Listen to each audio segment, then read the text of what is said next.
Hello everyone and welcome to this video on the Git Full Course by Edureka. Git is a distributed version control system designed for tracking changes in source code during software development. Git allows multiple developers to work on a project simultaneously, providing a complete history of changes on each local machine. Key features include efficient branching and merging, data integrity through SHA-1 hashing and high performance. Git's workflow involves initializing a repository, making changes, staging, committing, and pushing updates.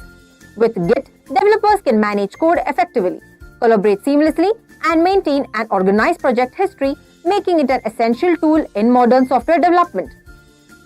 With that said, now let's outline today's agenda for this Git Full Course. We'll start with what is Git, to understand its role in version control and its key features. Next, we'll show you how to set up Git with Git Installation, covering installation on various operating systems and initial configuration. Then we'll dive into Git Commands with examples, where you'll learn essential commands like git init, git add, and git commit. After that, we'll explore GitHub basics and GitHub Workflow, focusing on how to create and manage repositories, collaborate with others, and use pull requests. We'll also cover Git Bash, an interface for running Git commands and managing GitHub repositories. Moving on, we'll introduce Git Lab CICD Pipeline, explaining how to automate testing and deployment. Next, we'll discuss Git Branching and stashing, Git Merge and Git REBASE, exploring advanced techniques for managing code changes and integrating different branches. We'll then compare Git Merge versus Git REBASE to understand their differences. Finally, we'll cover Jenkins Git Integration and Webhooks in Jenkins to automate your workflows. Then explore what is GitHops to understand its role in infrastructure management. We'll wrap up with Git interview questions and answers to prepare you for common questions and demonstrate your skills. But before we begin, please consider subscribing to our YouTube channel and hit the bell icon to stay updated on the latest tech content from Edureka. Also visit the Edureka website for the DevOps certification training course, the link to which is given in the description box below. Now, without much ado, let's get started with our first topic. What is Git? So to understand what is version control system, we need to understand first why we need a version control system. So we'll see why do we exactly need a version control system. So for that, let's take a scenario where there are 3 developers working remotely on a web application or a mobile application. Now, for simplicity's sake, let's just assume that it is a streaming application and one of them is working on a streaming page. Let's call them developer 1. Developer 2 is working on a user information page and developer 3 is creating the payment portal.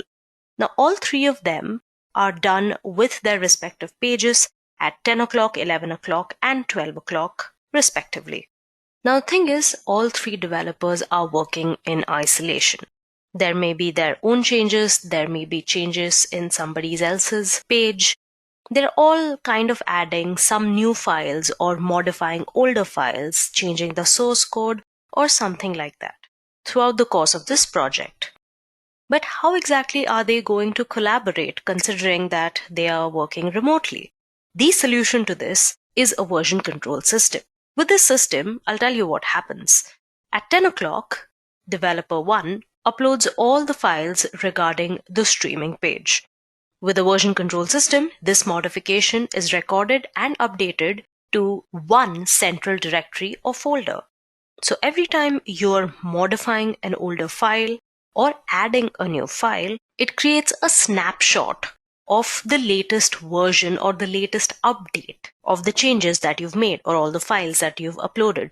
So the snapshot of your update at 10 o'clock is saved, and then when developer 2 adds their user info page, this modification is also saved as a snapshot.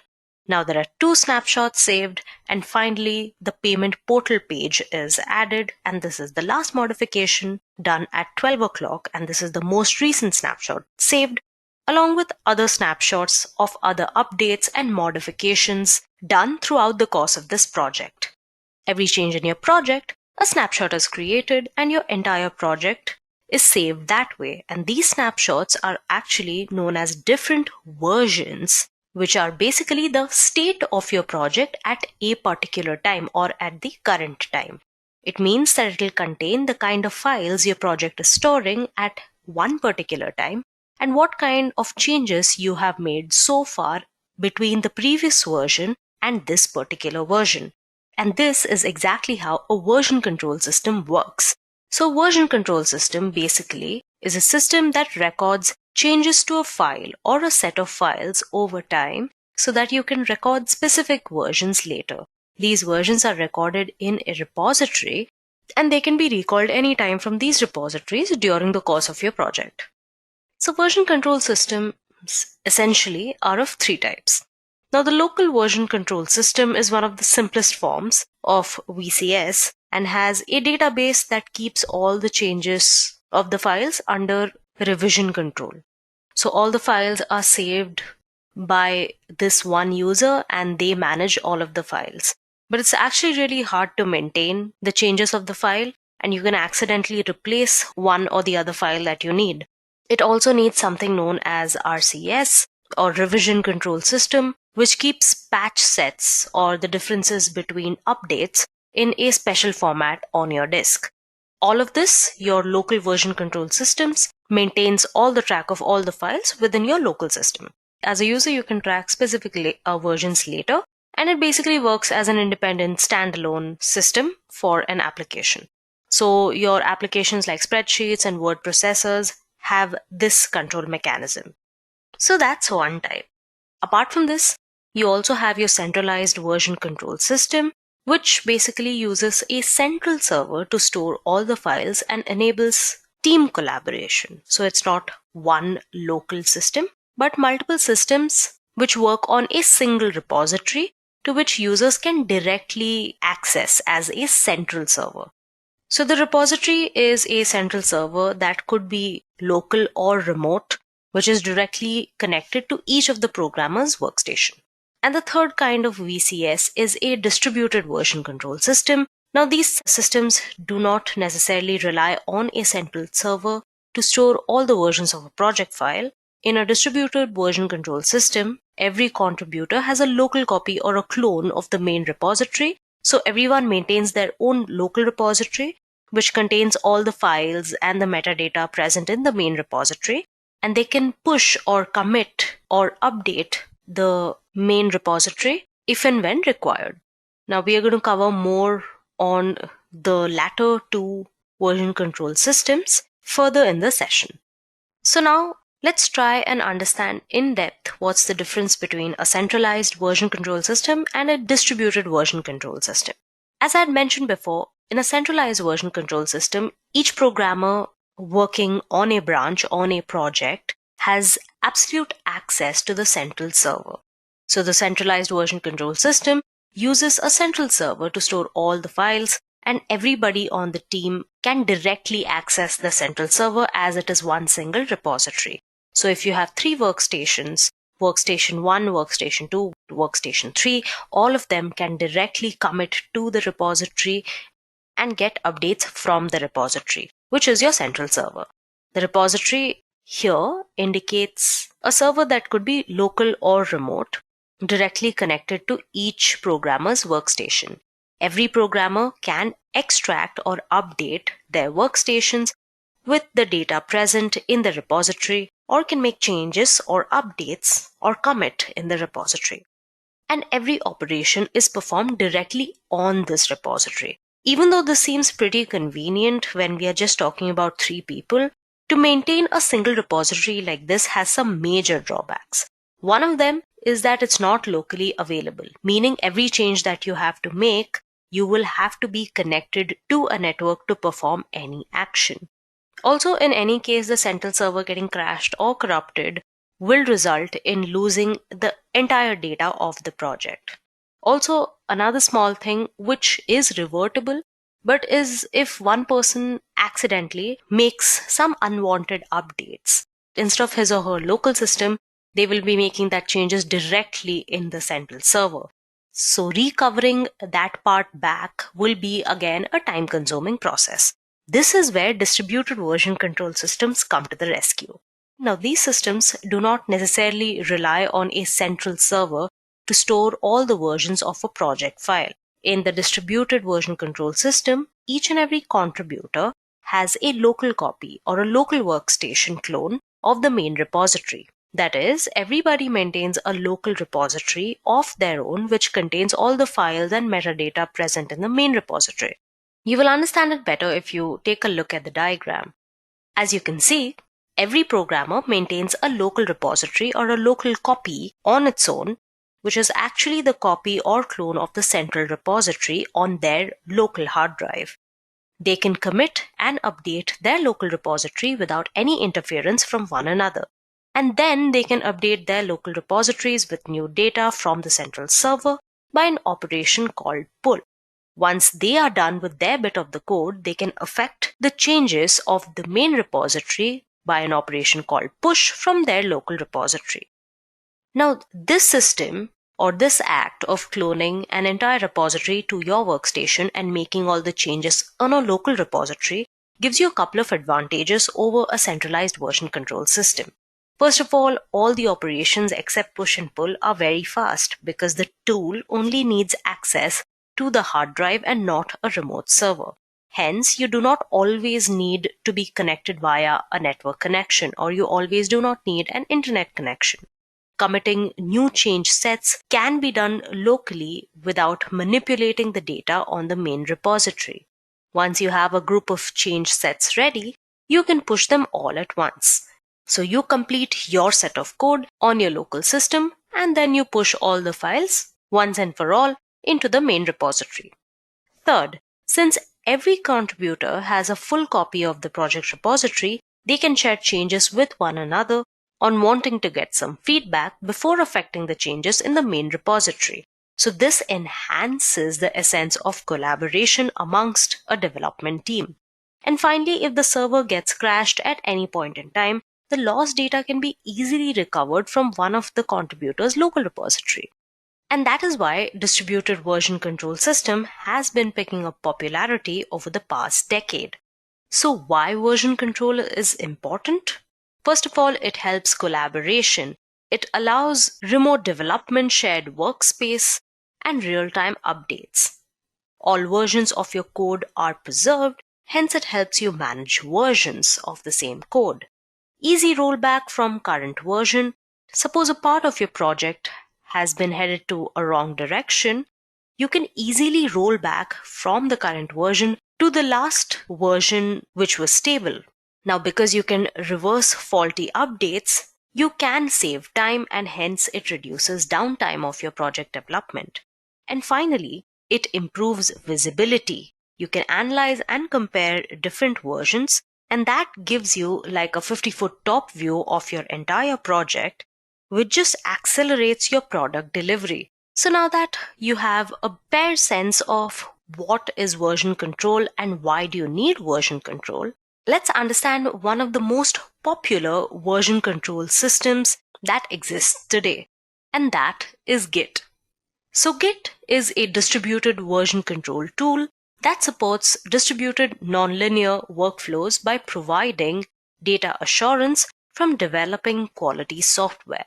So basically what it does is that it lets you and your team of developers work together on the same project remotely from anywhere across the world. Your team members can work efficiently on files and easily merge their changes into one source without the fear of losing or deleting anything of importance due to the easy rollback feature. Git is primarily used to manage your project comprising of a set of code or text files that you may want to change from time to time. Now, Git is an integral part of DevOps. DevOps, as most of you might have the idea of, is the practice of bringing agility to the process of development and operations. A couple of years ago, it was this entirely revolutionary ideology which swept IT organizations worldwide, boosting project life cycles and in turn increasing profits. DevOps promoted communication between development engineers and operations participating together in the entire life cycle, from design through development process to production support.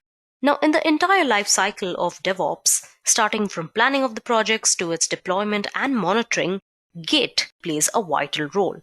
When it comes to managing the code that collaborators contribute to the shared repository, This code is extracted for performing continuous integration to create a build and test it on the test server and eventually deploy it to production. Tools like Git enable communication between the development and operations team. When you are developing a large project with a huge number of collaborators, it is extremely important to have communication between the collaborators, between the developers while making changes in the project. Commit messages in Git play a very important role in this particular collaboration or communication amongst the team. The bits and pieces that we deploy or update lies in this version control system, such as Git. To succeed in DevOps, you need to have all the communication in version control. Hence, Git plays an extremely vital role in succeeding at DevOps. And due to this very reason, Git has earned way more popularity compared to other version control tools available in the market, such as Apache Subversion, concurrent version systems, and Mercurial. If you compare the interest of Git by time with other version control systems, you shall realize that larger companies' products are generally developed by developers using Git all around the globe. And some famous names out of them are Facebook, Yahoo, Zynga, Quora, Twitter, eBay, Salesforce, Microsoft, and many, many more. Now lately, all of Microsoft's new development work has been in Git features. Microsoft migrating .NET and many of its open source projects on GitHub, which are managed by Git. One of such projects is the 𝐓𝐫𝐸𝐻. It's a fast, distributed, high-performance gradient boosting framework based on the decision tree algorithms, which is used for ranking, classification, and many other machine learning tasks.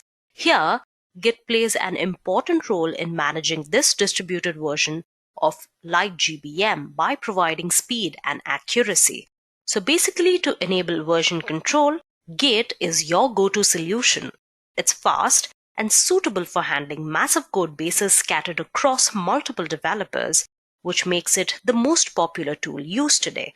Now that you know about Git, a terminology we'll be using a lot while talking about Git and GitHub is a repository. Now, repository, or a repo as it's most commonly known as, is a directory or a storage space where your projects can basically live. It can be local to a folder or your computer, or it can be a storage space in another online host such as your GitHub. And in this particular space, in this particular directory, you can keep your code files, text files, images, you name it, all of it inside a repository. Through the course of this, we shall also be talking about something known as GitHub, which is nothing but a central repository, the kind that we spoke about when we discussed centralized versus distributed version control systems. There's a central repository, and that is where all of your code will live. You have your local repository where you'll make the changes, and there you have the central repository to which you will push all of the changes. Yeah? And the central repository is something that all of the developers involved in this particular project, in a certain project, have access to. All right, moving on, let's discuss a few Git features which make it so popular amongst organizations as well as individuals. First of all, it's economical. It's free and open source. Git is released under GPL's General Public Licenses, open source license. So you don't need to purchase Git. It is absolutely free. And since it's open source, you can modify the source code as per your requirement. Second is its speed. Now, since you do not have to connect to any network for performing all of the operations, it completes all the tasks really fast. Performance tests done by Mozilla showed it was an order of magnitude faster than other version control systems. Fetching version history from locally stored repository can be 100 times faster than fetching it from the remote server. So the core part of Git is written in C, which avoids runtime overheads associated with other high-level languages, which makes it extremely fast compared to other version control systems. Next is that Git supports non-linear development. Git supports rapid branching and merging and includes specific tools for visualization and navigation of a non-linear development history. A core assumption in Git is that a change will be merged more often than it's written, as it is passed around various reviewers. Hence, branches in Git are very lightweight and is only a reference to a single commit. With its parental commits, the full branch structure can be constructed. Next, let's talk about the robustness. Nearly every single task in Git is undoable. Git gives each developer a local copy of the entire development history and the changes copied from one repository to another. These changes are imported as additional development branches and can be merged and deleted and recovered the same way as a locally developed branch. Next is the snapshots, which are recorded changes made to a file rather than the file itself. Followed by which you have integrity, which means no changes can be made without Git recording it. Since every contributor has their own local repository, on the events of a system crash, the lost data can be recovered from any of the local repositories. You will always have a backup of all of your files, and none of the changes made to the central repository will go unlogged by Git. Git uses the SHA-1 or the secure hash function to name and identify objects within its repository, and every file, every commit is checksummed and retrieved by its checksum at the time of the checkout. The Git history is stored in such a way that the ID of a particular version, a commit in Git's terms, depends upon the complete development history leading up to that commit. Once it's published, it's not possible to change the old versions without it being recorded. Then it's a distributed system, which means every user has their own copy of the repository and the data is stored locally. Git gives each developer a local copy of the entire development history, and the changes are copied from one such repository to another. These changes are imported as additional development branches and can be merged in the same way as a locally developed branch. And finally, it's easy branching. Now, branch management with Git is very simple. It only takes a few seconds to create, delete, and merge branches. Feature branches provide an isolated environment for each change to your code base. So when a developer wants to start working on something, no matter how big or small, they can create a fresh new branch which is not interfering with the main branch, which ensures that the master branch or the main branch always contains production quality code. So any little experimentation that you want to do or little things that you want to try out can always be on a separate feature branch instead of the changes made to your master branch. Because ultimately, your master branch should contain your publishable product.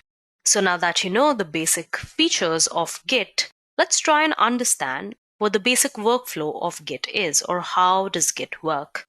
So the basic overview of how Git works goes like this. You basically create a repository or a project with a Git hosting tool like Git or Bitbucket. You copy or clone the repository to your own local machine or your working directory. You add a file to your local repository and commit the changes, which basically means you save the changes. Then you push the changes to your master branch. Then you make changes to your file and commit. Then you pull the changes to your local machine, you create a branch or a version, make a change, commit the change, same process, open a pull request, and merge your branch to the master branch. Now this is a little complicated listening to it like this, but once we get on to our demonstration, I think things will be way more clear. You can still take a good look at this diagram. But if you don't get it, don't worry. I will be explaining these operations one by one when we get to the demonstration part of this Git tutorial. Moving on, let's get to the good part, the hands-on section, starting with the installation and setup of Git. Now, there are two ways in which this goes. First of all, for Windows users, you need to install Git Bash for Windows. And for Linux users, you'll have to start by updating the package index and then install Git using the terminal. So first of all, for our learners using Windows, you'll have to log on to gitscm.com/downloads and then click on Downloads for Windows button and then run the executable file and follow through till you finally install Git Bash. I'm not going to install it completely as I already have Git Bash downloaded, but I'm still going to open the page to show you guys. All right. So the latest source release is Git 2.30.1 on the 8th of Feb. And you can just click on this button. The moment you click on this button, it's going to start downloading Git for you. And once you have the executable file, all you have to do is open it or run it in your own system, right? Next, for people using Linux, this is an example considering you are using Ubuntu. If you're using CentOS, a lot of the commands don't change, but instead of apt install, you will be using yum install for CentOS. So for that, now I'm going to open my terminal on a virtual machine. So here I have running an Ubuntu machine using the Oracle VirtualBox. So I'm going to start by running an update. All right, this is going to take a while. Kindly be patient. So here I have my Ubuntu running on a virtual machine. So to install Git on your Ubuntu machine, you have to start by updating. So this will take some time. We're going to use sudo apt update. If you're using CentOS, you will be using yum instead of apt. Let's clear that out, and then we're going to install Git.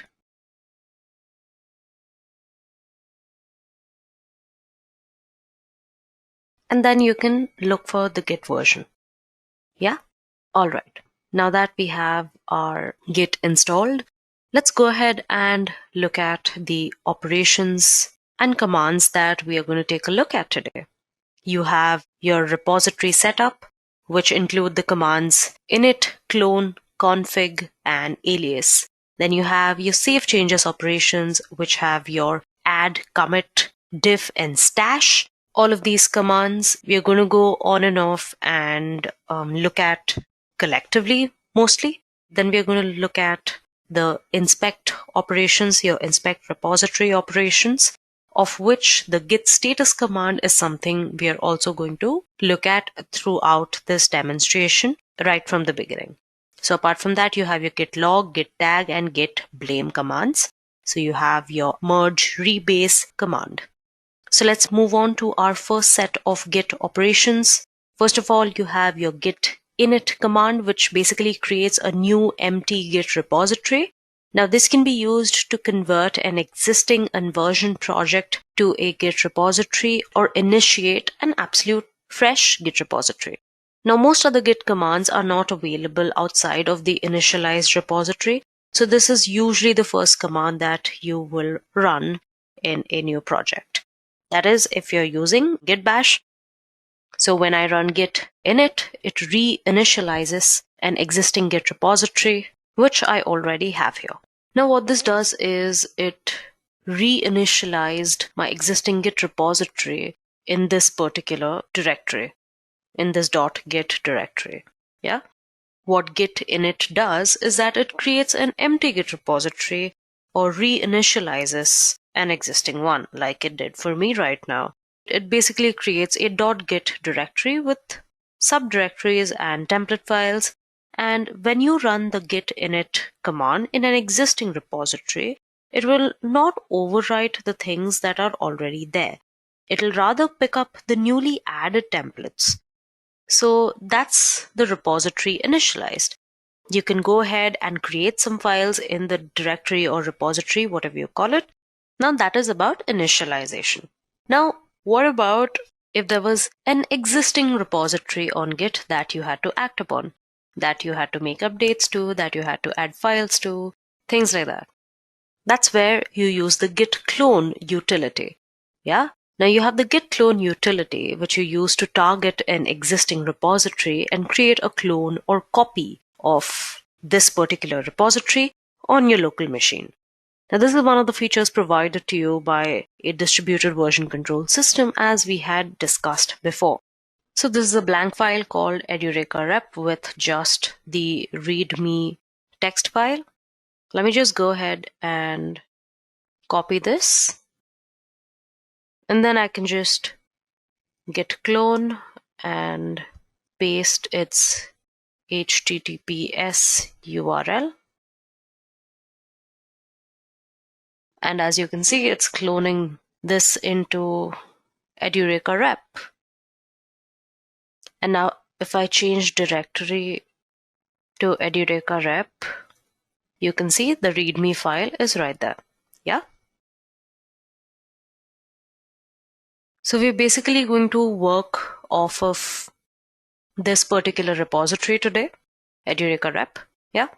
So now that we created a clone, moving on, we have the git config command, which basically is a convenience function that is used to set up your git configuration values on your global or local project level. This command is basically used to modify your configuration text file. So if I typed git config global user.email, and here I type,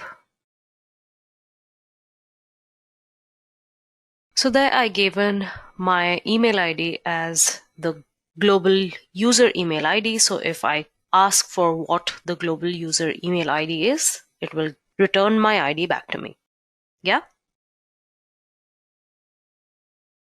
Basically, these configuration levels, like your username and your user ID, correspond to your .git config text files. Now, executing this basically will help you modify the configuration text file. Git uses this series of configuration files to determine non-default behavior that you may want. Yeah. So the first place Git looks for these values is in the system-wide configuration file, which contains settings that are applied to every user on this system. So basically, if you pass the option to your git config, it will read and write from this file specifically. And the next place the Git looks is the config/git config file, which is specific to each user. Now you can make Git read or write to this file by passing your global option, which is what I did. And the final command in the setup operations that we are going to look at is an alias. Now, alias, as the name suggests, is basically used to create shorter commands that map to longer commands. They enable more efficient workflows when you obviously have to use lesser keystrokes to execute a command. There are these lengthy commands which obviously kill a lot of your time. So these aliases you can use to shorten those commands. And these are also something that you will create via the git config command. There isn't really a direct way or a direct command of creating aliases. Yeah, this is just something I wanted to add in here along with the git config command. Like a very common alias created is CO for checkout or anything else, CK for checkout. So yeah, this is something that you can do using the git config command, just creating aliases. Moving on, let's look at operations that you use to add changes and save changes to your Git repository. Now, the first two commands here that we're going to look at are git add and git commit. Now, this combination is basically used to create these snapshots that I was talking about initially in the session, right? So basically what you do is first, you use the git add command to add a change in your current directory or your working directory. And you add that to the staging area. It tells Git that you want to include a particular set of updates or changes in a particular file in the next commit. Then what you do is you move on to git commit after making the changes to your working tree. Then you use the git commit command, which captures a snapshot of your project's current state. So basically, you use add to update the index using the current content found in your working tree. And then you basically prepare the content in the staging area for the next commit. Then you run the commit command to take that snapshot of your project's current status. Now remember, this is very important and you have to do it each time. You must use the add command to add any new modified files to the index. You can't directly commit anything without adding it to the stage area first. Now what I did was I quickly went ahead and added 3 files to my repository Edureka rep. So if I go into this repository, you can see there are 3 files, Edureka file 1, file 2, file 3. Now let's see if these files are in my index or not using the command git status. Now git status basically displays the state of the working directory and the staging area. It will list all the modified files which are ready to be added to the local repository. It lets you see which changes have been staged and which haven't, which files are being tracked by Git and not. So if I typed git status, you can see on your main branch, you have 3 untracked files, which are the 3 files that I just added, Edureka file 1, 2, and 3. These are not added to the index yet. This means I cannot commit these changes unless I added them explicitly to the index. So now we are going to add these 3 files. This command will update the index using the current content, which is found in your working tree, as you can see in front of you, and then it'll prepare the content in the staging area for the next commit.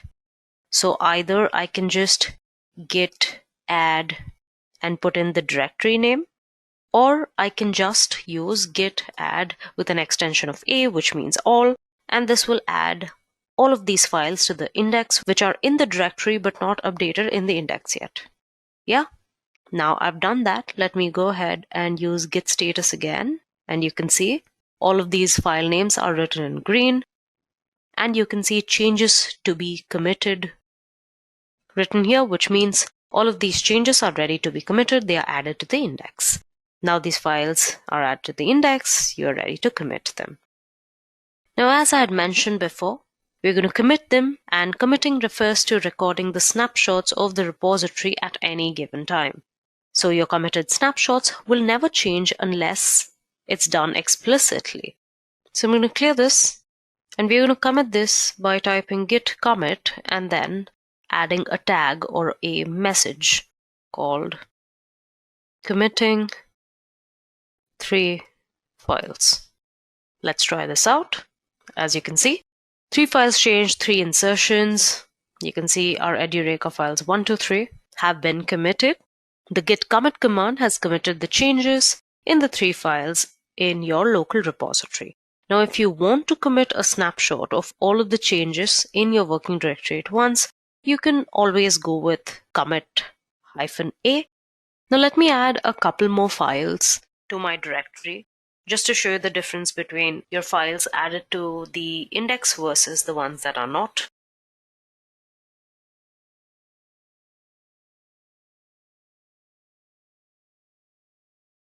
If I type ls again, you can see there are 2 more files over here.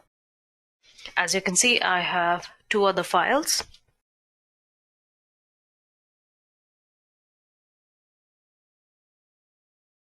I'm just going to add the Edureka file 4 and now the file 5, and then I'm just going to git commit committing files. And as you can see, only 1 file changed, only 1 insertion happened, and that only happened because Edureka file 5 is not added to the index. And even if I use the extension A, I cannot add Edureka file 5 because that has not been added to your index. Now if I just go ahead and add Edureka file 5, voila, the change has occurred in our Git repository.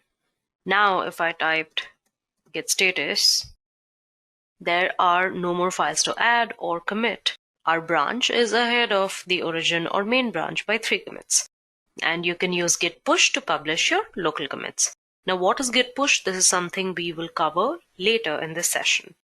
Now understand that before you affect the changes made to the central repository, you should always pull changes from the central repository to your local repository just to get the most updated version of your branch. You'll get all the work of your collaborators that have been contributing in the central repository. For that, you use the pull command. Now, as you can see, there's nothing to commit and your working tree is clean. There are other commands like the git status command, which you could use for similar purposes. For example, you have the git log command, which only operates on committed history. It basically will display to you the committed snapshots and will let you list the project history, filter it, and search for specific changes. So if you typed git log, it's going to show you all the commits that have happened since we started with this git file. Okay, here you can see at the bottom, your original main, there's your initial commit, right? Then our first commit where we committed 3 files, then we committed the 4th file, and finally when we committed file number 5, right? These are all the commits, including the initial commit, the first one. Yeah, along with the author and the date and time. Remember when I told you about everything is recorded when you're using Git? This is what I meant. You can always access who made commits at what time and what commits were made when you use a version control system such as Git. Now at a point like this, I think it's crucial to mention one more command, which is the git tag, and it's used to basically capture a tag in history or a point in history that is used for a marked version release, right? So it's basically like a branch that doesn't change, and after being created, they have no further history of commits. Yeah, so that is one. And another one is git blame. Now the git blame function displays of the author's metadata attached to a specific committed line in a file. It's used to examine specific points in a file's history and get context as to who the last author was that modified that line. So if I went back and typed git blame Edureka file 5.txt, it's going to show who the person is that is to blame, who committed this particular file or made this particular change, right? It'll also, if you paid attention, give you the commit number. As you can see, this 𝐒9𝐷6𝐷6𝐷6𝐷6𝐷6𝐷6 commit number. This also has this 𝐒9𝐷6𝐷6𝐷6𝐷6, which is the first few characters of this particular commit number. Yeah. So now that you know how to check the status of the changes and see who made the changes, it's time that you understand how you fetch changes from your remote repository to a local repository, and how you push commits from your local repository to your remote repository. So here we are going to look at two commands called pull and push. Now, first of all, you have the git pull command, which fetches changes from your remote repository to a local repository. Basically, it merges upstream changes in your local repository, which is a common task in Git-based collaborations. But at first, you need to set your central repository as the origin using the command git remote add origin, and I'm going to add the link to my central repository, which is this. And as it says, the remote origin already exists.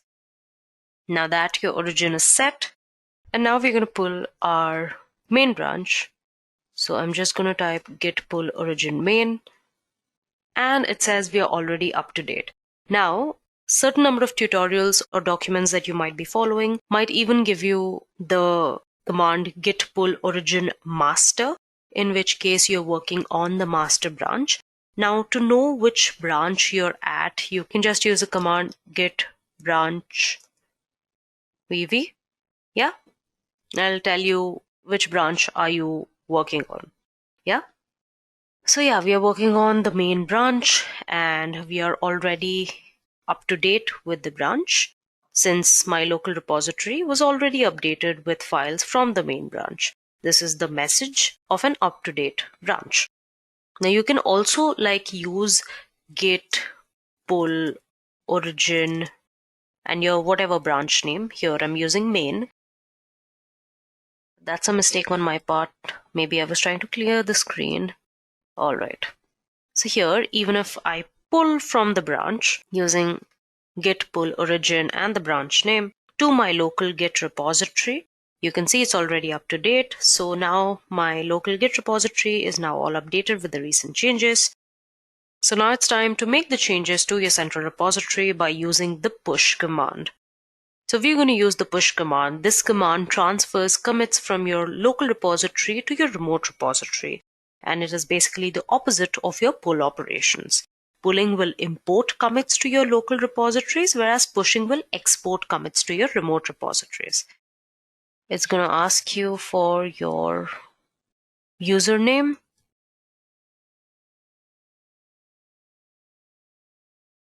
And password before it lets you push into your main branch there.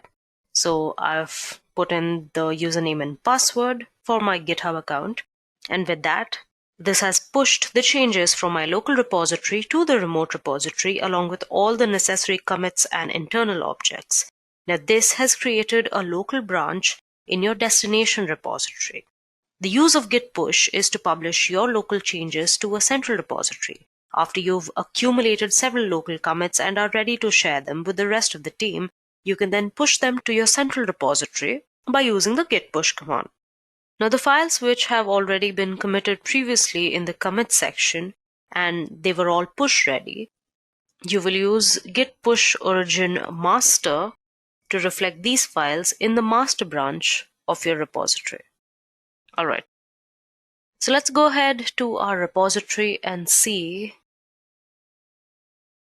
if changes have been made. And yes, you can see all of our files on our GitHub repository. You have Edureka file 1, 2, 3, 4, and 5.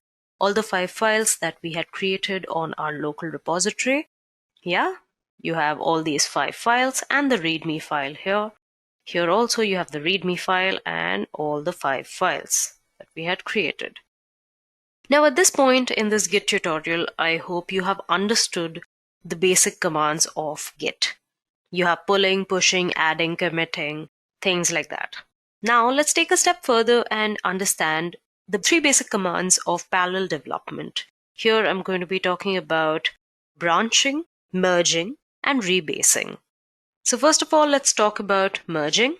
Now merging is a way to combine the work of different branches together. This will basically allow you to branch off, develop a new feature, and then combine it back in. As you can see in the diagram, it shows you 2 basically different branches, new branch and master.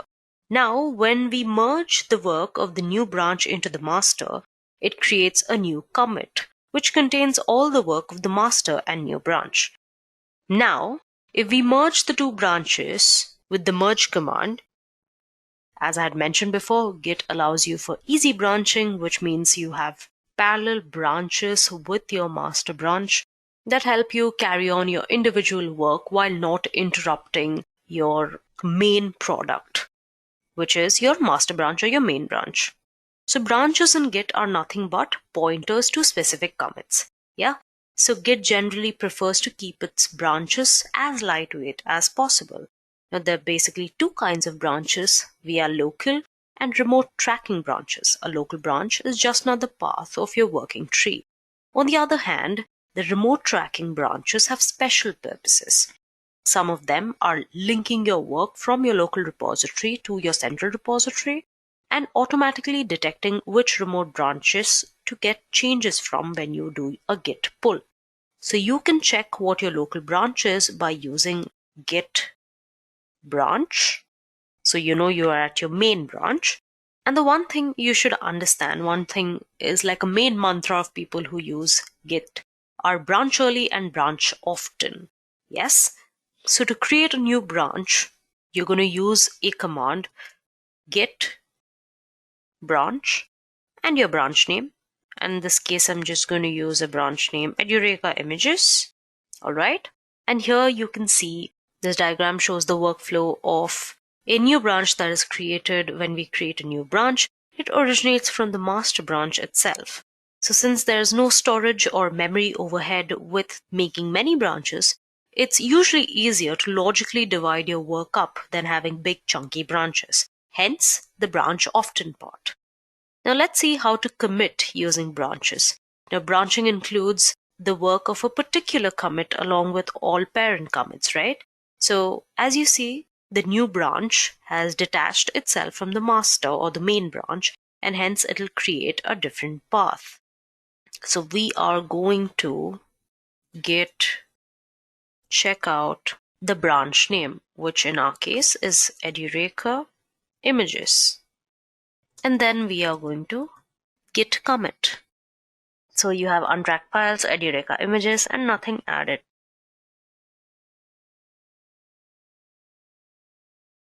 So you made that branch. Now, merging is a way to combine the work of different branches together. So basically what this does is, now that we've branched off to something known as Edureka Images, you can go ahead, add files to it, develop a new feature, and then combine it back into your main branch. Here you can see two different branches. You have your new branch and your main branch.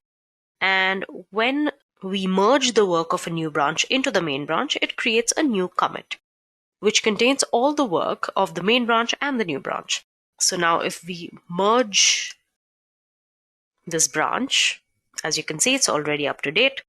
It's important to know that the branch name here should be the branch that you want to merge into the branch that you're currently checking out. So make sure that you are checked out of this destination branch. So let's just merge all the work of the branch Edureka Images into your main branch. For that, I will first check out my main branch and then merge Edureka Images with git merge Edureka Images. And as you can see, all the data from the branch Edureka Images has merged into the main branch. Now notice that merging in Git creates a special commit that has two unique parents. Now this is one way of merging into the main branch. There's also another way of combining the work between two branches, which is called rebasing. Now rebasing takes a set of commits, copies them, and stores them outside your repository.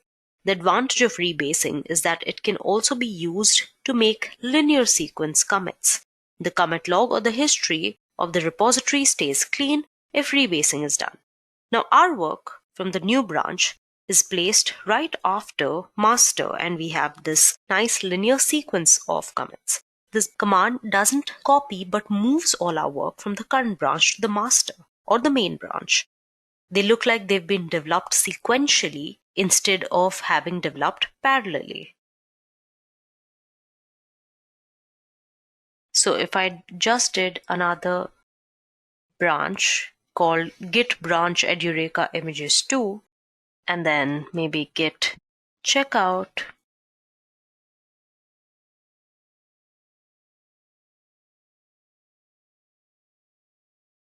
okay, then we git commit this, and then I could just git rebase main, and your current branch will be up to date. This command basically moves all of your work from your current branch to your master branch, and it'll basically look like it has been developed sequentially instead of having developed parallelly. Now, apart from these, there are certain operations that you ought to know. Firstly, archiving your repository. You can use this command. It stores all of your files and data in a zip file rather than a .git directory. This creates only a single snapshot, omitting version control completely though. This comes in handy when you want to send these files to a client for review who doesn't have Git installed in their computers. Apart from this, you can also bundle your repository, which basically turns your entire repository into a single file. This pushes the master branch or the main branch to a remote branch, only contained in a file instead of a repository. You could alternately change the repository, clone the repo bundle, create a copy, and use git log. But that is like 5 commands instead of 1. Why not just use 1 command? And finally, stashing uncommitted changes. When you want to undo adding a feature or any kind of added data temporarily, we can always stash them temporarily. You can use git status, stash status, and then you want to reapply the changes you stashed using git stash apply. Having said that, let's move on to another very important topic in this Git tutorial. Let's go through a brief introduction to SSH. Now, what is SSH? What is an SSH key? Now, an SSH key is an access credential for Secure Shell Network Protocol. It's basically an authenticated and encrypted secure network protocol and is used for remote communications between machines on an unsecured open network, for remote file transfer, network management, and remote operating system access. So basically, it's typically used to log into a remote machine and execute commands in it. But this also supports tunneling, forwarding TCP ports, and X11 conditions. It can transfer files using associated SSH file transfer or secure copy protocols. It provides you several alternative options for strong authentication and protects the communication security and integrity with very strong encryption. It's a secure alternative to the non-protected login protocols and insecure file transfer methods such as FTP. So basically, how do you create SSH keys? You start by using the command ssh-keygen, and then you'll be prompted to enter a file in which to save the key. So home, Edureka. Then we're going to enter a passphrase. I'm just going to leave it empty again. And you can see our identification has been saved in the file that we specified. And we have something known as a key fingerprint. And finally, what we have to do is add the new SSH key to the SSH agent. And then you will see identity added. And that's it. You have created an SSH key. It's time for a quiz question. Which of the following best describes Git? And the options are A. A centralized version control system, B. A distributed version control system, C. A task management tool, D. A cloud storage service. If you know the correct answer, please leave it in the comment section below.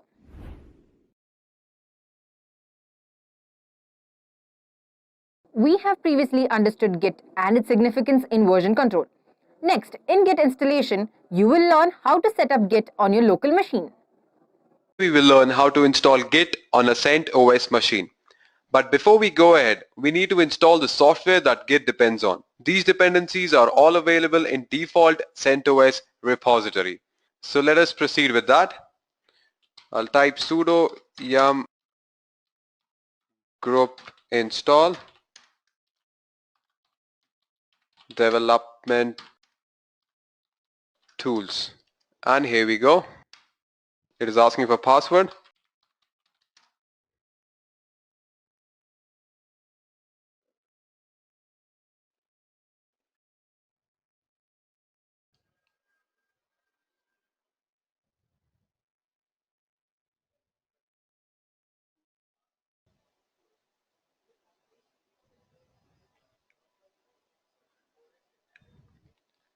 Press Y. In the meantime, let me tell you about the development tools. It is a predefined bundle of software that can be installed at once instead of having to install each application separately. The development tools will allow you to build and compile software from source code.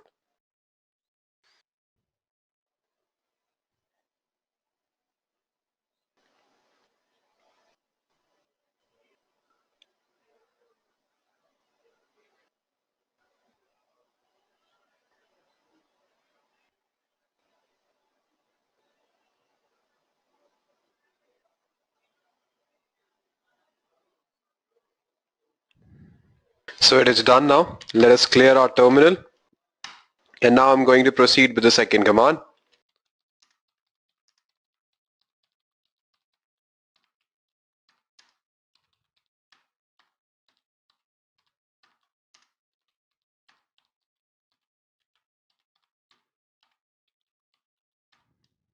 And here we go. It is asking for password. Press Y.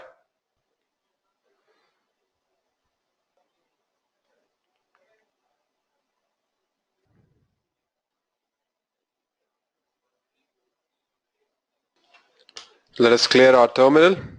So now we are done with the prerequisites, so we can proceed towards Git installation.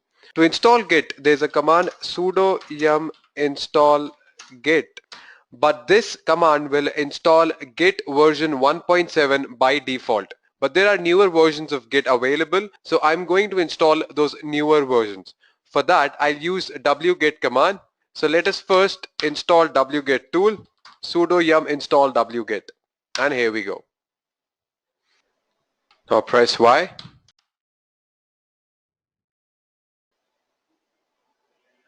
So we have successfully installed wget tool.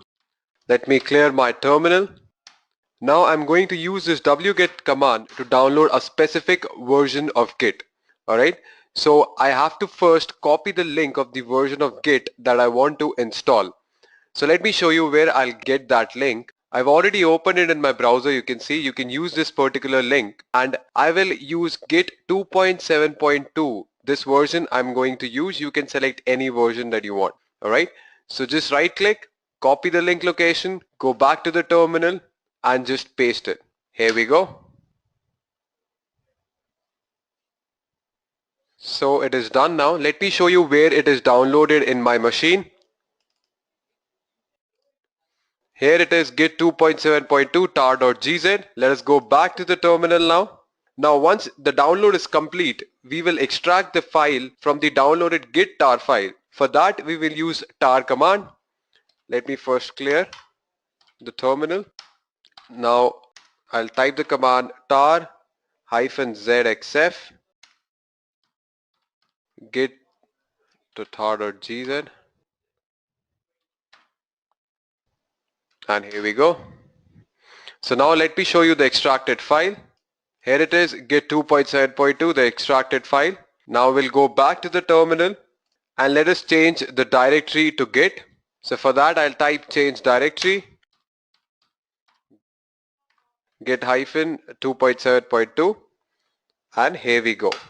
Since we are in the source folder now we can begin the source build process. Alright. So for that I'm going to use a command called make configure.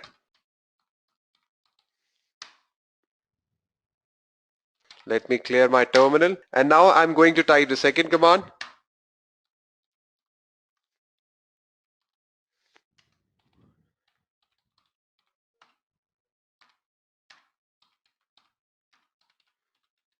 And here we go. This configure script is responsible for getting ready to build the software on your specific system. It makes sure all the dependencies for the rest of the build and install process are available. So let me clear my terminal now. So now that the software is built and ready to run, the files can be copied to their final destination. For that I'll use a command sudo make install. Here we go. This make install command will copy the build program and its libraries and documentation to the correct location.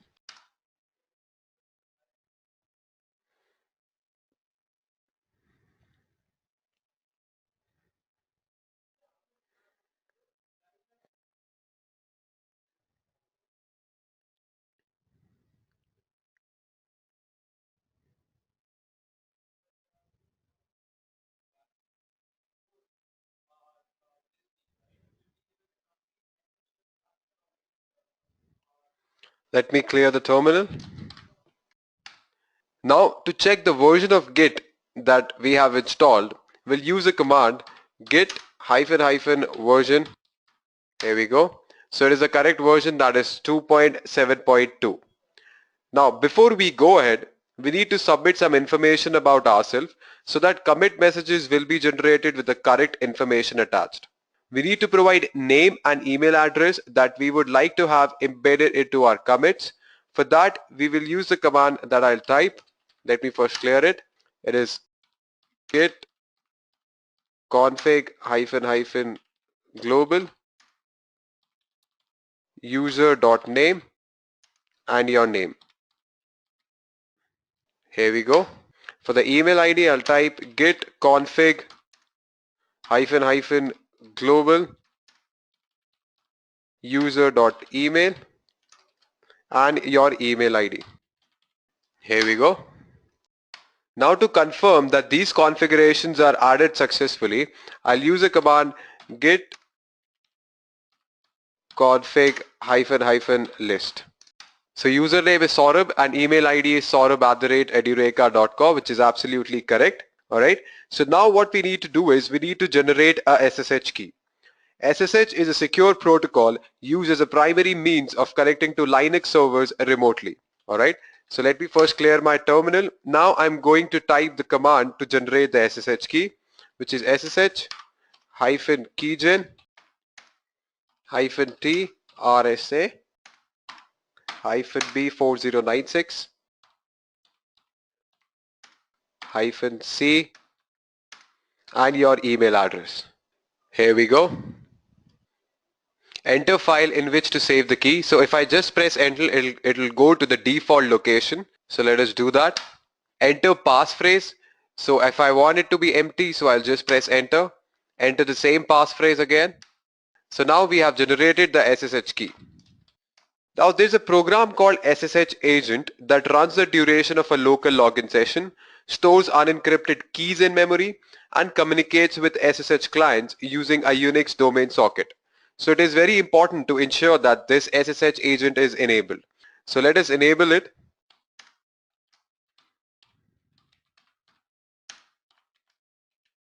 Here we go. So we have done that successfully. Now we need to add this SSH key to the SSH agent. So let's proceed with that.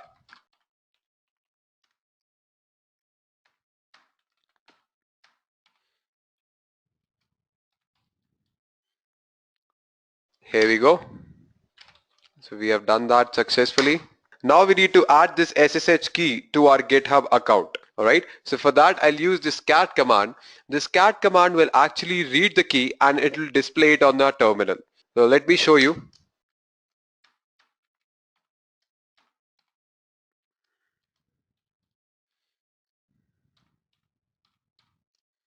So this is the SSH key that I was talking about. So now what we need to do is we need to just copy this SSH key and we need to go to the official GitHub website. So let us Google GitHub. I will go to their official website. Over here I need to sign in first. So I'll use my login credentials.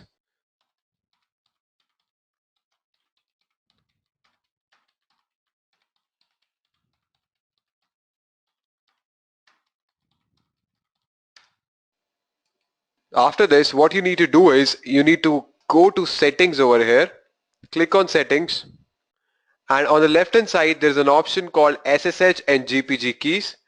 Just click on it and you can see there's an option where my cursor is pointing new SSH key.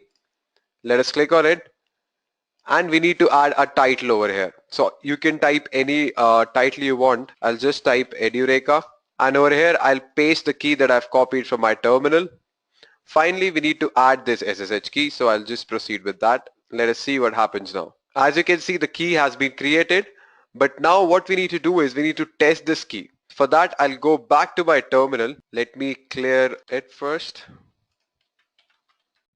Now to test this SSH key, we'll use a command SSH -T git@github.com. Here we go. Press yes. So now let us go back to the website and see what change has happened. Just refresh this link. As you can see, the color of this key has changed to green. That means we have successfully tested the SSH key. Now we'll look at some of the most commonly used operations performed on Git, that is push and pull operation. Let me first clear my terminal. For that, I'll first create a folder and I will name it as Git-repo. You can name it anything that you want and I'll keep it empty. I'll go back to my terminal and I'll change my directory to that Git repo. Here we go. So now I've entered the Git repo directory. Now I need to initialize it first. So for that I'll use the command git init. So it has been initialized successfully. Now to allow GitHub to hold our files, we need a command git remote add origin. Let me first clear my terminal. Now to allow GitHub to hold our files, we need a command that I'll just type git remote add origin and the SSH link. Let me show you from where you'll get this SSH link. First, we need to create a repository. So here's an option called new repository. We'll go there. We'll give a repository name. I'll just name it as Edureka-01, and I'll initialize this repository with a README, and finally create a repository. You can add a description as well if you want. Over here you can see that Edureka-01 repository has been created with a README file in it. The SSH link that I was talking about, you can find it from here, clone or download. Just click on it. Here is a link. Just copy, go back to the terminal and just paste it here. And here we go. So now we'll perform the pull operation. Alright. So when we have successfully performed the pull operation, this readme file over here will be copied to our Git repository, the local Git repository. But I want to add this thing. When you're doing it for the first time, you need to always pull files from the GitHub account to your local Git repository, and then you can proceed towards pushing your files from Git repository to the GitHub account. I hope I'm clear. So let us now perform the git pull operation. So I'll type the command for it, git pull origin master. Here we go. Now let us go to Git repo and see whether the readme file is there or not. As you can see, we have successfully performed the pull operation. The readme file is present over here. Now we need to perform the push operation. For that, I'll go back to the terminal. And what I need to do is I need to create a file in this Git repo. Alright. And I can just name it as Edureka. And I will write here, welcome to Edureka. Save it, close it, and go back to the terminal.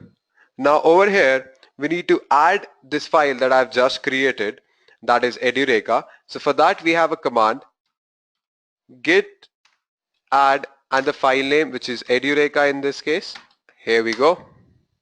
So now what we need to do is we need to commit changes. So for that, I'll use the command git commit -m and the message you want to display. I'll just type first commit.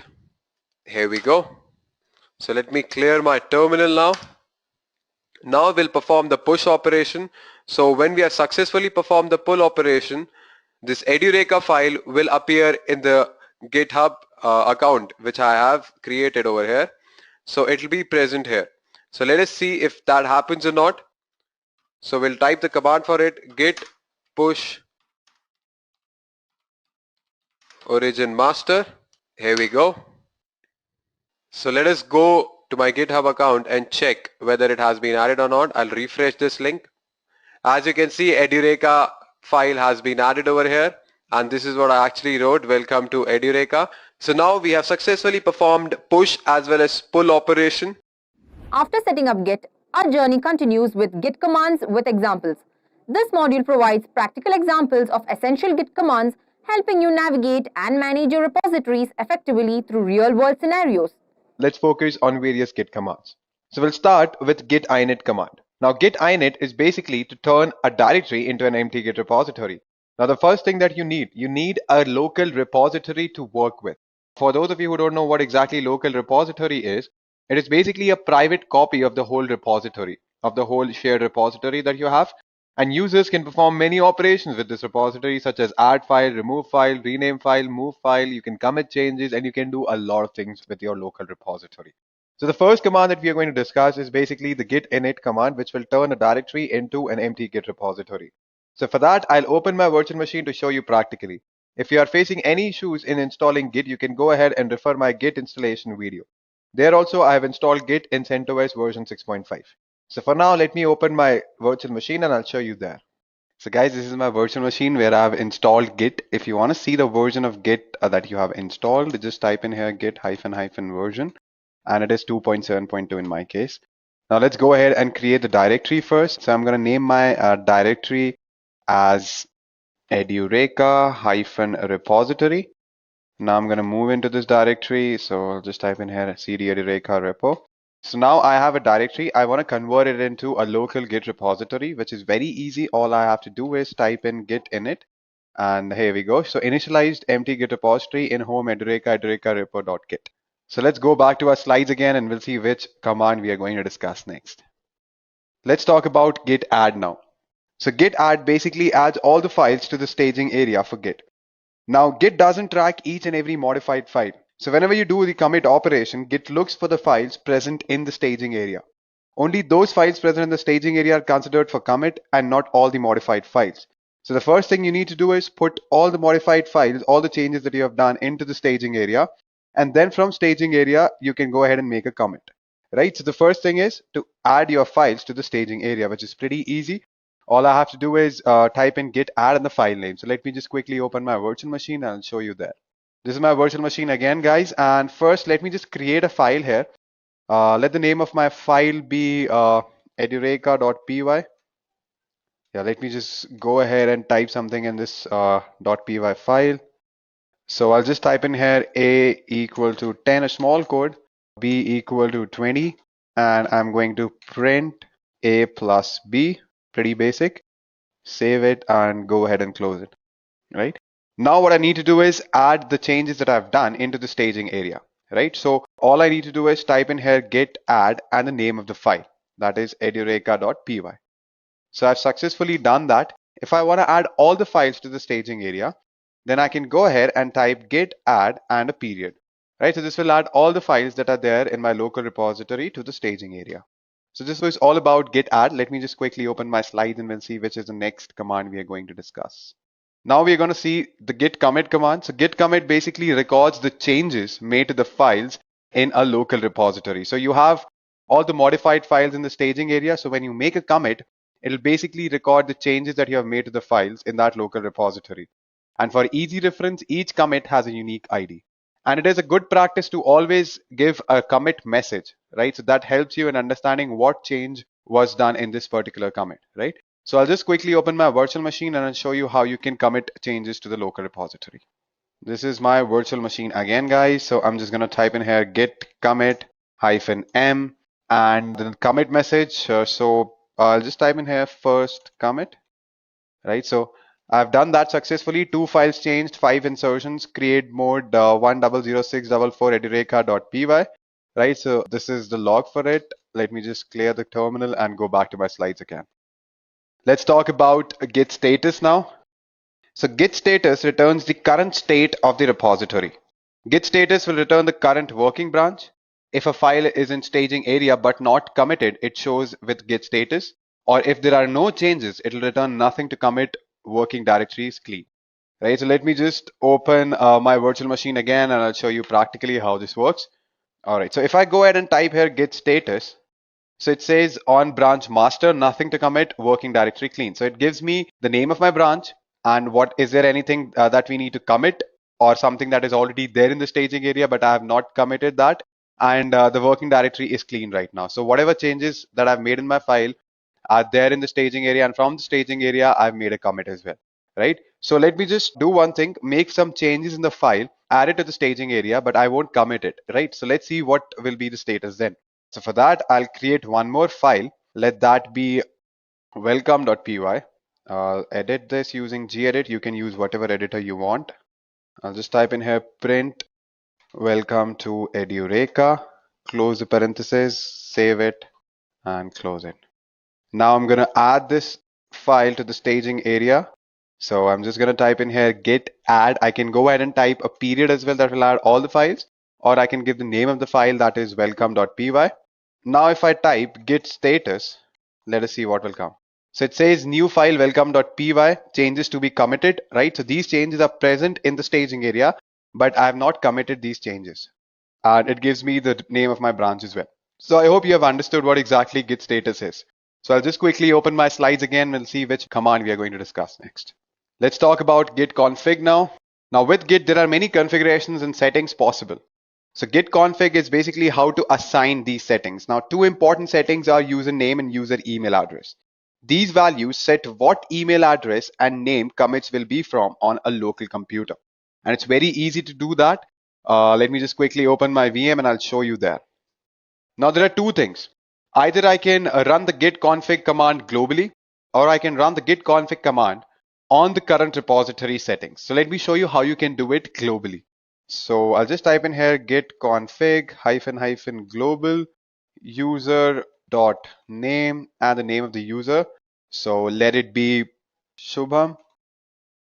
And now I can go ahead and add the email address as well. So I just need to type in here user.email, and I'll type the email address in the parenthesis in the double quotes, right? So this is done, and this was done globally. Now, if I want to execute this on the current repository, what I'll type in git config. I won't use -- global. I will directly go ahead and type user.name. So let it be my name, SAURABH. And I'm gonna add my email address as well, which is saurabh@edureka.co. Done, guys. It's that easy. Now let me quickly open my slides again and we'll see which command we are going to execute next.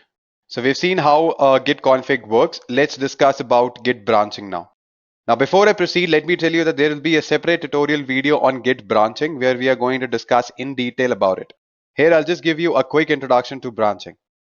So the first question is, why do we need branch, right? So branches are used to create another line of development.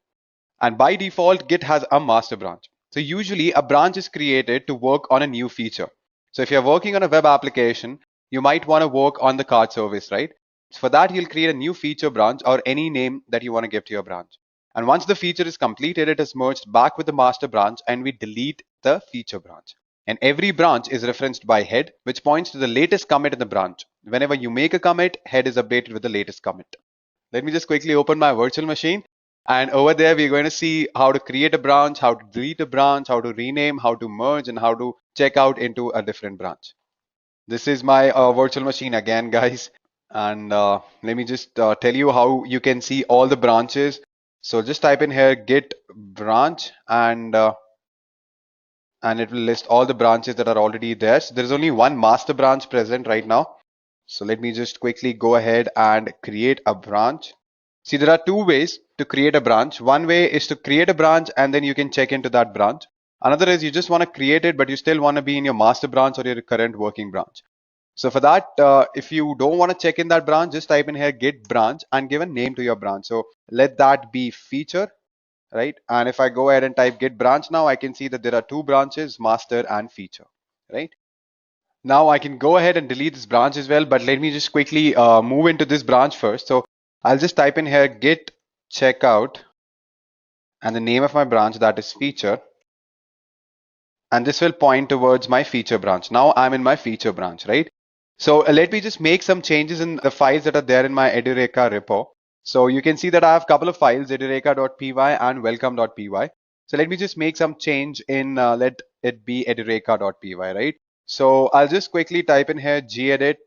Again, you can use whatever editor that you want, edureka.py, and I'll just add one more variable here. Let that be 30, and I'll print one more value, that is C plus A plus B.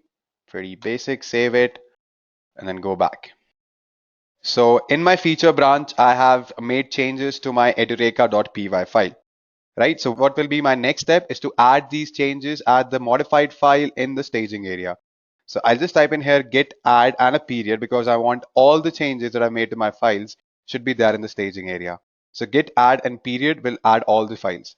Now I want to commit these changes. So I'll just type in here git commit -m and a message feature commit, right? So it is done now. I've done all the changes and I've added those changes to the staging area, and then finally I've made a commit as well. So it says 4 files changed, 10 insertions, create mode welcome.py, welcome.py. Let me just clear my terminal now. So if I want to merge my feature branch with the master branch now, first I need to check into my master branch. For that, I'll type in here git checkout master. Now it says switching to branch master from feature. Now I'm in my master branch. So now I'm going to type in here git merge feature, and here we go. So you can see that I've merged my feature branch with that of the master branch. It's that easy, guys. Let me clear my terminal now.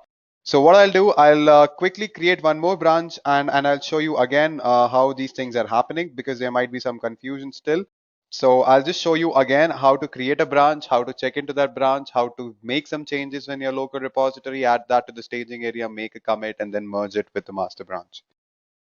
So now what I'm going to do is I'm going to delete my feature branch, because I've told you earlier as well, once I've merged all my changes to my master branch, there's no point in keeping my feature branch as of now. I delete that branch, and there are a couple of options to do that. The safest one is what I'm going to tell you, right? So I'll just quickly type in here git branch -d and the name of your branch, which in my case is feature. So it has deleted the branch feature. Now there's one more way to delete a branch. Instead of -d, you can just type in here git branch -d and then the name of the branch. But this is not the preferred option, and it's not safe as well, because if you have some unmerged changes, then also it will delete the branch. Whereas if you type in here a d, it will show you an error that will say that you have some unmerged changes, right? So always prefer -d and then feature -d and then the name of the branch that you want to delete, right? So now I'm going to show you one more way to create a branch, which is called git checkout -b, and you can give the name to your branch, right? So probably I want to name my branch again as, say, new. Let the name of my branch be new. So git checkout -b new. So this will not only create a branch called new, but it will also check into that branch, right? So we have also switched to a new branch that is new.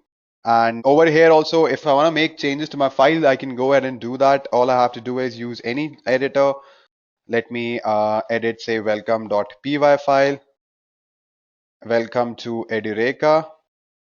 I forgot to close the quotation, so that's the change I'm going to do in this file, right? And then I'm going to git add period.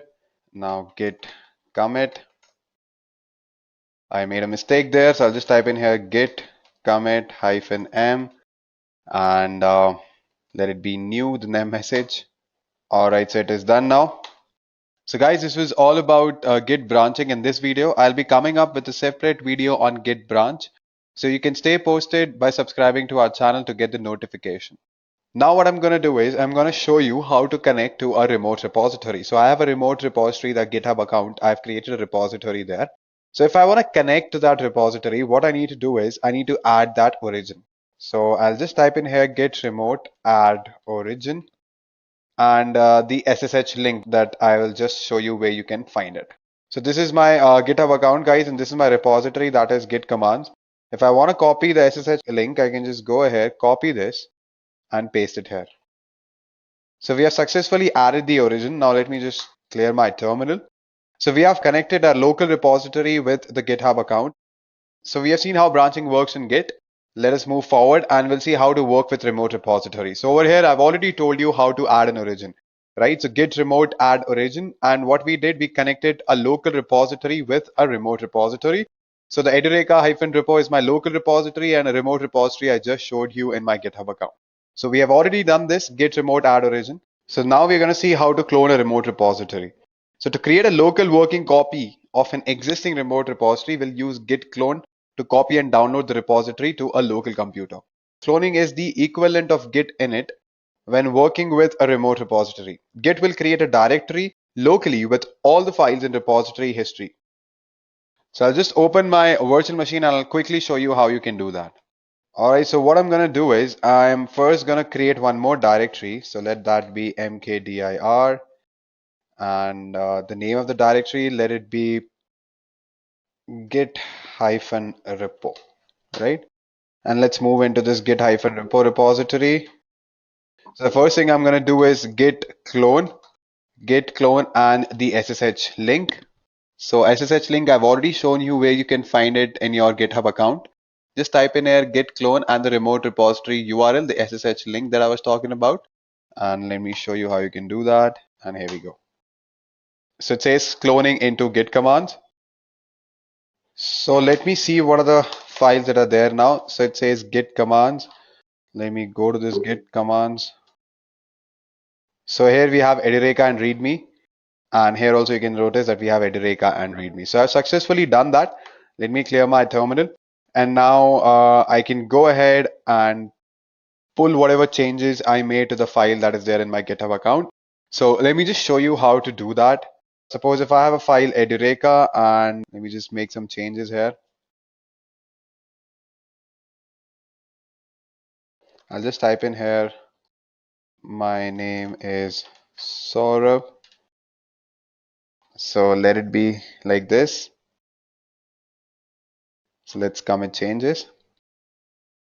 So yeah, now it'll be reflected in my repository. Now what I want is I want all the changes that have been made in my remote repository in my local machine. So for that, I'll just type in here git pull origin master, and here we go. So it says it has successfully done that. That means we have pulled all the files that were there in the report repository. So if I check, so I have here Edureka and readme.md files. So if I go ahead and type in gedit Edureka, let's see, all right, so I can see that the changes have been reflected. My name is Saurabh, which was something new that I added to my file. Right, so this was all about the pull operation. Now let us see how you can push changes to the remote repository. Right, so if I go ahead and make some changes, or if I create a file, let's say I create a file, touch git.py, let that be git1.py. Right, so if I make some changes to this particular file, I'll write here print I love Git, save it, close it. Right, so now before we push to the remote repository, we need to add these changes to the staging area. We need to make a commit, and then only we can push it. Right, so first thing, add the file name. So I'll just type in here git add. I can go ahead and type here if period. That will add all the changes made to the files in the staging area, all the files in the staging area, basically modified files. Or I can type the name of my file, which in my case is git1.py. So I'll just type in here git add git1.py. And now I'm going to commit the changes. So I'll just type in here git commit -m, give a message. So I'll just type in here remote, and it has done successfully. So now I can go ahead and push the changes to my remote repository. So I'll just type in here git push origin master, and here we go. So it says it is done successfully. Let us go back to our GitHub account and we'll see whether those changes are reflected there or not. So I'll just go ahead and run this, basically reload it. So you can see that git1.py file is added here, right? So let me just quickly go to the slides again and we'll see what all topics we have already covered. So we have seen how to perform git clone. We have seen how to pull changes from the remote repository to the local computer. We have seen how to push the local commits to the remote repository. Now let's talk about few advanced git commands. Focus on git stash, git log, git rebase, and git revert. So I'll quickly open my virtual machine and I will explain you there only. So guys, let's discuss about git stash first. So to save changes made when they are not in a state to commit them to a repository, you use git stash. This will store the work and give a clean working directory. If I have to give you an example, imagine when you're working on a new feature that's not complete, but an urgent bug needs attention. So that's when you can use git stash. Let me just quickly show you how you can use it.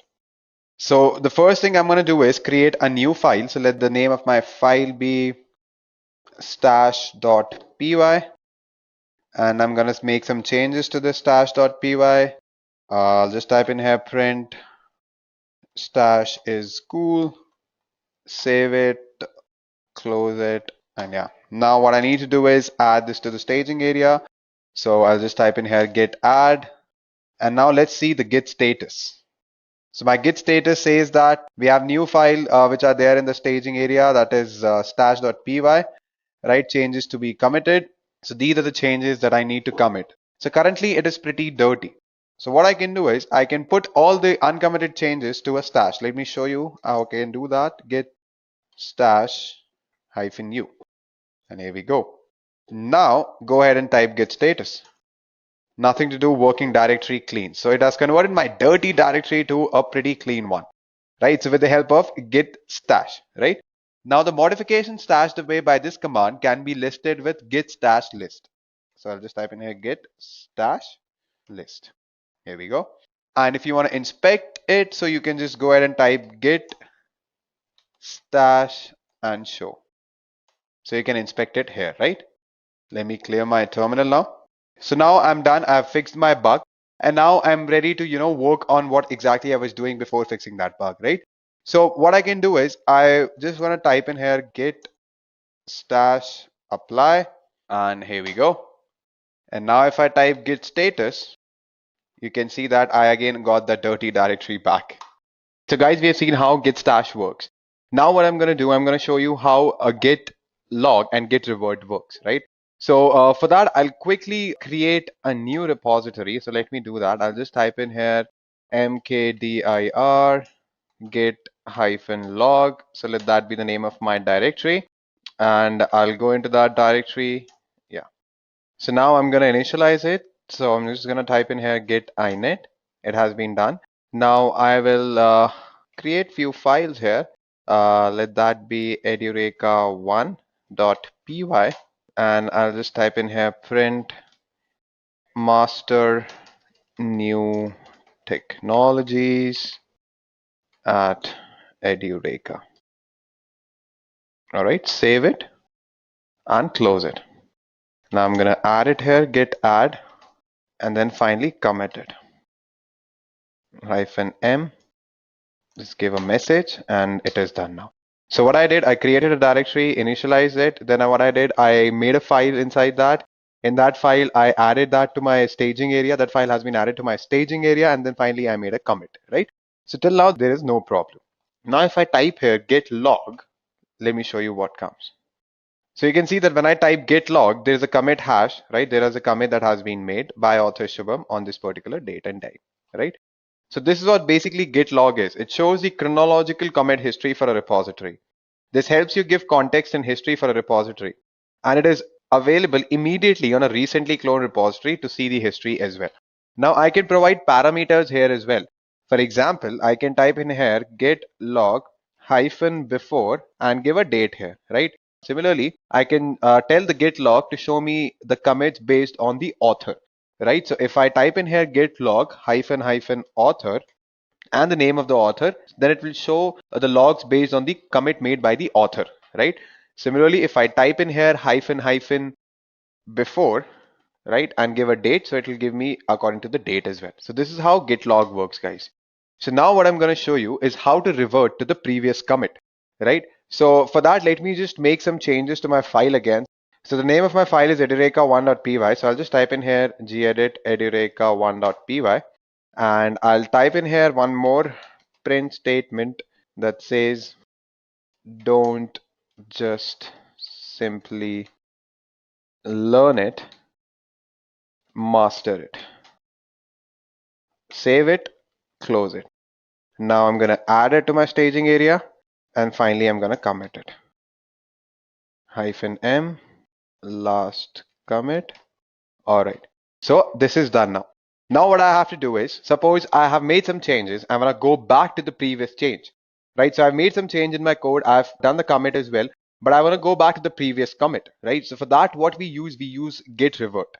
So let me show you how you can do that. So in order to go back to the previous commit, what I have to do is just type in here git log -one line. This will give me one line. So this was my last commit. So I want to go back, right? So for that, I'm just going to type in here git revert and the hash commit hash, and here we go. So it says that revert last commit. So it has already done that. Now, if I go ahead and check my edureka1.py file, so it only says master new technologies at Edureka. So this is how you can even perform the revert operation just by using in the commit hash. So with that, you can go ahead and revert back to the previous commit. So I hope this is clear now. Let me clear my terminal. So now what I can do is I can go ahead and revert to the last commit as well. Instead of just typing the commit hash, if I just type in here git revert head, and if I quit, so it says that I've rolled back to the previous version of my file. So if I go ahead and click on ls command, and if I type in here cat edureka1.py, so I've gone back to don't just simply learn it, master it. So my last commit was basically revert operation, right? So whatever file changes that have been done after git revert will be reflected as a commit itself, right? So I hope you're getting my point. So what I did first, I created an empty repository. Then in that, I created a file edureka1.py, made a couple of changes, made 2 commits. Then I used git revert with the hash commit to go back to the previous commit. Right? So with that, I got only master new technologies at Edureka. This one I didn't get at that time. Then what I did, I showed you git revert head, which will basically take the last commit, right? It'll revert the last commit. And the last commit was nothing but the revert operation that happened that actually made my file edureka1.py to go back to the previous version. So that was my last commit, right? So because of that, it has revert back to the last commit. This is why you can see that edureka1.py file has both master new technologies at Edureka and don't just simply learn it, master it. Right, so I hope I'm clear with git log and git revert. It's very easy, guys. There's not a lot of things to understand here. It's very basic. So let's talk about rebase now. So basically rebase is again one more way of combining the work between different branches. So what rebasing does, it will take a set of commits, copy them and store them outside your repository. The advantage of rebasing is that it can be used to make linear sequence of commits. All right, so the commit log or history of the repository stays clean if rebasing is done. Right, so let me just show you how it is done. If I just type in here git rebase master, let me just go ahead and do that. Git rebase master. So the current master is up to date. That's what the message pops up. So basically this command will move all our work from current branch to the master branch. They look like as if they are developed sequentially, but they are developed parallelly. All right, so let me just give you a better example of this. So I'll just create a branch here, git branch, say Edureka 010 is the name of my branch. And yeah, so if I want to go to this branch, check out Edureka 010. Yeah, I'm into that branch. And if I make changes to edureka1.py, I'm going to remove this print statement, save it, close it, clean my terminal. And I'm going to add it, git add period, and git commit -m rebase. All right, so this is done now.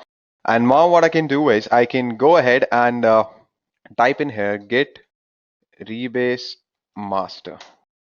So it says that current branch Edureka 010 is up to date. So this is how you can perform rebasing. So let me quickly go back to my slides. So we have talked about git stash, we talked about git log, git rebase, and git revert. It's time for another question. Which command initializes a new Git repository? And the options are A. Git init, B. Git start, C. Git new, D. Git create. If you know the correct answer, please leave it in the comment section below.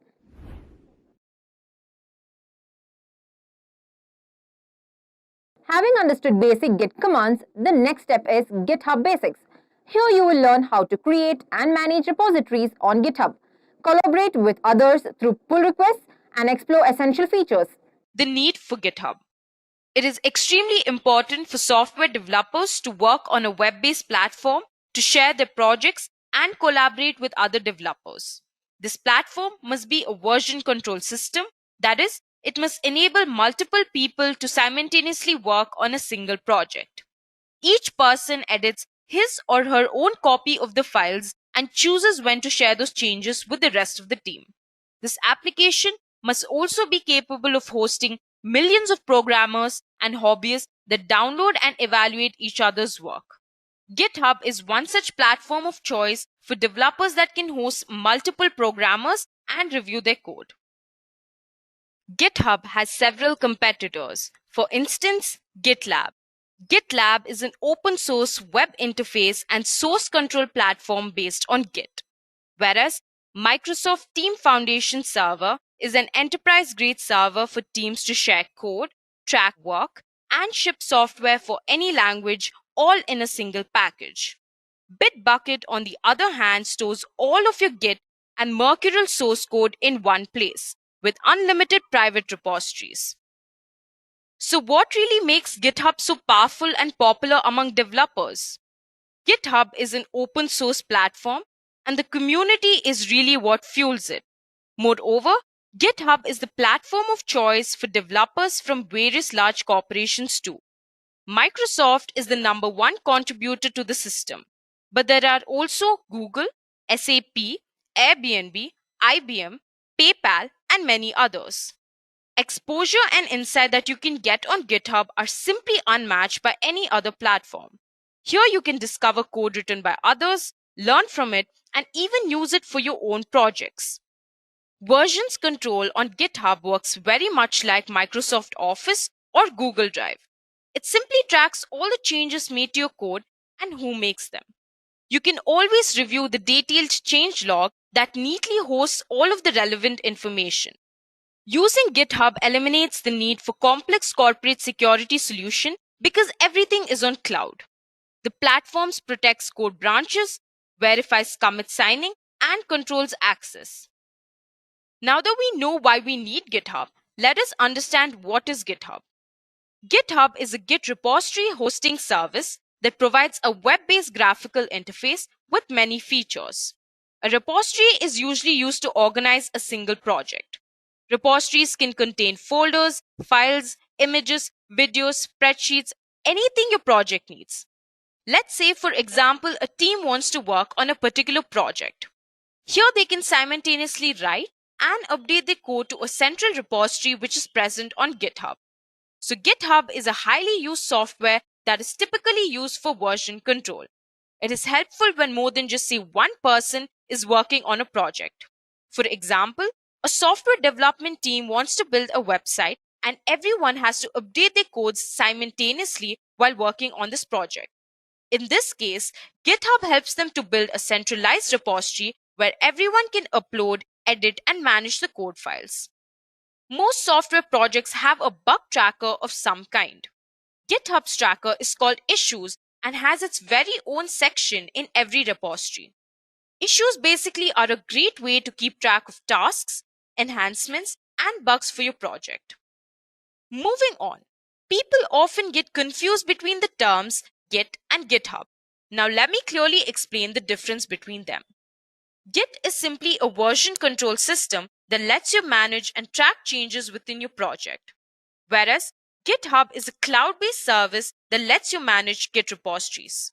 So basically, Git is the tool and GitHub is the service. Now that we know the difference between Git and GitHub, let us move on and understand how these two work hand in hand. We already know that Git is a version control tool that will allow you to perform all kinds of operations to fetch data from the central server or push data to it, whereas GitHub is a code hosting platform for version control collaboration. GitHub is basically a company that allows you to host a central repository in a remote server. Now, without any further ado, let's get started with the demonstration on how to use GitHub.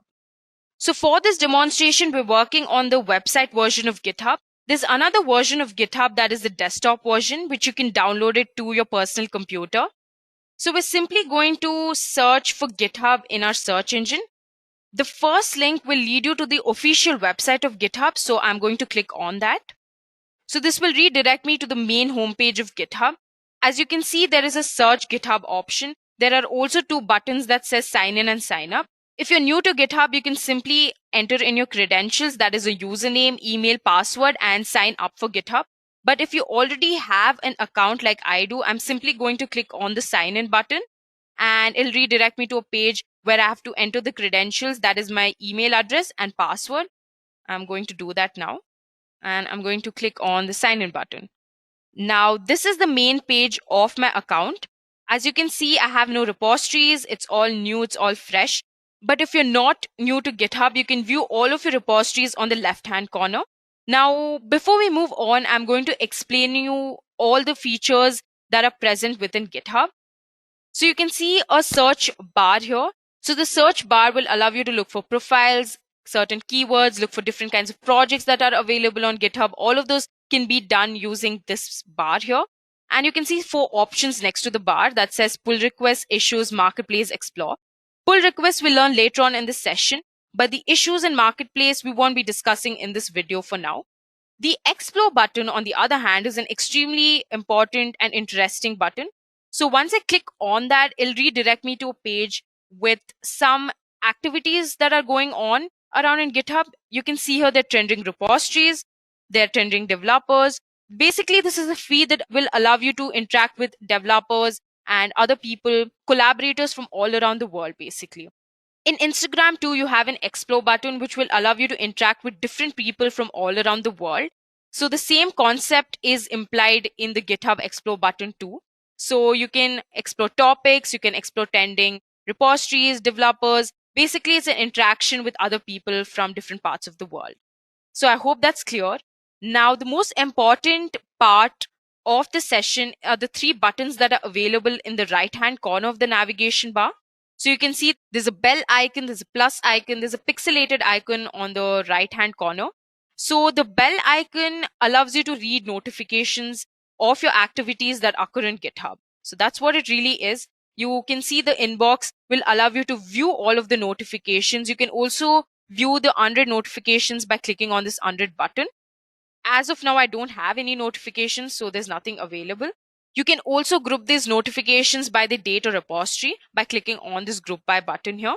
You can also view your saved notifications by clicking on here. And the done button, on the other hand, will let you mark all of your notifications that you're done with, your previous notifications. So these are the three important buttons you'll have to know in this bell icon. And the filters are not necessary as of now, so I'm not going to discuss that. This button, on the other hand, will allow you to manage your notification settings and your subscriptions too. So that's all for this bell icon. The next important button is this plus icon. As you can see, there are 5 drop-down options that appear here. The first one being new repository, followed by import repository, new gist, new organization, new project. So new repository we've already discussed previously in this session. A repository is a place where you create your files for your project. It's basically a storage space, right? So your repository can directly interact with your Git, right? So the new repository option will allow you to make files, a repository, to your GitHub account, right? The Git, on the other hand, the tool that which we use to make local repositories in our personal computer, can be directly pushed on. The local repositories can directly be pushed onto your GitHub account. So that's what the new repository button allows you to do so. But the new project, on the other hand, is a place to track issues, features, and other tasks that are related to the code within the repository. You can also connect with the DevOps build and deploy process, assign people to tasks, and so on by using this button. That is the new project button. So the difference between the new repository button and the new project button is that projects in GitHub are only a part of GitHub, but not Git.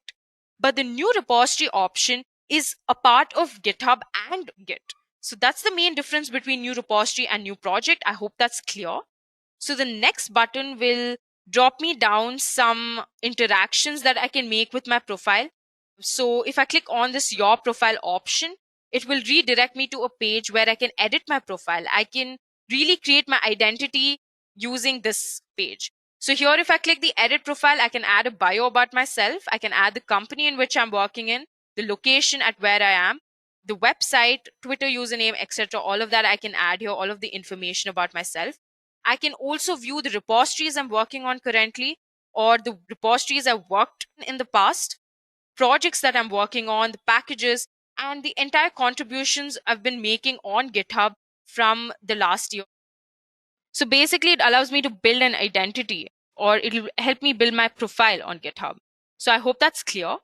Now, if I click on this button and if I want to sign out from a profile, I can simply scroll down and click on the sign out button here, and this will sign me out of my account. So that's all for getting started with GitHub. These are the basics on what GitHub is and what each of the button and options really do. Now, if I want to move back to the main page of my GitHub profile, I can simply click on this 𝐶𝐞, that's GitHub's logo. So I'm just going to click on this 𝐶𝐞 logo, and here I'm back to my main page. Now, before we move on and work on the different operations and options within GitHub and learn different things about GitHub, I'm going to give you a brief overview on how to download the desktop version of GitHub. So I'm simply going to search for GitHub Desktop on my search engine, and I'm going to click on the first link that's available on this page. Now I can simply click on this button that says download for Windows 64-bit. That's compatible to my current version of my personal computer. If you have a Mac, you can simply click on the Mac version and download it to your desktop. But as I've already mentioned previously that we're going to work on the website version, so I'm going to simply switch back to this. Now let's quickly move on to the next part of the session. Create a repository. So firstly, let us understand what a repository is. It is simply a storage space for the correct project that you're working on. GitHub is a very popular central repository that allows you to share your files, whereas Git allows you to create local repositories that are present on the system you are working on.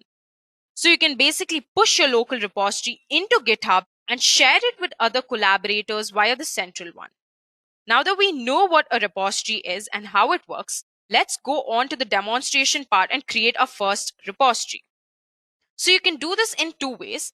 Either you can click on your create repository button that is present on the left side, or you can, as I've already mentioned in the previous part of the session, you can click on to this plus icon and you can click on the new repository option.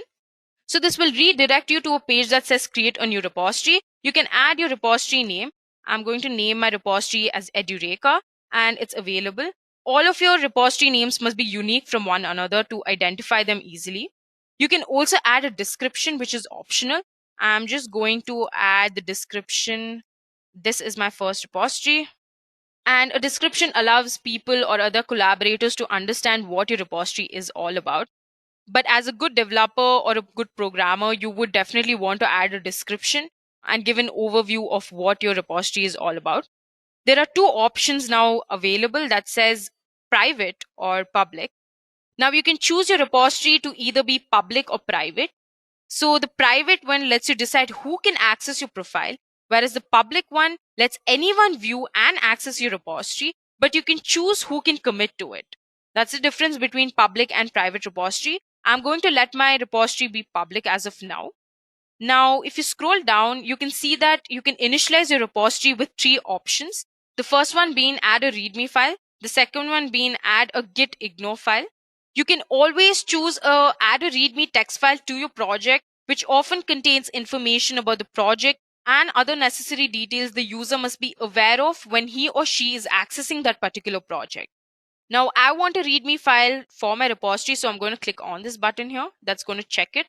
The next option is add a .git ignore file. So this file will let you ignore a list of files when the user is pushing files to GitHub.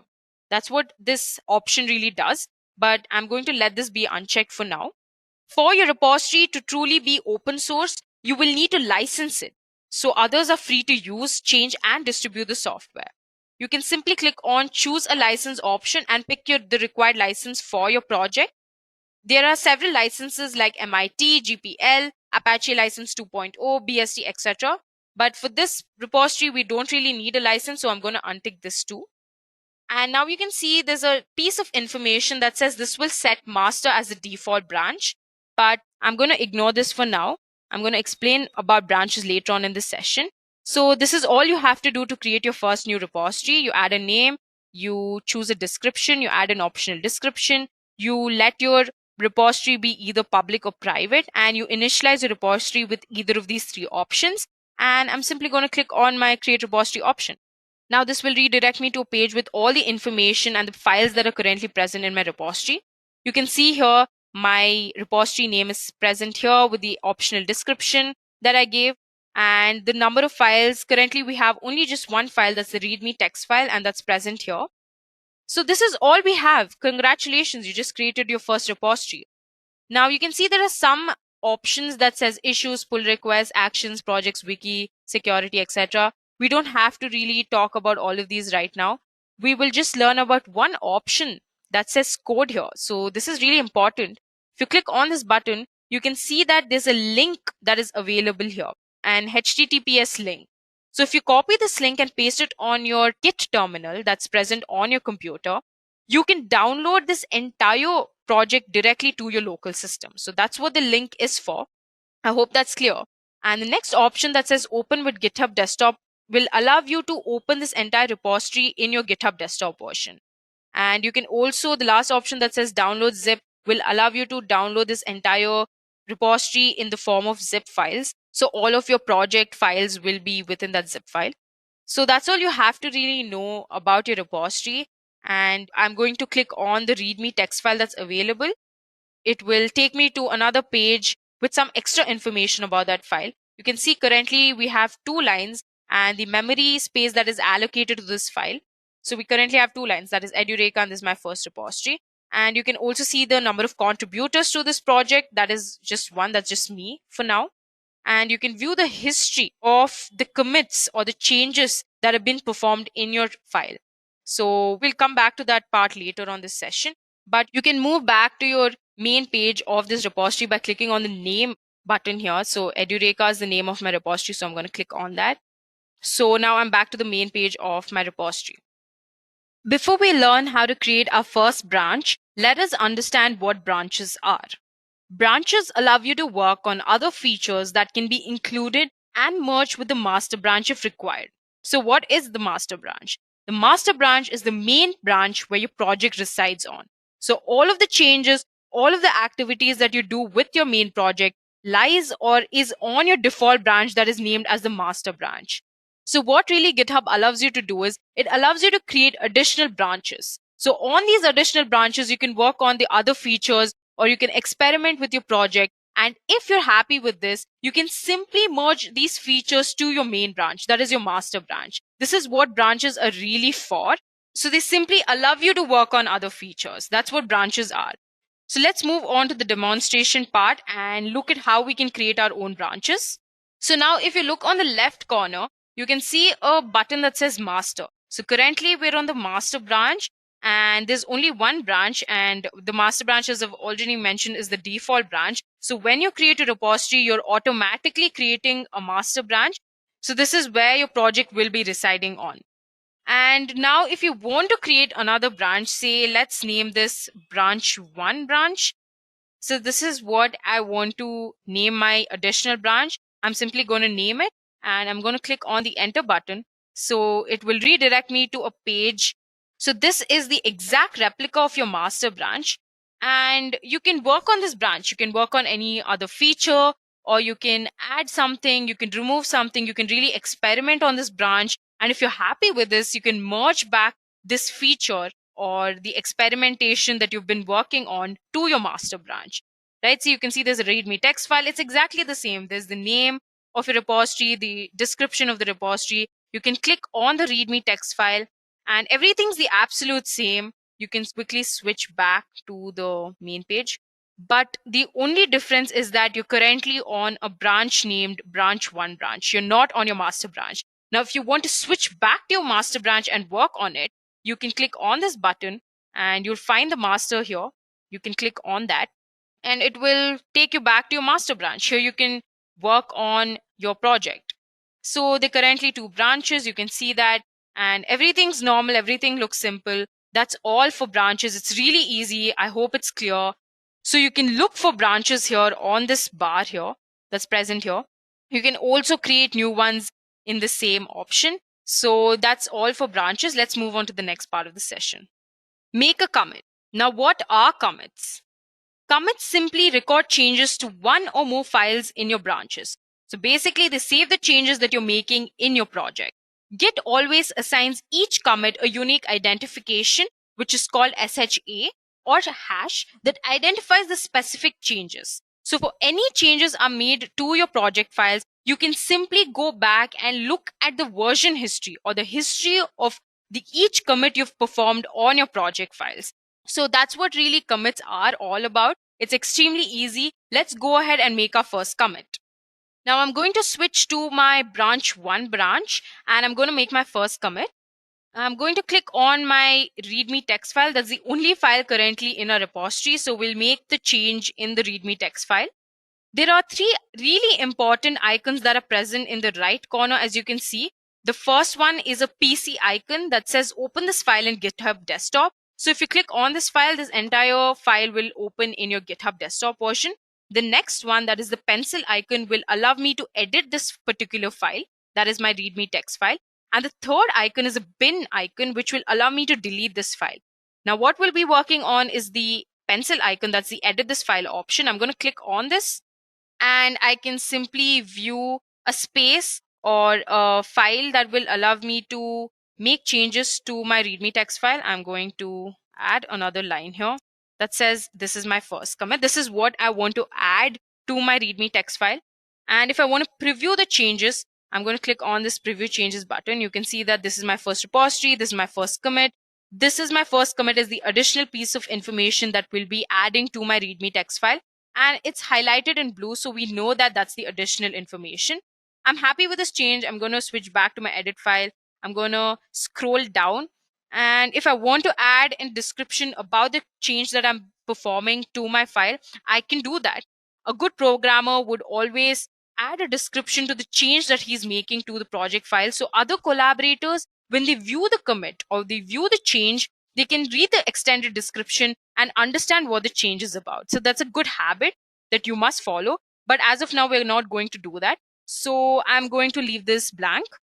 As you can see, there are two radio buttons that are currently available. The first one says commit directly to the branch 1 branch. This will allow me to make the change or save or make the commit directly to my branch 1 branch only. So the change that I'm making currently is only implemented to my branch 1 branch. The second option allows me to create a new branch for this particular commit and start a pull request. We're not going to talk much about this option right now, but the first option is extremely important. So we'll let this be stuck on to the option that says commit directly to the branch 1 branch. And I'm going to click on the commit changes options. And this will simply implement the entire change to the file. You can see that the change is implemented. The additional piece of line that says this is my first commit is added to my README text file.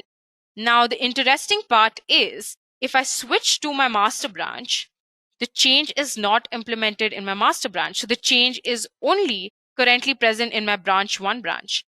And now if I want to view the history of the changes that I've made, I've already mentioned in the previous part of the session that the history button will allow me to do so. So I'm going to click on this history button and you can see that I made my first commit 23 minutes ago and I made my new commit 41 seconds ago. And there is also a hash number, unique hash identification number that allows me to distinguish between both of these changes. So all of my commits that I'll be making on this branch will be available here. So that's the main point of a version control system, isn't it? Understanding and keeping a record of all the changes that we're performing in our files and our projects. So this gives full justice to the word version control. So that is what GitHub is all about. Now that we learned how to make our first commit, let's move on to the next part of the session. Open and merge pull requests. So what are pull requests? Pull requests let you tell other developers about changes you've pushed to branch in a repository on GitHub. So once a pull request is open, you can acknowledge and review the changes with collaborators and add follow-up commits after which your changes are merged into the base branch. So there are two ways to create a pull request. The first one being pull request from a forked repository, and the second one being pull request from a branch within a repository. Currently in this demo, we will work on the second one, that is pull request from a branch within a repository. Now I'm simply going to switch to my demo part. Okay, now currently I'm on my master branch. I'm going to click on this pull request option that's here. Now it says branch 1 has had recent pushes 3 minutes ago, compare and pull request. I'm not going to click on that. I'm going to simply click on the new pull request option here. So this will allow me to compare the changes. There's a base branch and a compare branch. The base branch is the master branch and the compare branch, I will compare my master branch to my branch 1 branch. So this notification says that the merge between the branch 1 branch and master branch is definitely possible. So it's a green signal. So if I scroll down, I can view the difference between both the branches. So the left hand side indicates the information that is present on the master branch and the right hand indicates the information that is present in my branch 1 branch. Plus sign indicates the additional information that is present in my branch 1 branch. I'm happy with this. So I'm simply going to scroll up and create the pull request. I'm going to click on that. I can also leave a comment and I can preview the change. That's not necessary for now. So I'm going to go ahead and create the pull request. Now this will redirect me to a page. So this page says that the pull request has been opened. And now I can choose to merge this pull request. That is, I can merge the branch 1 branch to my master branch. So it says this branch has no conflicts with the base branch. Merging can be performed automatically. And that's good news, right?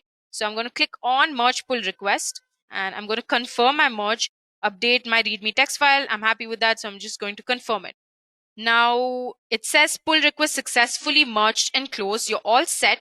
The one branch can be safely deleted. I'm not going to delete the branch. I'm going to compare both of the branches and see if my master branch is exactly the same as my one branch. So I'm going to click on this Edureka.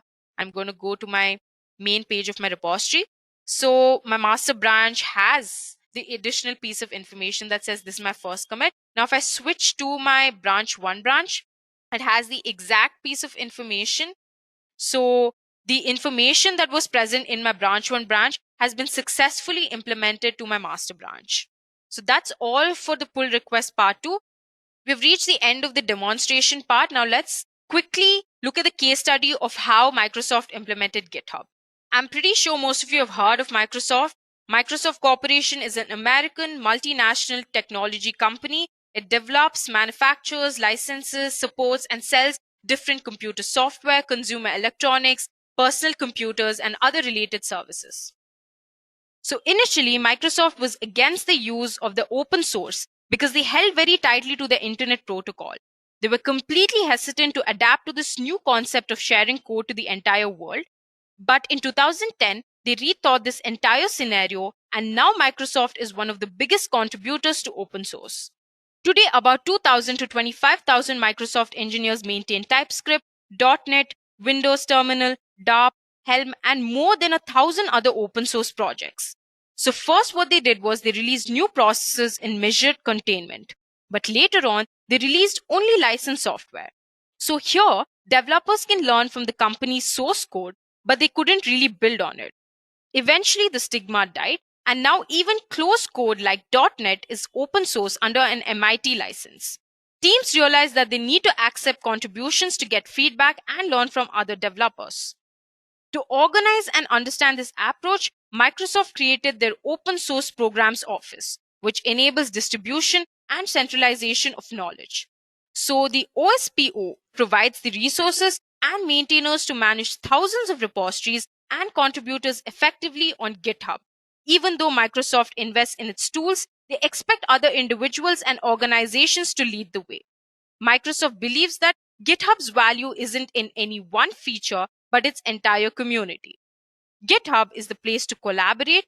It's where everyone is and where most of the entire world's open source is already happening. It's not just a feature, but the whole thing. We have covered the basics of GitHub. Next, in GitHub Workflow, you will learn about the standard workflow used in GitHub for effective collaboration. What is a workflow? Workflow is about controlling the sequence of events that transform a piece of work to ensure every person on the team can use the best tool at the right time. To put it simply, a workflow is how you get work done. It is a series of tasks you need to complete in order to reach some repeatable business goals. At its core, the workflow is change management. As I have already mentioned before, workflow comes in all shapes and sizes. There is no universal solution for every team's needs. An optimal workflow enables the systematic organization of resources into processes that transform materials, provide services, or processes information. The principal ways to manage software in Git are the Git flow and the GitHub flow. These two methods can really help you to manage your project and optimize your entire workflow in the team. Now that we know what is a workflow, let us discuss about Git flow versus GitHub flow. So first we'll discuss about Git flow. Git flow works with different branches to manage each phase of the software development.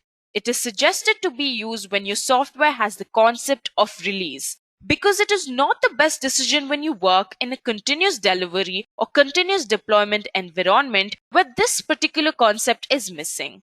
Another good point of this flow is that it fits perfectly when you work in a team and one or more developers have to collaborate on the same feature. So the main branches in Git flow are master, develop, features, hotfix, and the last one is release. Now let's discuss about GitHub flow. GitHub flow is a lightweight branching workflow that supports teams and projects where deployments are made regularly. It is centered around a particular feature and and small confined changes. So now I'll discuss some of the key features of GitHub. Here the master branch is always production ready. Master is also deployed to production. Development often only happens on the feature branches. The deployment speed is extremely fast here. And the last important feature is that it requires a verification for each release. Now let's move on and discuss some of the major issues of Git flow. So here many of the developers do not like that new feature branches are started off the develop branch rather than the master branch, or the way it handles hot fixes. But these are fairly minor issues. But before we move on with the major ones, let me explain you what a hot fix is. Hotfix branches are a lot like release branches and feature branches, except they are solely based on master instead of the develop. This is the only branch that should fork directly off of the master. Now moving on to the major issues with Git flow, it is much more complicated than most developers and development teams actually require it to be. It's complicated enough that a big helper script was developed to help enforce the flow. Though this is okay, the issue is that it cannot be enforced in a Git graphical user interface, but only on the command line. So the only people who have to learn the complex workflow really well, because they have to do all the steps manually, are the same people who aren't comfortable with the system enough to use it from the command line. This can eventually be a huge problem. These issues can be obviously solved easily just by having a much more simplified process. So here at GitHub, they do not use Git flow. They use a much simpler Git workflow. Its simplicity gives it a number of advantages. One is that it is easy for people to understand, which means they can pick it up extremely quickly. And if they ever mess up, they can always undo. Another is that we do not need a wrapper script to help enforce it or follow it. So using graphical user interfaces and such are not a problem. So the next question that arises is, why don't they use Git flow at GitHub? Well, the main issue is deployment. The Git flow process is designed largely around the release branch. GitHub does not really have the releases because your deployment to production occurs every day. That is often several times a day. The process of testing and shipping is as simple as possible so that every employee feels comfortable doing it. Now let's move on and understand the main topic of today's session, GitHub flow. The first step in GitHub flow is to create a branch. So when you're working on a project, you're going to have a bunch of different features or ideas in progress at any given time, some of which are ready to go and others which are not. Branching exists to help you manage this particular workflow. So now when you create a branch in your project, you're creating an environment where you can try out new ideas.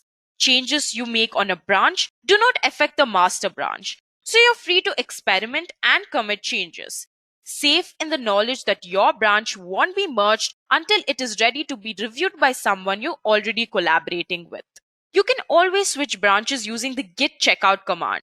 Now, branching is a core concept in Git, and the entire GitHub flow is solely based upon it. There is only one rule: anything in the master branch is always deployable. You should remember this. So because of this, it is extremely important that your new branch is created off the master when working on a particular feature or a particular bug fix. Your branch name should always be descriptive, so others that are working with you can see what you're working on. Now let's move on to the second step in GitHub flow. Add commits. So once your branch has been created, it is time to start making changes. Whenever you add, edit, or delete a file, you're making a commit and adding them to your branch. This process of adding commits keeps track of your progress as you work on a particular feature branch. Make sure you are on the correct branch by listing it, and if necessary, switching to it by using the command git branch and then using the next command git checkout your feature branch name. Make sure you are on the current branch by listing it using the git branch command, and if necessary, switching to it by using the checkout command. Commits also create a transparent history of your work that others can follow to understand what you've done and why. Each commit has an associate commit message, which is a description explaining why a particular change was made. Furthermore, Each commit is considered a separate unit of change. This lets you roll back changes if a bug is found or if you decide to head in a different direction. You can do this by adding, committing, and then finally pushing it.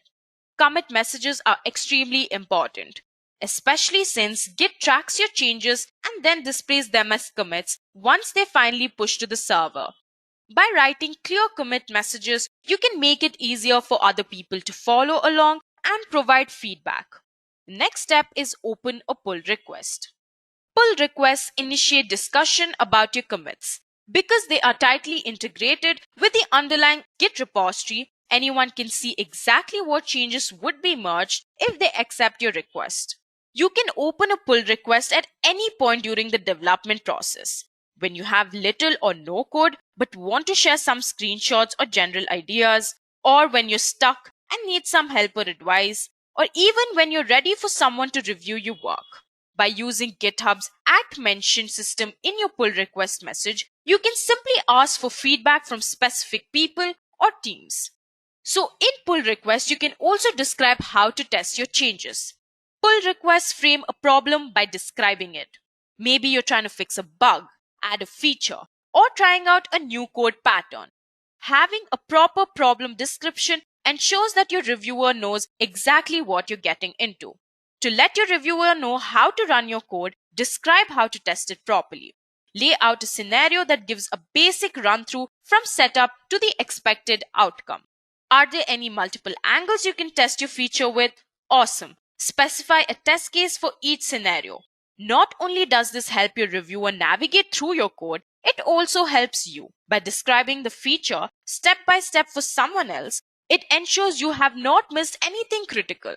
Now let's move on to the next step, that is, discuss and review your code. Once a pull request has been finally opened, the person or team reviewing your changes may have questions or comments. You can obviously read these. You can also continue to push to your branch in the light of discussion and feedback about your commits. If someone commits that you forgot to do something, or if there is a bug in the code, you can immediately fix it in your branch and push up the change. GitHub will show your new commits and any additional feedback you may receive in the unified pull request view. Pull request comments are written in Markdown, so you can embed images and emoji, use pre-formatted text blocks, and other lightweight formatting. You can even suggest committable changes right in the comment. A review basically focuses on the code health and on production readiness. So let me explain you what code health is. Perhaps the coding style does not match project guidelines. The change is missing unit tests, or maybe everything looks great and props are in order. Pull requests are designed to encourage and capture this type of conversation. You can suggest changes directly in a comment by hitting the Suggest Changes option. Now let me explain you what production readiness is. The pull request template lays out one or more scenarios on how to test your code.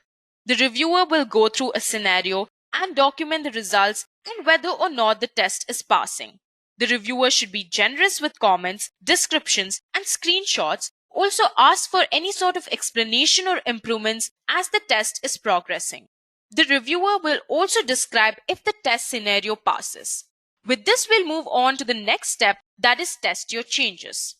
So before any code is finally deployed into production, it needs to be tested in a production-like environment. That is, you could say the staging area. To make your life easier, read upon how to make an update script to update your tool for each environment right here. With this, we come to the last step of GitHub Flow, that is merge your feature. Now that your changes have been verified in a production-like environment, it is time to merge your code. Make sure the code has been signed off before proceeding. Squashing commits of a pull request improves the readability of the commit history.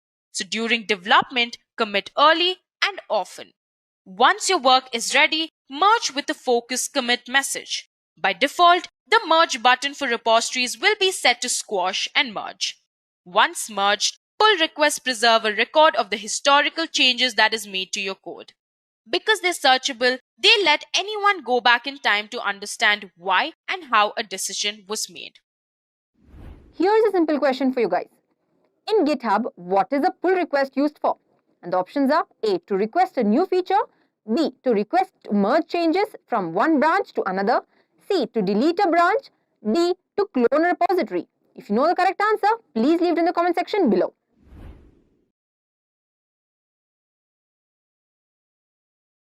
After understanding GitHub workflows, the next topic is Git Bash. In this module, you will learn about the Git Bash, a command line interface that provides a robust environment for using Git commands, and go through the installation of Git Bash for Windows. What is Bash? In the early days of computing, the computer that processed data or performed operations was separate from the tool that gave it the instructions to do the processing.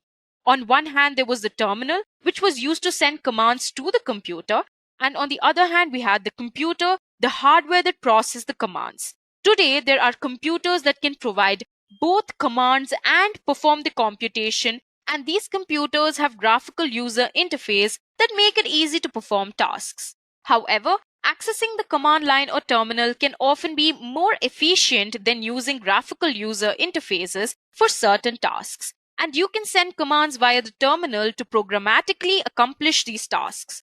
Now, for example, working with files in the terminal is much more faster and efficient than working with files in a graphic environment like Windows Explorer or the Finder on a Mac. You can also use the terminal to launch and execute open reproducible science tools such as Jupyter Notebook, Python, and Git, which we will talk about later on in the session. Before we really understand what is Bash, we need to understand what is shell. So shell is the program and the information produced is the output. Now these commands can be entered and executed via the terminal, which allows you to control your computer by typing in commands with a keyboard, instead of using buttons or drop-down menus in a graphical user interface with a mouse or keyboard. Bash, also known as a born-again shell, is an implementation of shell which allows you to efficiently perform many tasks. Let me explain Bash with an example. You can use Bash to perform operations on multiple files quickly via the command line. You can also write and execute scripts in Bash just like you do in R or Python that can be executed across different operating systems. Using Bash in the terminal is a powerful way of interacting with your computer. GUIs and command line Bash are complementary. By knowing both, you will greatly expand the range of tasks you can accomplish with your computer. Now, with Bash commands, you will be able to perform many tasks more efficiently and automate and replicate workflows across different operating systems like Linux, Windows, etc. Now, common tasks that you can run at the command line include checking your current working directory, changing directories, making a new directory, extracting files, and finding files on your computer. Now, working in the terminal with Bash provides you with the ability to easily navigate your computer to access and manage files and folders. That is, you can easily navigate your computer's directories. You can also quickly and efficiently work with many files and directories at once. Also, you can run programs that provide more functionality at the command line, like for example, Git.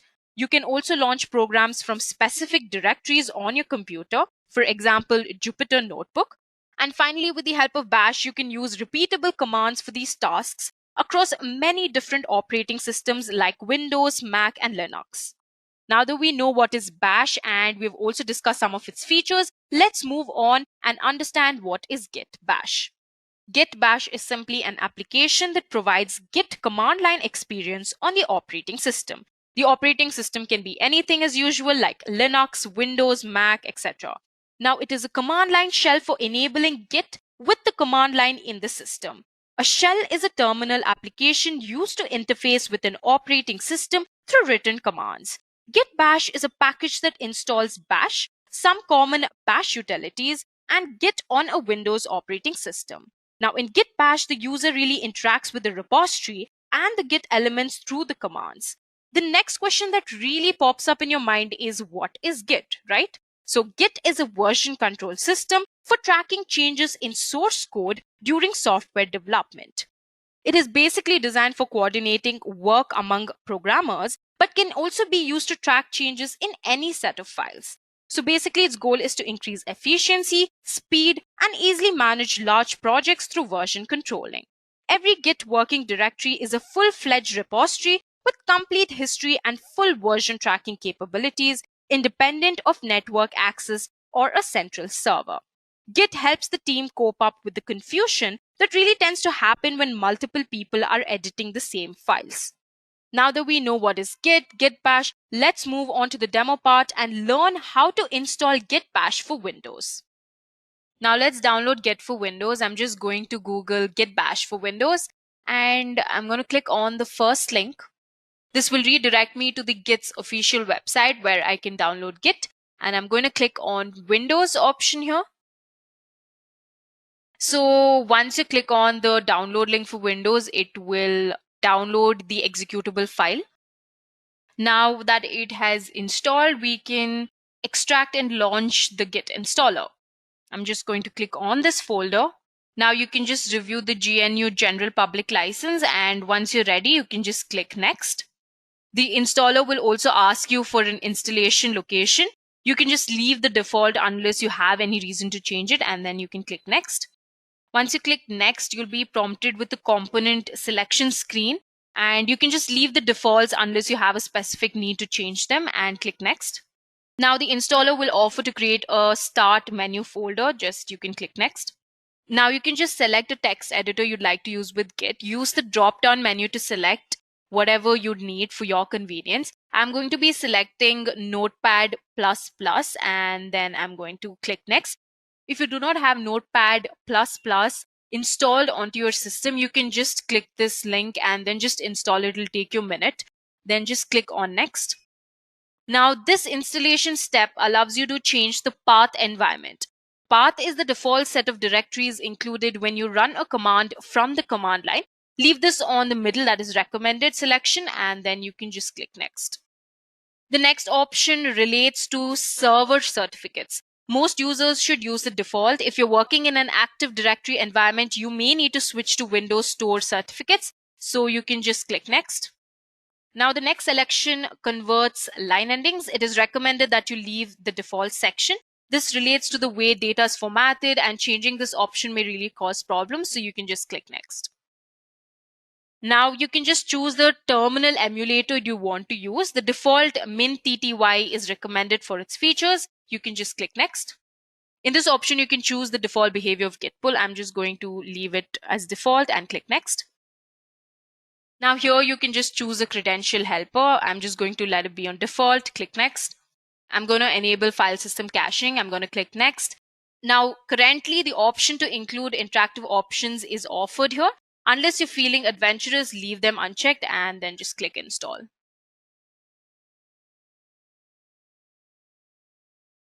Now, once the installation is complete, tick the boxes to view the release notes or launch Git Bash, then just click Finish. And as you can see, Git has launched the release notes. I'm just going to open this. You can just read the release notes. I'm just going to close that window. Now, Git has two modes of use. Okay, the first one is a bash scripting shell, or you could say the command line, and a graphical user interface. Now, in this tutorial, we're going to be using the bash scripting shell, that is our command line. Now, to launch Git Bash shell, you can just open your Windows Start menu and type Git Bash. Okay, and this will take you to your Git Bash. I'm just going to zoom in. Yes, perfect. Now, if you'd want to create new directories, that is just folders in Git, you can just use the mkdir command. Now, I'm just going to create a new directory named git_demo. Now, I can change the location to the newly created directory by using the command cd and type the name of the directory that I'd like to move in. That's git_demo. And you can see that I have moved into my git demo directory. Also, you can use the ls commands to list all the files and folders in the current directory. I'm just going to type ls. Because it has none, it's not going to show you any. Now, if I'd want to move back to my previous directory, I can just click on the cd command and put in 2 dots, and this will take me back to my previous directory. And if I click ls, you can see all of the documents that are currently present in my directory. You can see that I have pictures, I have videos, I have Anaconda, I have a folder named Git Demo. This is great. Okay, now what I want to do is I want to create a username, and I want to create an email for working on Git Bash. And for this, I can use the command git config -- global user.name, and I'm just going to type in my first and last name. Okay, and this has created the username for me. Now I want to set my email address, so I'm just going to type the same command, but I'm going to refer this to email, and I'm just going to type in my email. Okay, once that is done, I have set up both my username and email. Now let's move on to the next part of this session and learn how to initialize a local repository. Okay, so now what I'm going to do is I will clear my screen. Now what we've really done is we've set our Git username for every repository on our computer. And once that is done, I just want to check if the username has been set. I'm just going to use this command. Now that I have confirmed I have set my Git username correctly, let's move on to the next part. So firstly, let me clear my screen for this. Now there are some few basic commands that you have to be familiar with when you start off with Git and Git Bash.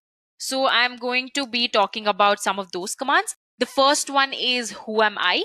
Now the command's output is the ID of the current user. When you type who am I, the shell finds a program called who am I, runs that particular program and displays that program's output, that is your username, and then eventually displays a new prompt to tell us that it is ready for more commands. Now let's try another command, that is pwd, which stands for print working directory. Now when you first log in, right, your current working directory is your home directory, okay? And your home directory has the same name as your username, and this is where your personal files and subdirectories are saved. So pwd is that. And as I've already mentioned before, to find out what is currently in your home directory, you can use the ls command. And ls just prints the names of the files and directories in the current directory in alphabetical order, arranged neatly into columns. Now, the number of commands have extra options or features which we can call through the use of a flag. Now, a flag is usually a dash followed by a single letter such as -v, -l, etc. I am just going to type the command ls-l. Okay. So the -l flag on the ls command is short for long format, and it really displays a more detailed listing of all the files within the current working directory, including file size and the date of its last modification. Now you have to remember that there is a space between ls and -l. Without it, the shell thinks we're just trying to run a command called ls-l, which doesn't really exist. Let's take another example of the flag. I'm just going to type ls-f. Okay. Now this command tells ls to add a trailing to the name of the directories. Here we can see the list of all the subdirectories that are present. Now fields like links, music, all of them have trailing slashes. And there are a ton of online manuals that really tell you which options a particular command can take and how each option modifies the behavior of the command. Now I'm just simply going to clear my screen. And one more thing I forgot to mention is that if you want to check that Git is up and running and is installed properly, you can obviously use the git help command, and it will just give you an overview of what is in Git and if it's up and running. Now we will just move into the directory Git demo. So I'm just going to use the change directory command, and this will just move me to my Git demo directory. Now I will tell my Git to create a repository. Okay, for all of y'all who don't know what a repository is, it is a storage area where a version control system really stores all revisions of files and information about who changed them and when did they change them, etc. It's basically a storage space for your file, okay? And each version of the changes that you make in these files are stored in a repository. Okay, that's what a repository is. Now let's move on and initialize this repository by using the git init command. It'll prompt you with a note that says initialize empty git repository in this particular location.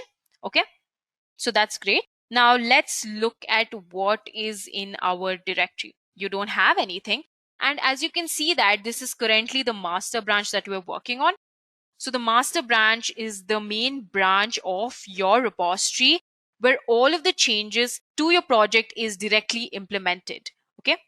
So branches is completely a different topic on its own, so we'll not really talk about it in detail.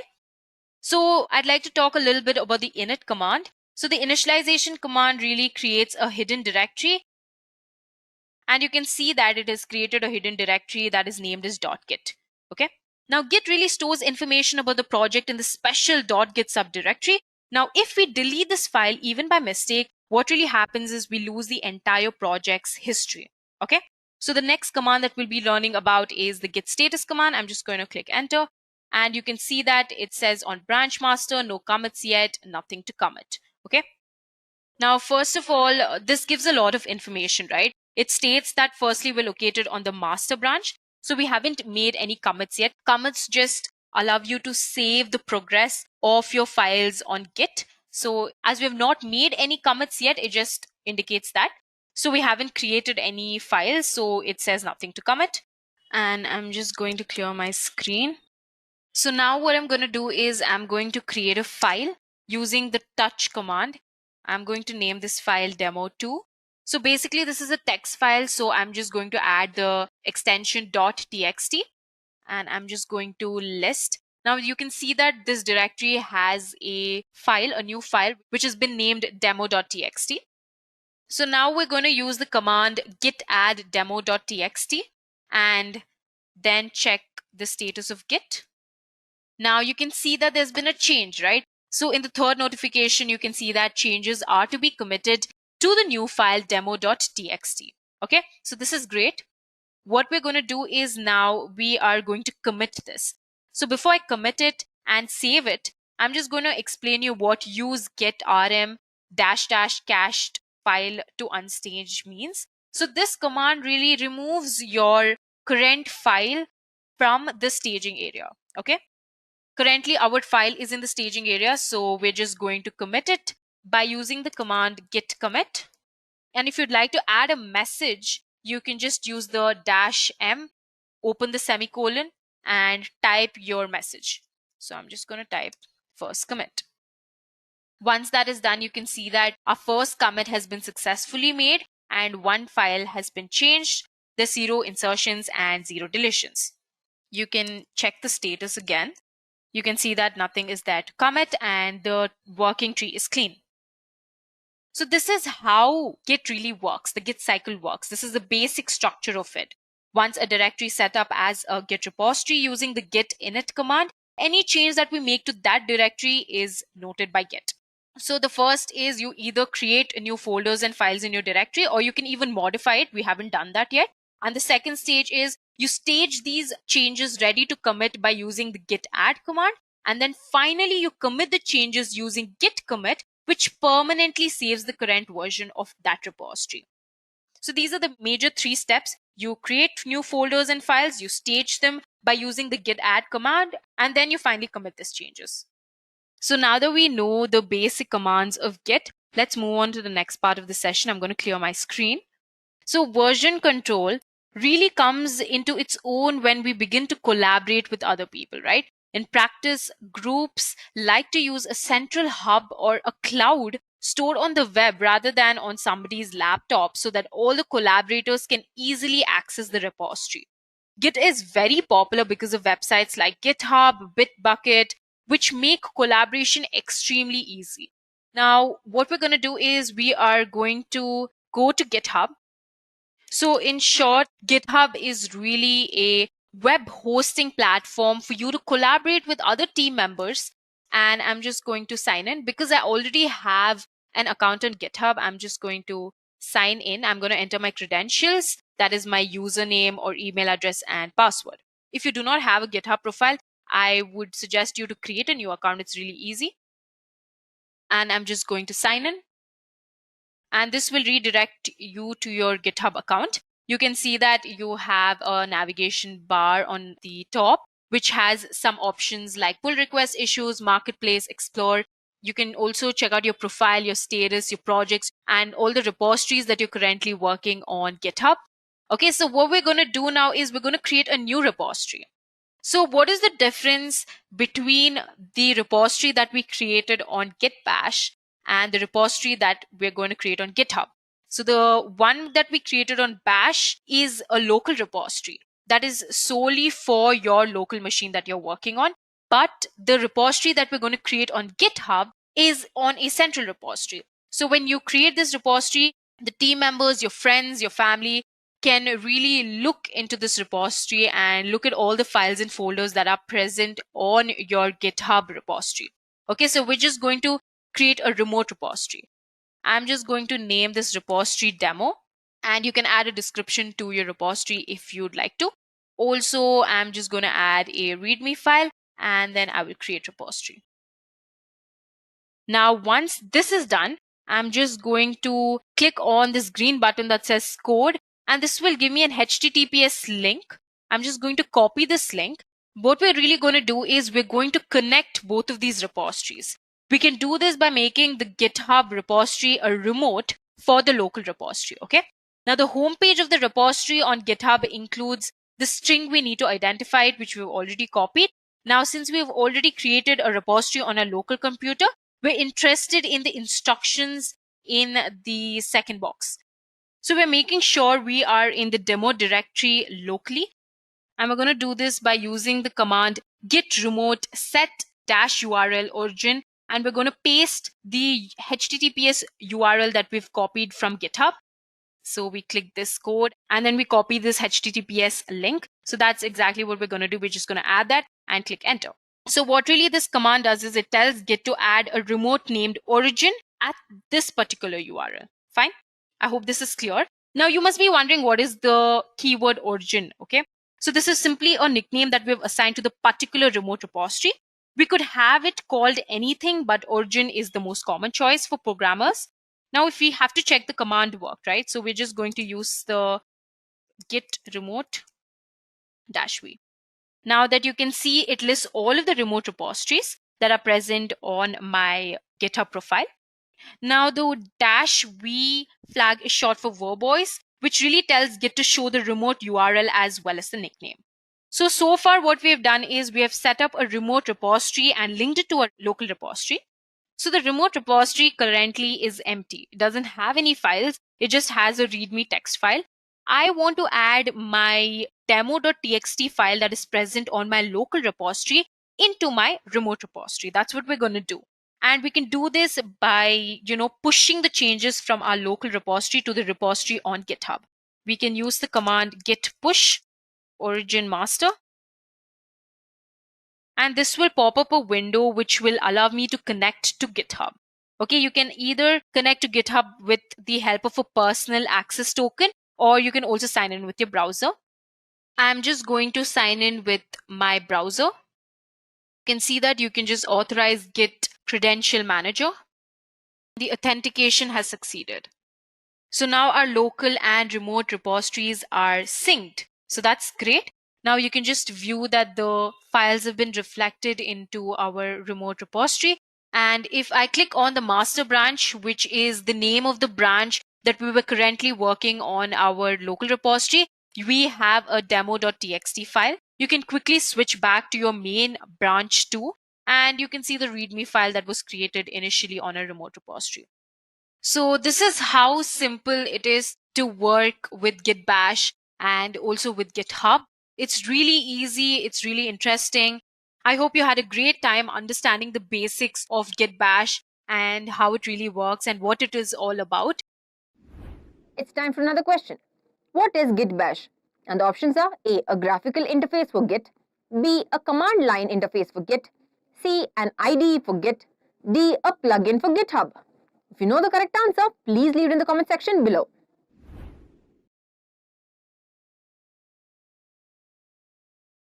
Following our discussion on Git Bash, we'll move to GitHub repository.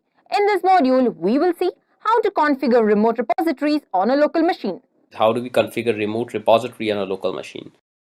What we are trying to do is that we have an existing project on our local machine and we have not added the Git remote. So what we're going to do is we will adding the Git remote. So if I go back to Git ls, if I do Git remote, then there is none. So what I'm going to do is I'm going to copy the remote URL from here and I'll go to this project, hello world. I'll copy the remote URL and I have to execute this command, get remote add and then the remote name and then the repository name. So I'm gonna do is origin and this is my repository URL. So if I now do git remote, I should see now origin. I can also see it verbose. Let's see.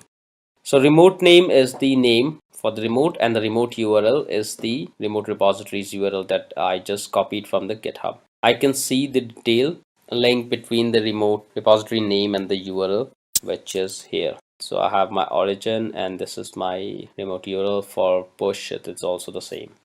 This is another demo we are doing wherein we are configuring existing project as a remote repository. So what we are going to do is we are going to create a new repository on GitHub. We'll open the Git Bash and initialize a project. And once that is initialized, I'll add all files in the local repository by adding git add dot. Then this stage file for the first commit. So once that is there, I'll make my first commit as git commit -m and then we will add the remote. So I'll start with this. So let's create a new repository on the GitHub. I'll go to new repository. This is public and I'll initialize with read_md and I'll take the license as general public. So I'm creating my repository. My repository is created. Now I can go back here and so I'll create new project, my project 2. I will add a new file test.txt and I'll initialize my directory. So I've initialized the directory. I can look at the Git status now. So I have untracked file. I'm gonna add it. This is my first commit. So I'm committing this file from staging area to the repository. Now this is committed. Now what I have to do is I'll add a remote repository. So if I go do git remote to look at the repositories, then they should be none. So what I'm gonna do is I'm gonna copy this remote URL repository URL. I'm gonna do git remote, add the name and then the git. Now if I do remote -v, I have my git ready. Now git push origin master.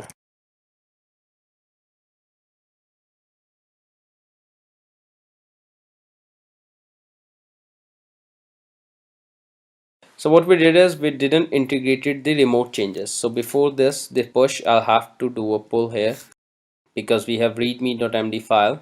So I have my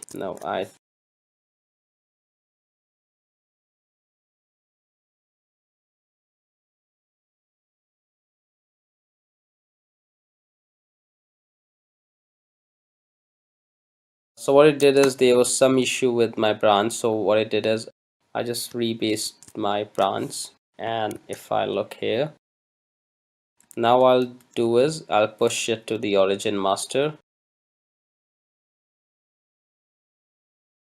So now I have uploaded the project. So what we did is we created a new project, and when we uploaded this file, we added the remote URL, remote repository URL, and we have uploaded the file. So we can see the remote repository that we already knew, that we can type git remote and do -v, and it will show us the URLs that Git has stored. It will list all the remote servers which are there.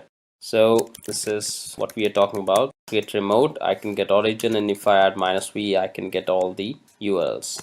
I can also rename a remote repository. For example, instead of origin, I want to, for example, if I have different remote repositories, then I can, for example, name it something else. So what I'm going to do is I'm gonna rename the origin to repo1. If I do now git remote, so I have repo1 now. So this is just for the renaming a remote repository name. Now to remove a remote repository, we can use either the below options. So they are both the same commands. First one is git remove, and the second one is git remove rm. These two commands. The reason for removing can be that maybe the server has moved and we are not using that particular mirror, or our contributor is not contributing anymore in the project. So there can be n number of reasons for removing the branch. In case the server has been moved, then we first remove the remote repository and then we will add the remote repository again that we saw in the previous examples. The point here to note is that all remote tracking branches and configuration settings will also be deleted for that particular remote repository. So how can we check the remote repository? So I'm going to again do git remote -v. So I have the Git repository named origin with the Git URL is listed. So to remove it, what I can do is I can either use git remote rm and then the branch name. Now if I check this again, then this will return me a blank result. So now let's take an example. What I'm going to do is I'll quickly remove my module 3. So I'll quickly clone this. This is the same we are using. Since I have removed the remote, instead of adding the remote, cloning is much faster for me now. So I'm going to get into this, and this is, I have the remote available.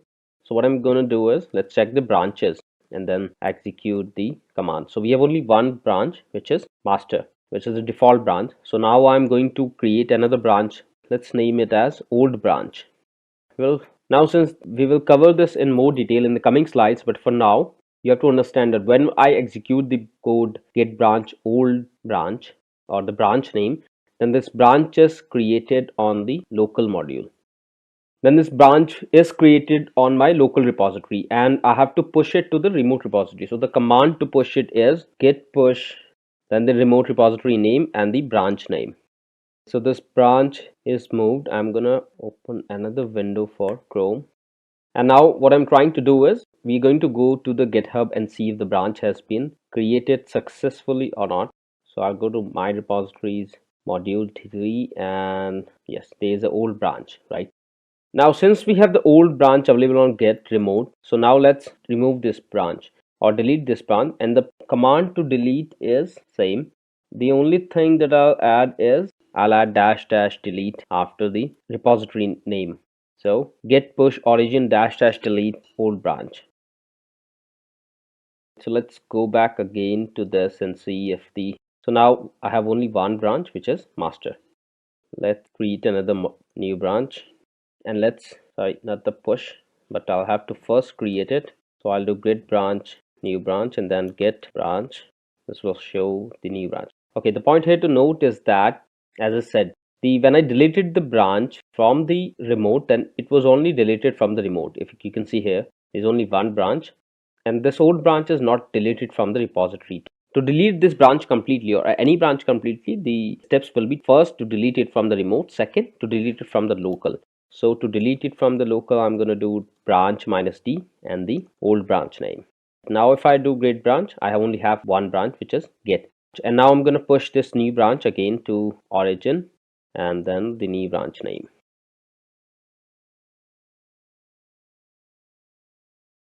Yes, so now I have another branch, which is new branch. Now I can also go ahead and rename a branch.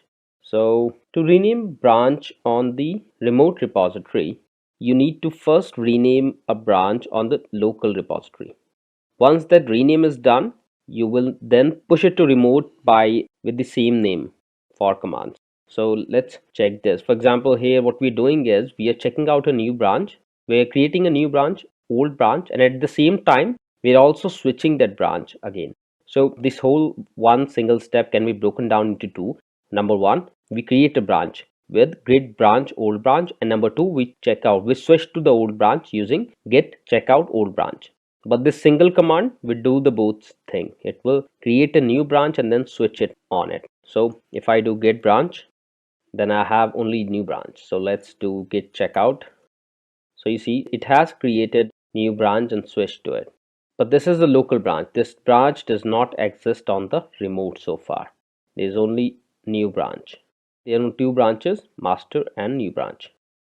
Next, what I'll do is I'll push this branch to the remote. So the command is same, git push the remote repository name and the branch name. Okay, now I have three branches, master, new branch and the old branch. And if I do this command, before I rename, so let's rename it to here. What is happening is that when we create this branch, we had only two branches, master and old branch, and then they are renaming this old branch to new branch. So let's rename this old branch to actually new branch name, new branch 1. So the command is git branch -m, the old branch name, and then new branch 1. If I do now git branch, then I have again 3 branches, master, new branch, and the new branch 1. But if I go to the remote again, then I have not pushed this change to the remote yet. So I have only 3 branches, master, new branch, and old branch. This has not been renamed on the remote. So to rename it on the remote, what I'll do is I'll push this branch, git push, and what I'm going to do is git push colon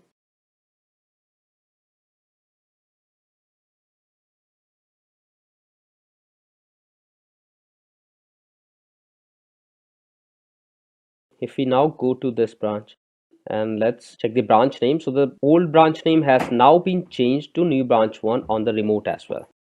While if we go to this example, then what is happening is that we have created a new branch, new temp, and then switched to that branch. So the -m option here is for moving or renaming a branch.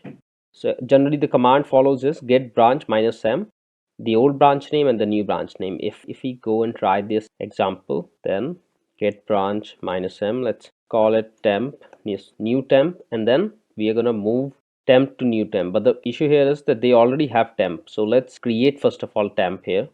Okay, if I do now git branch, then I have temp. So the first command, what happened is, if you remember, our new branch 1 has been renamed to temp. So if I'm not providing the second argument, it will consider the default branch which is selected or the current branch which I am on as the branch which has to be renamed. Now if I'll move temp to new temp, if I do now the git branch, then temp has been renamed to new temp. In the last step, I'm pushing this, but let's see if it will push or not. But I think it will. I'm not sure if it will work because we don't have the temp on the remote. Let's see.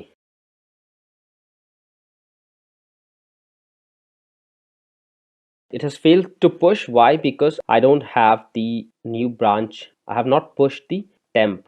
So let's rename this to temp again. And then let's put new branch 1 to temp.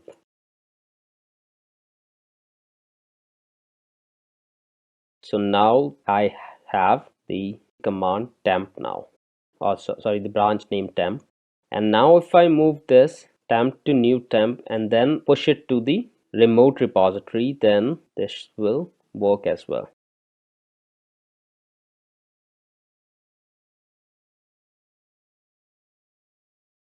In the same way, we can delete the remote branch. We already saw this example, but let's now delete this branch that we created. So the command is git push, then we pass the -delete option and then the remote repository name and then the branch name. So -d origin new underscore temp. It will again ask for password. If you are working on remote, I strongly suggest that you should consider setting up the passwordless SSH. So this branch is now deleted. Let's verify it. Yes, now we have 2 branches, master and new branch. We deleted the new temp. Now this is the another option we have in when we are pushing our changes to the remote, which is the -f or the force push flag. So git push -f is a short for git push -- force option.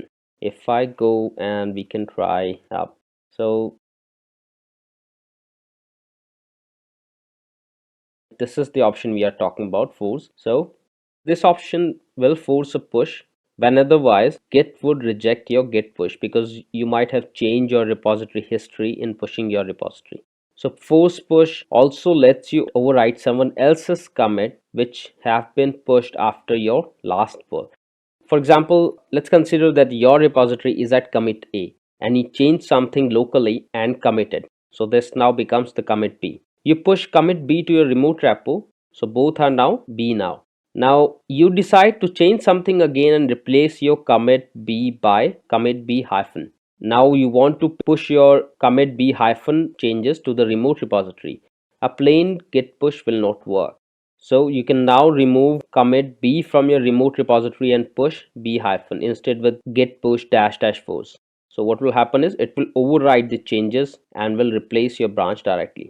Be aware that force pushing is a highly dangerous and unclean solution when you are working in a shared repository.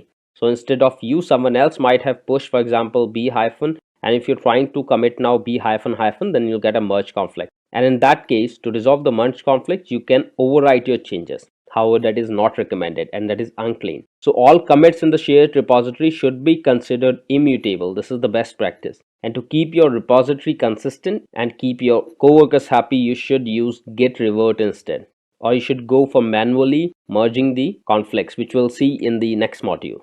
So let's try this git push example. Let's see how the git push will work.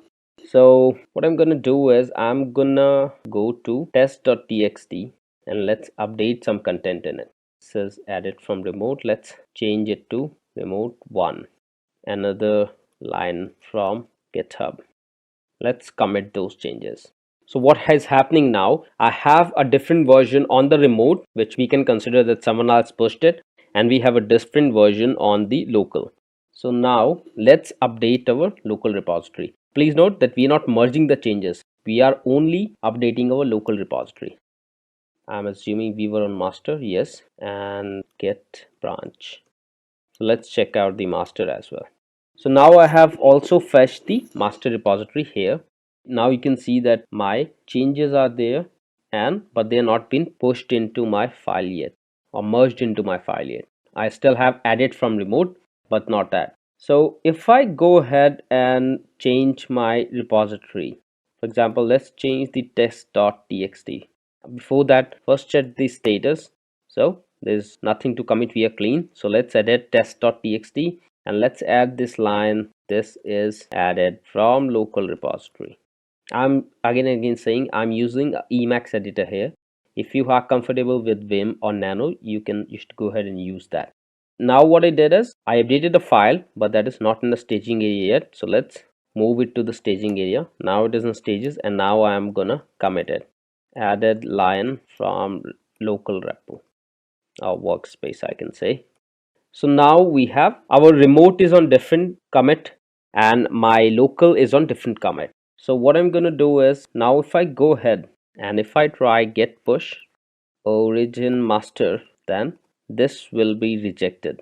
So okay, it's authentication fail. Let me try it again. So this is rejected. Why? Because the tip of my current branch is behind its remote counterpart. So we have to integrate the remote changes before pushing again. So now I have two options. Either I merge them manually, which is called as the merge conflict, which we'll see in the coming slides. But for now, we can have an unclean solution, which is overwriting all the changes. So what I'm going to do is I'm going to just add a force option here before the git. So not after the git, but after the git push.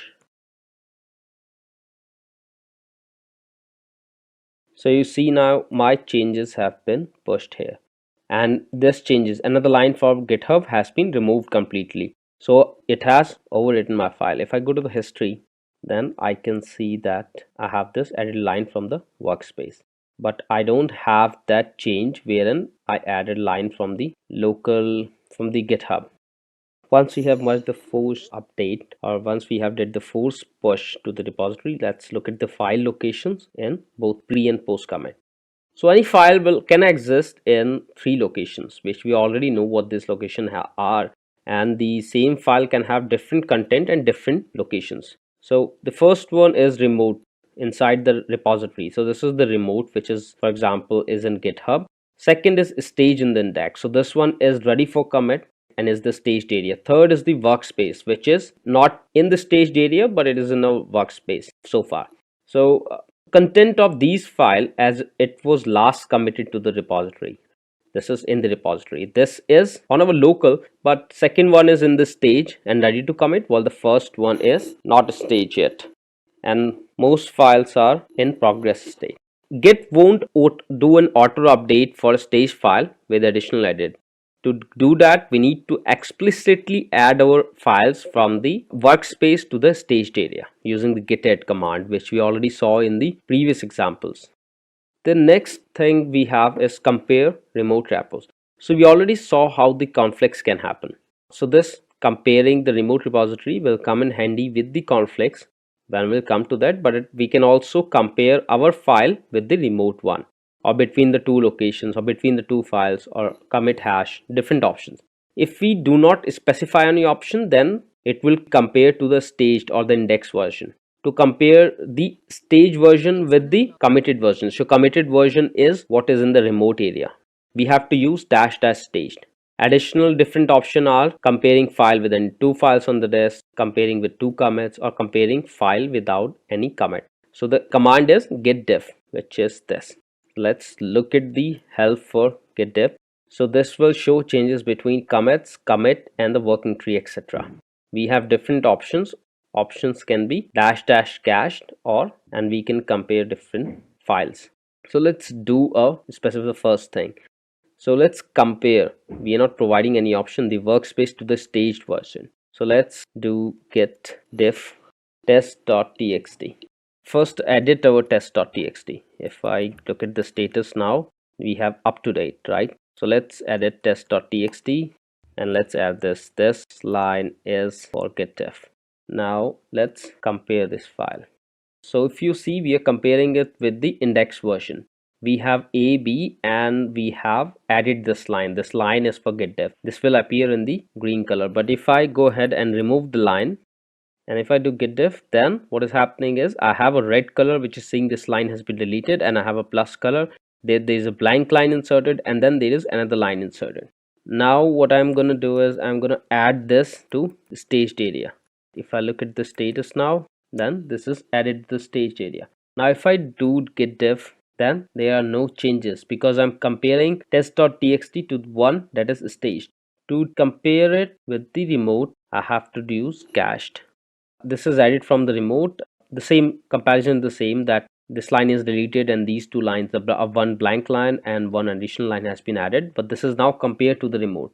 I can also go ahead and compare the two files. So let's create another file, atest.txt, or let's rename it to new test.txt, and let's add. This is added from remote. Sorry, not remote. Let's make it from local. Now I can use git diff to compare these two files. Not git diff, I can directly use the diff command, test.txt and new test.txt. So I can clearly see that I have these changes. This is my line 1. This is my file 1, which is test.txt, and this is my file 2, which is new test.txt, and the changes are differentiated from this line --. If I copy test.txt now to new test.txt, then these are identical. But if I go ahead and just edit a single word, then you see only this line is coming as the difference. So there is F missing, but this complete line will be treated as a different line. We can also go ahead and compare the two commits. So we check these options. We compare two files. Now we can compare two commits as well. And how do we do that? Commits can be identified with the commit ID. So if I do git log, I'll have the commit ID. Now I can compare them. So let's do git diff. Let's copy these. So I'm gonna copy two different commit IDs. And if I do this, then it is saying me that there were two files, test.txt and test.txt, and this line has been removed. If I look at their comments, then this is 9.6 file, which is updated text file. Now let's compare these two. Let's compare the latest one and this one. So this line is not there in the first file, which is test.txt, which is the latest commit. This is added from local repository, is not there in the other file. We can also go ahead and compare file with any commit. So how can I do it? You can, again, let's look at the log and then compare with, let's copy this. What I did is I compared this commit ID with the workspace file. Now there are other options as well that we can compare with any two files on the disk, which we already saw. We can compare two commits. We can compare any file with any commit. Now to compare local branch with the remote, we already saw how this can happen, that someone else might have contributed in his copy and then pushed that changes to the remote while we have not pulled the changes yet. So first what we have to do, we have to update our remote tracking branches. How do we do that? we do git fetch and the remote branch name. Now remote branch name is origin, for example, which is default one. Next, what I can do is I can do git diff master branch and the remote branch path. What is the remote branch path? How does it different from the master? So if I do git branch, master is my master branch path, while remote branch path will become origin slash master, the remote branch name slash the remote repository name slash the branch name. Let's go back to this again. Let's open some file, let's edit it and then do a git fetch. So what I'm gonna do is I'm going to add compare remote. Let's remove this. Let's commit this file for compare. Now what I'm going to do is I'm going to fetch this changes to the repository. Git fetch origin, the repository name. So what is it? We update the remote tracking branches. So this is my remote tracking branch and this is my master branch. Next, what I'll do is I'll do a quick diff, git diff master and then origin master. What we saw is we have compared the master branch with the remote master branch, right? Origin slash master. So what we did is we first fetched the remote tracking branch and then we compared them. Now this command will list all the branches. So you can see that master, new branch, new tab, and then it is also showing the remote branches. So we can choose the branch name from there. For example, this option that we already saw, masters origin slash master, where master is the local master branch and origin slash master is a remote namely origin and master branch. So origin is the remote repository name and master is the branch name. So fork is the another command that we have in the Git Hub. So what happens is that it allows us to copy other repositories for our own use. So we can experiment with the changes or we can go ahead and start the development from that branch. So this is like a very popular and the useful feature of GitHub mainly. So it acts as the bridge between original repository and the personal copy. By personal copy, we mean that we can copy the data, the complete metadata in the repository, and then we can start working on it. The only thing we won't get are the settings. So this is core of the social coding, which is called as open source at GitHub. So folks are used to suggest changes or to use someone else's project as a beginning point for your own. For example, if someone has done, this is very popular when you come to blogging. For example, if you're using some theme or some blogs, or maybe you're building some analytics project of your own and someone has already contributed to the GitHub, then you can fork that repository and then you can start contributing in it. Of course, you will have to check the license if you're building that product for or developing that code for the remote for the production use. Then you will have to check the license and then you can start contributing. So the best example of using forks is for bug fixes, where you fork the repository for fix issues and raise pull requests to merge in with the original branch. So it is a two-step process. One, on GitHub we go to the repository and click on the fork button. After fork, to work on local repository, you can either clone it or download it. For example, so what I'm gonna do is I'm gonna go to some username, for example, and I'm gonna go to, let's say, the bit start, not the bit starter. I'm gonna go to this credit card analyzer and I'm gonna fork this repository for my use. So if I fork it, so now this repository is available for my use, right?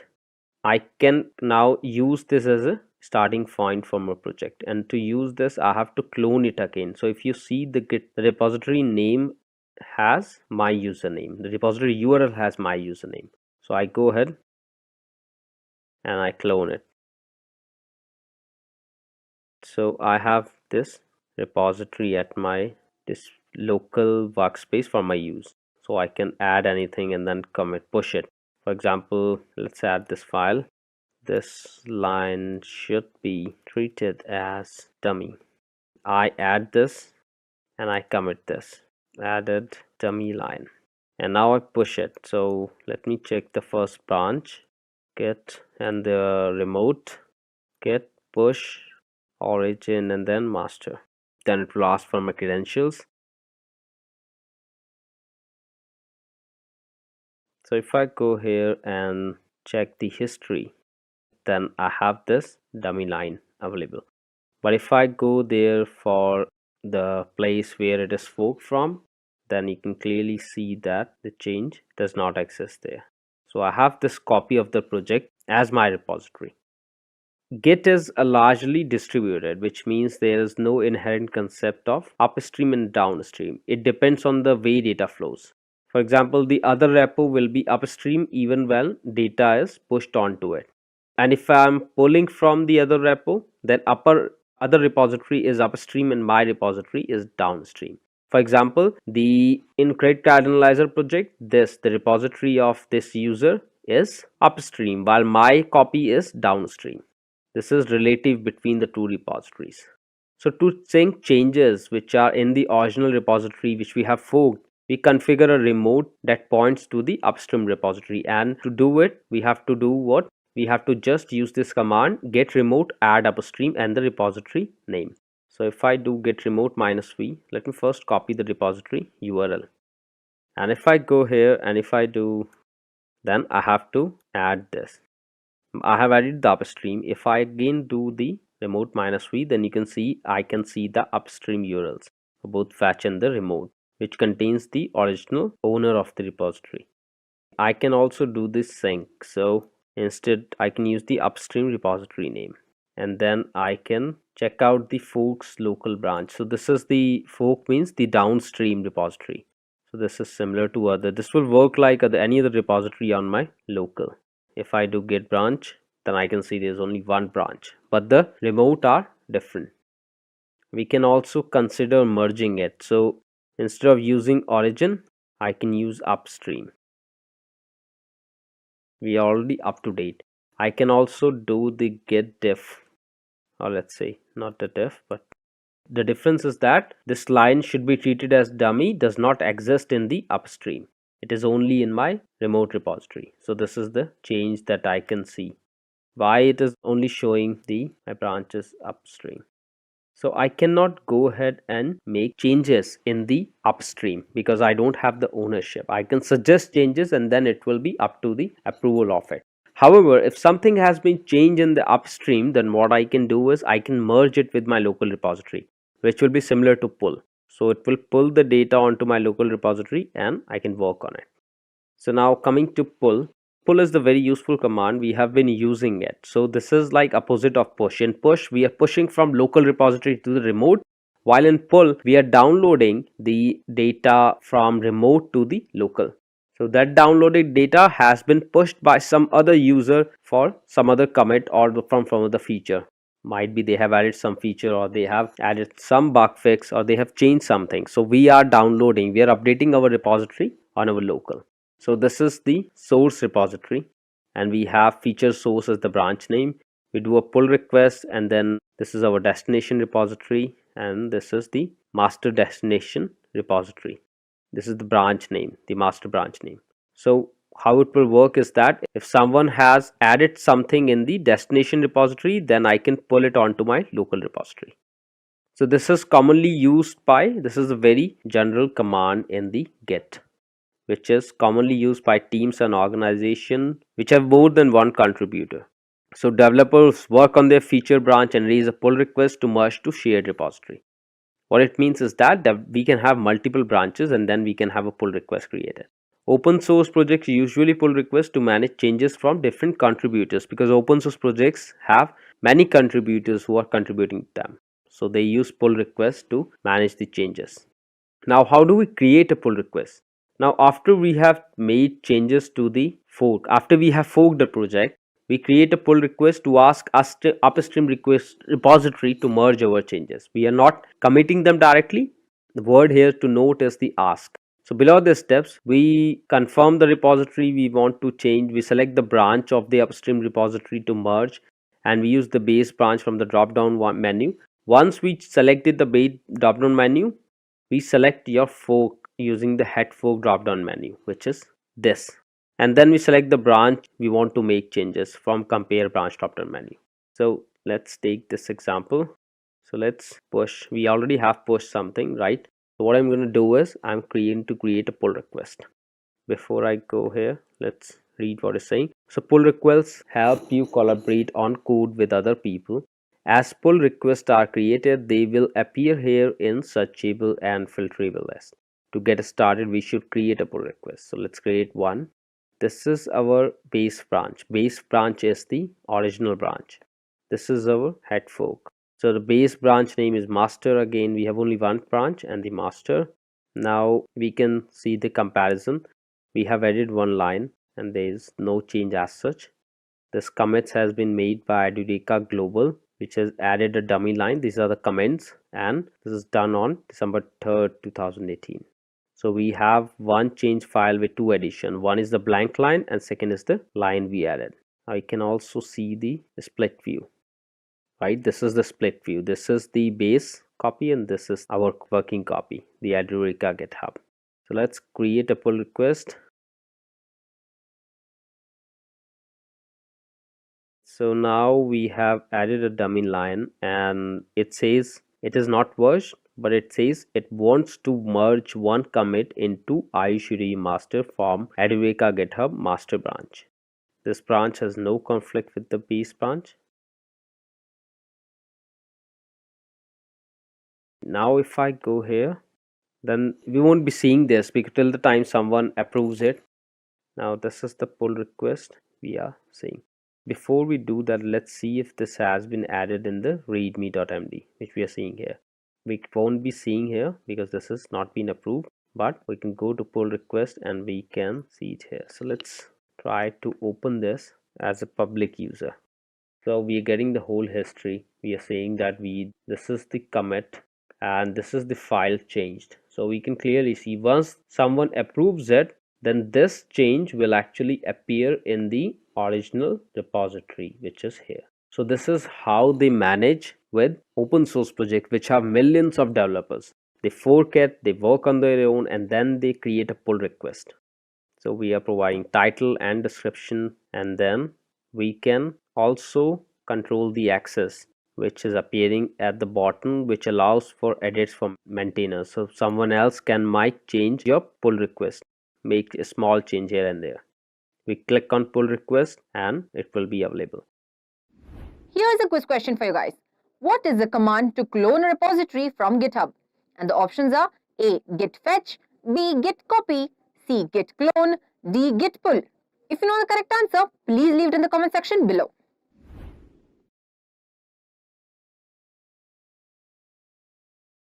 We have explored GitHub repositories.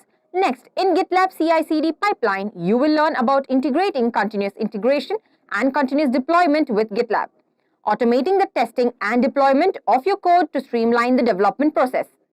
Now, the continuous methodologies of software development are based on automating the execution of scripts to minimize the chance of introducing errors while developing applications. They require less human intervention or even no intervention at all from the development of new code until its deployment. It involves continuous building and deploying code changes at every small iteration, reducing the chance of deploying new code based on budget or failed previous versions. There are three main approaches to this methodology, each of them to be applied according to what best your strategy. Continuous integration. Consider multiple developers working on an app. This application has its code stored in each of their respective local repositories. But ultimately, there has to be one code, isn't it? Therefore, all the involved developers push their code changes to a common remote repository to the code. This happens every day, multiple times a day till the code is complete. This practice is known as continuous integration. For every change submitted to an application, it's built and tested automatically and continuously, ensuring the introduced changes pass all tests, guidelines, and code compliance standards you established for your app, eventually decreasing the chance of introducing errors in your application. Continuous delivery. This is a step beyond continuous integration. Your application is not only built and tested at every code change pushed to the code base, but as an additional step, it is also deployed continuously, though the deployments are triggered manually. This method ensures that the code is checked automatically, but requires human intervention to manually and strategically trigger the deployment of the changes. Continuous deployment. This is also a step beyond continuous integration, similar to continuous delivery. The difference is that instead of deploying your application manually, you set it to be deployed automatically. This does not require human intervention at all to have your application deployed. If we take a deeper look into the basic workflow, we can see each stage of DevOps lifecycle. So you basically verify, package, and release your application using the CI/CD pipeline. This has quite a few advantages in the deployment and production environment, including, but not limited to, increased speed of operation, communication between teams, regular feedback due to frequent deployment cycles, easier detection of errors resulting in early recovery.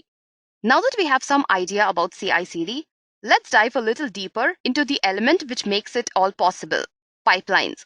So what are pipelines? Pipelines are basically the fundamental building blocks of CI/CD and are hence the backbone of modern DevOps environment. A CI/CD pipeline bridges the gap between development and operations team by automating the building, testing, and deployment of applications.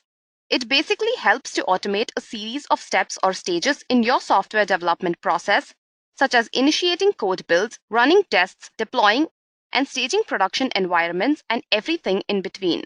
It provides a more standardized approach to feedback loops, reducing errors, and paces up iterations of development. Now, there are different stages in pipeline implementation, which lays a strong foundation for the continuous everything we all so desperately seek to achieve. At number 1 is commit. In this stage, new codes are integrated to the base code. You have a feedback loop to help check the code quality and a series of unit tests and sanity tests for the same. This is not to be mistaken with the testing stage that comes later in the pipeline implementation. Next up is build. Once the code is tested and integrated, in the next stage, the code is built. This is where the source code is converted into an executable form that can be run on a machine. The testing stage.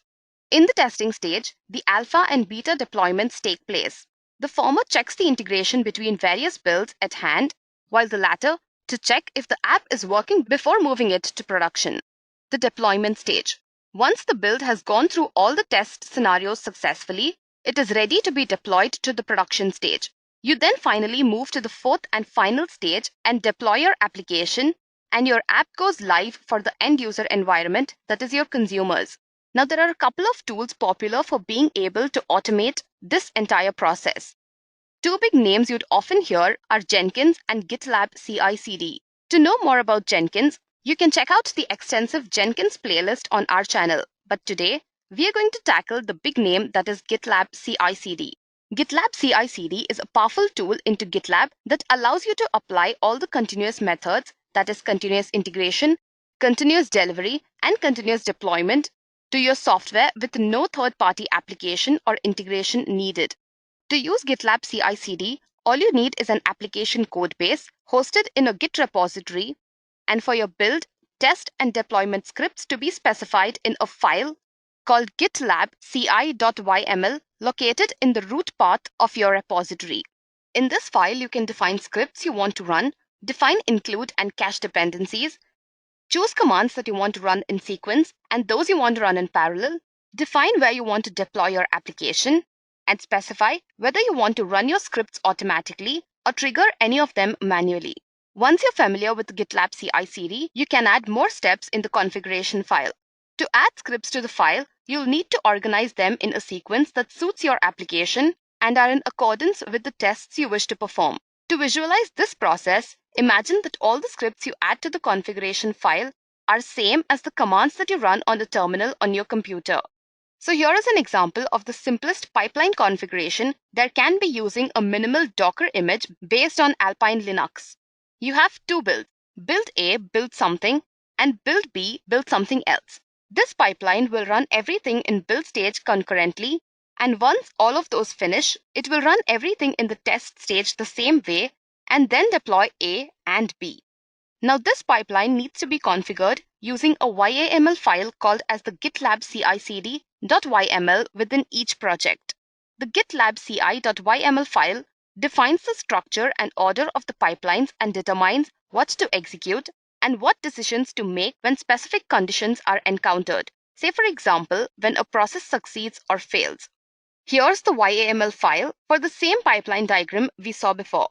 You can see all the different stages in the pipeline, that is build, test, and deploy. And each stage has a script to be printed to depict what's going on in that particular stage. Fairly simple, isn't it? Now, know that it's a very rudimentary pipeline and definitely not the most efficient. And if you have lots of steps, it can grow quite complex, but it's easy to maintain. There are other pipelines for that, such as direct acyclic graphs and parent-child pipelines. But since we are just starting out, a basic pipeline is what we're going to understand and implement later on in this session.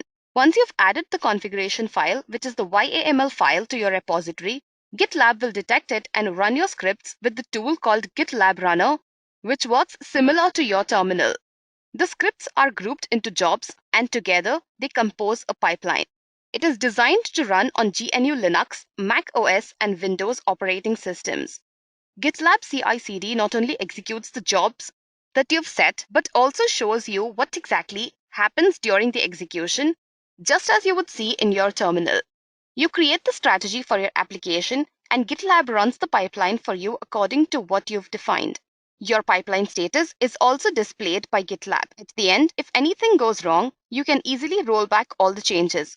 Consider the following example for how GitLab CI/CD fits in a common deployment workflow. Assume that you have discussed a code implementation in an issue and worked locally on your proposed changes. Once you push your commits to a future branch in a remote repository in GitLab, the CI/CD pipeline set for your project is triggered. By doing so, GitLab CI/CD runs automated scripts that can be sequential or parallel to build and test your application and preview the changes per merge request. Once you're happy with your implementation, you can get your code reviewed and approved, merge the feature branch into the default branch. GitLab CI/CD deploys your changes automatically to a production environment. And finally, you and your team can easily roll back if something goes wrong. GitLab CI/CD is capable of doing a lot more. Now that you know about GitLab CI/CD, let's install and set up what we need to be able to run our pipeline. So first things first, let's install GitLab. I'm running Ubuntu 19 on my virtual machine. So let's open the terminal. First, we need to install a few packages to install the GitLab, and those are the OpenSSH server and postfix mail server, which can be installed using the following command.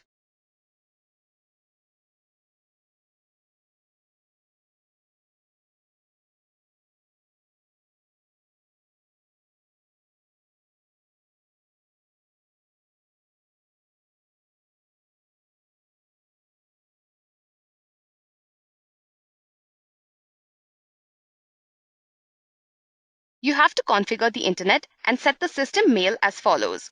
Here, you have to set the system mail.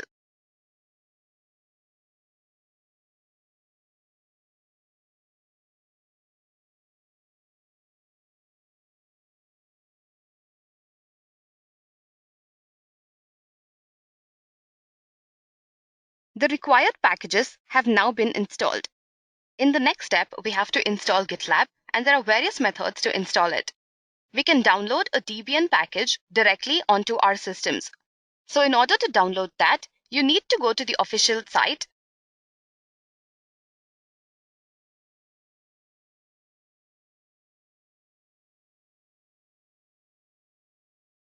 and get the link directly based on your distribution.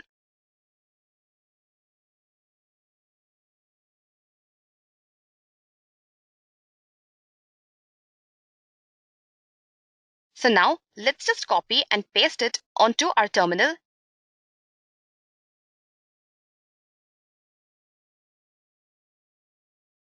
and hit enter. After executing this command, you'll have to navigate to the directory where it's stored and then install it.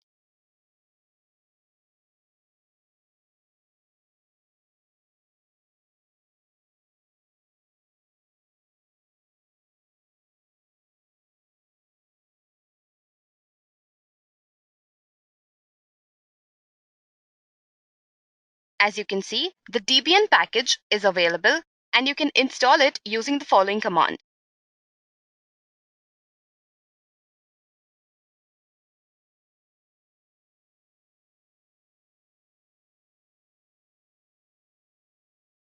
Now this might take about 5 minutes based on your system configuration, and for installing it, you need 4 GB of RAM at least.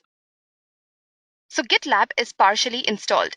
As you can see here, it's unable to detect a valid host name for your instance. For this, you have to convert a URL. We're going to edit this file now and add your host name.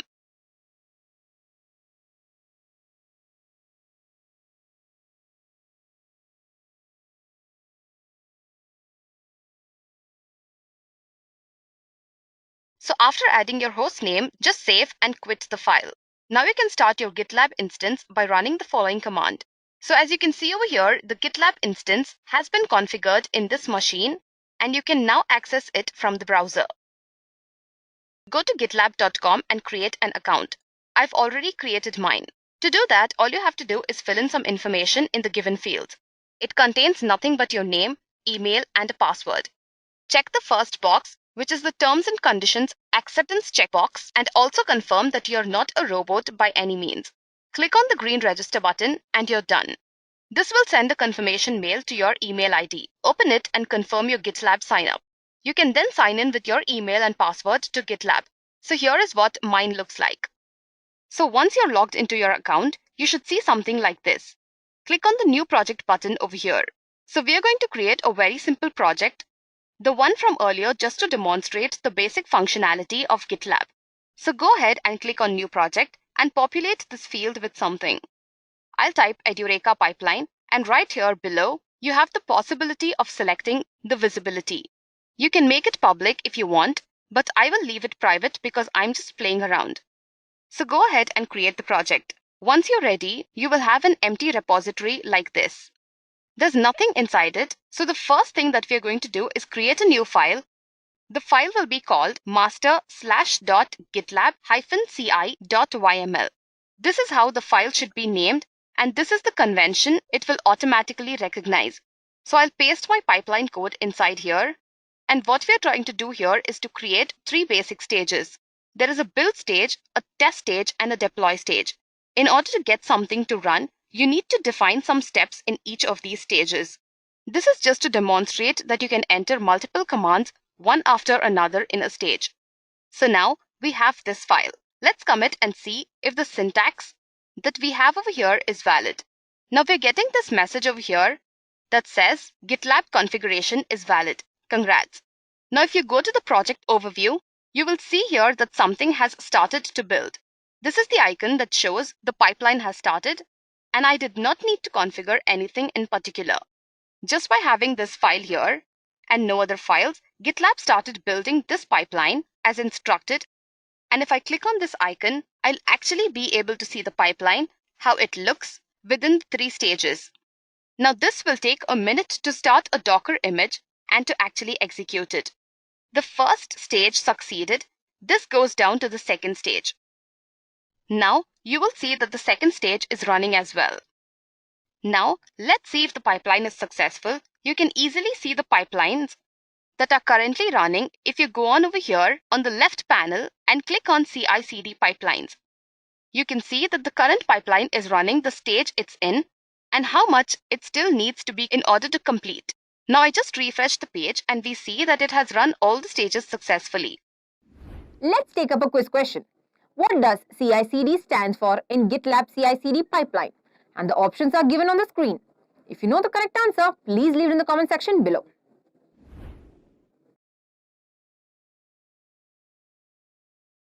Having understood CI/CD pipelines, our next topic is Git branching and stashing. This module will help you learn the different branching and stashing concepts in Git. So what is branching? Nearly every VCS has some form of branching support. Branching means you diverge from the main line of development and contribute to do work without messing with that main line. In many VCS tools, this is a somewhat expensive process, often requiring you to create a new copy of your source code directory, which can take a long time for large projects. Some people refer to Git's branching model as its killer feature, and it certainly sets Git apart in the VCS community. The way Git branches is incredibly lightweight, making branching operations nearly instantaneous and switching back and forth between branches generally just as fast. Unlike many other VCS, Git encourages workflows that branch and merge, often even multiple times in a day. Understanding and mastering these features gives you a powerful and unique tool, and it can entirely change the way that you develop. So another main difference is that developers can create their own branches and can work in parallel. This keeps the main master branch free from the questionable codes. For example, if this one is the master branch, then you can have two more branches working in parallel. One can be the feature and another can be the bug fix. One of the biggest advantages of Git is its branching capabilities. Unlike centralized version control system, Git branches are cheap and easy to merge. This facilitates the feature branch workflow, which is popular with many Git users. The feature branches provide an isolated environment for every change to your code base. And when a developer wants to start working on something, no matter how big or small, they create a new branch. This ensures that the master branch always contains production quality code. Using feature branches is not only more reliable than directly editing production code, but it also provides organizational benefits. So in this example, we have a master branch, and then in between we created a test branch and later on created a feature branch, because branches are lightweight and they are very fast switching back and forth. So Git branch is essentially an independent line of development. You can take advantage of branching when working on new features or bug fixes, because it isolates your work from that of other team members. Branches serve as an abstraction for the edit stage or commit process. You can think of them as a way to request a brand new working directory, staging area, and project history. When you want to add a new feature or fix a bug, no matter how big or how small, you spawn a new branch to encapsulate your changes. This makes it harder for unstable code to get merged into the main code base, and gives you the chance to clean up your features history before merging it into the main branch. The default branch name is master.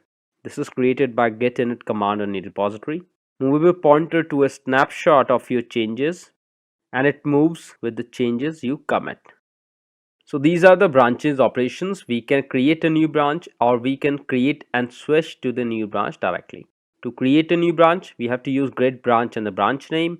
And to create and switch the new branch with a single command, we can use git checkout -b and the new branch name. So let's try this. If I'm in module 3 and if I check git branch, then I have 3 branches: new branch, new temp, and temp. If I create another branch, bug fix, now let's create test. Let's take to bug fix. Then I'm still on master branch. To use the bug fix, I have to choose git checkout bug fix.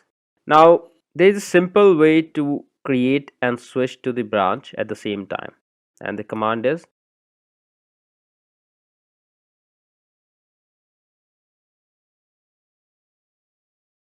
so. Now what happened is we replaced 2 commands with the 1. So command git branch name, and the second command git checkout branch name is replaced with git checkout -b branch name. To list branches for a particular repository, or to locate repository and click on the branches as highlighted. So we already saw this, but let's go back there again. Let's choose any repository. Let's take the module 3 only. We click on the branch here, and then you can see all the branches. We have 2 branches: remote branches, master, and new branch. We can also check that using -a option. So we have 2 remote branches, master and new branch, and 4 local branches. Let's discuss the Git's storage strategy. So Git does not store data as a series of change sets or differences, but instead as a series of snapshots.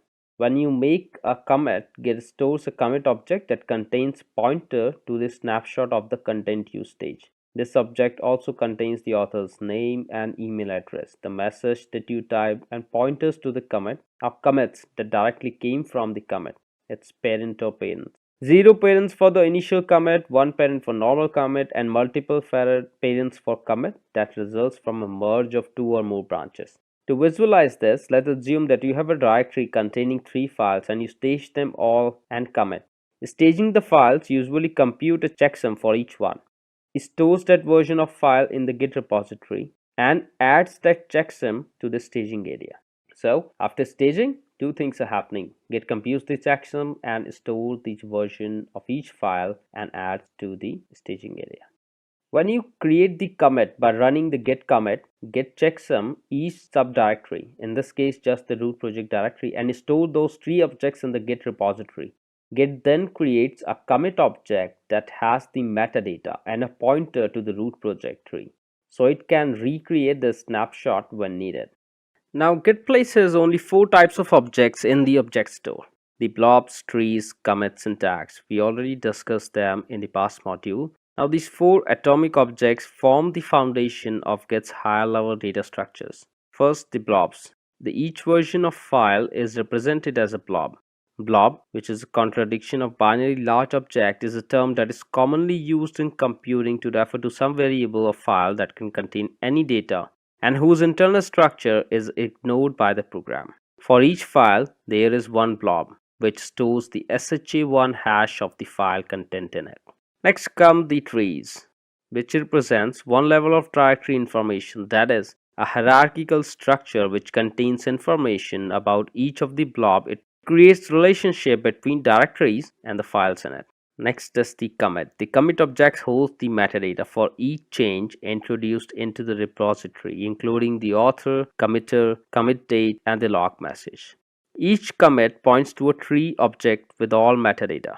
Next are the tags. So we have not discussed tagging so far, but tagging is generally used to capture a point in history that is used for a marked version release, such as v1.0.1. A tag is like a branch that does not change. Unlike branches, tags after being created have no further history of commits. Now Git supports 2 types of tags, annotated and the lightweight tags, which differ in the amount of accompanying metadata they store. A best practice is to consider annotated tags as public and lightweight tags as private. Annotated tags store extra metadata such as tracker name, email, and date. This is important data for a public release. Lightweight tags are essentially bookmarks to a commit. They are just a name and a pointer to a commit, which is useful for creating quick links to relevant commits. Now this is the storage strategy for object structure. Now if you see, we have at the first level we have blocks where each file is represented as a blob.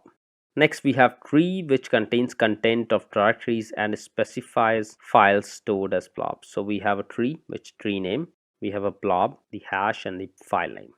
And then we have commit, which is a pointer containing the metadata and pointer to root tree. So this is the commit ID. Then we have tree, which is the tree ID. Then we have author Steve, committer Steve, and the parent JB007. Now on creating a new commit, the new commit will store a pointer to the commit preceding it. For example, this. So this is JB007 and the parent of this commit is this. Now the parent of this commit is this. So this is snapshot A, B, and C. Now how Git internally manage these branches. Let's say you created a new branch testing using below command, git branch testing. This will create a new pointer to previous commit. The previous commit is this, 0BI-Y2. Now Git also keeps an additional pointer which is called as head. So head will always point to the last commit of the branch. For example, if we are on branch master, then head will point to this. Now if we check out a new branch testing, then head will move to the last commit of the test branch. And when we make additional commits in the test branch, the head will move forward, or the pointer will move forward. So there are 2 types of branches, local branch and a remote branch. Local branch is a branch that only you, that is the local user, can see. It exists only on your local machine. And the command to create is git branch and your branch name. While the remote branch is a branch on a remote location, in most cases, or the default remote name is origin, you can push the newly created local branch to origin. Now other users can track it and can see it. So the default name from local branch that gets created when you run git init is known as master, which is traditionally it is also known as trunk. So let's quickly do a demo here. Let's go to temp. Let's remove temp and let's go to temp. Oh, mkdir temp. I'm gonna do now git init into it. Now wait, let me first remove it. Now I'm going to create a file into it, touch file.txt. Now let's initialize git branch coming. There's some issue with my configuration.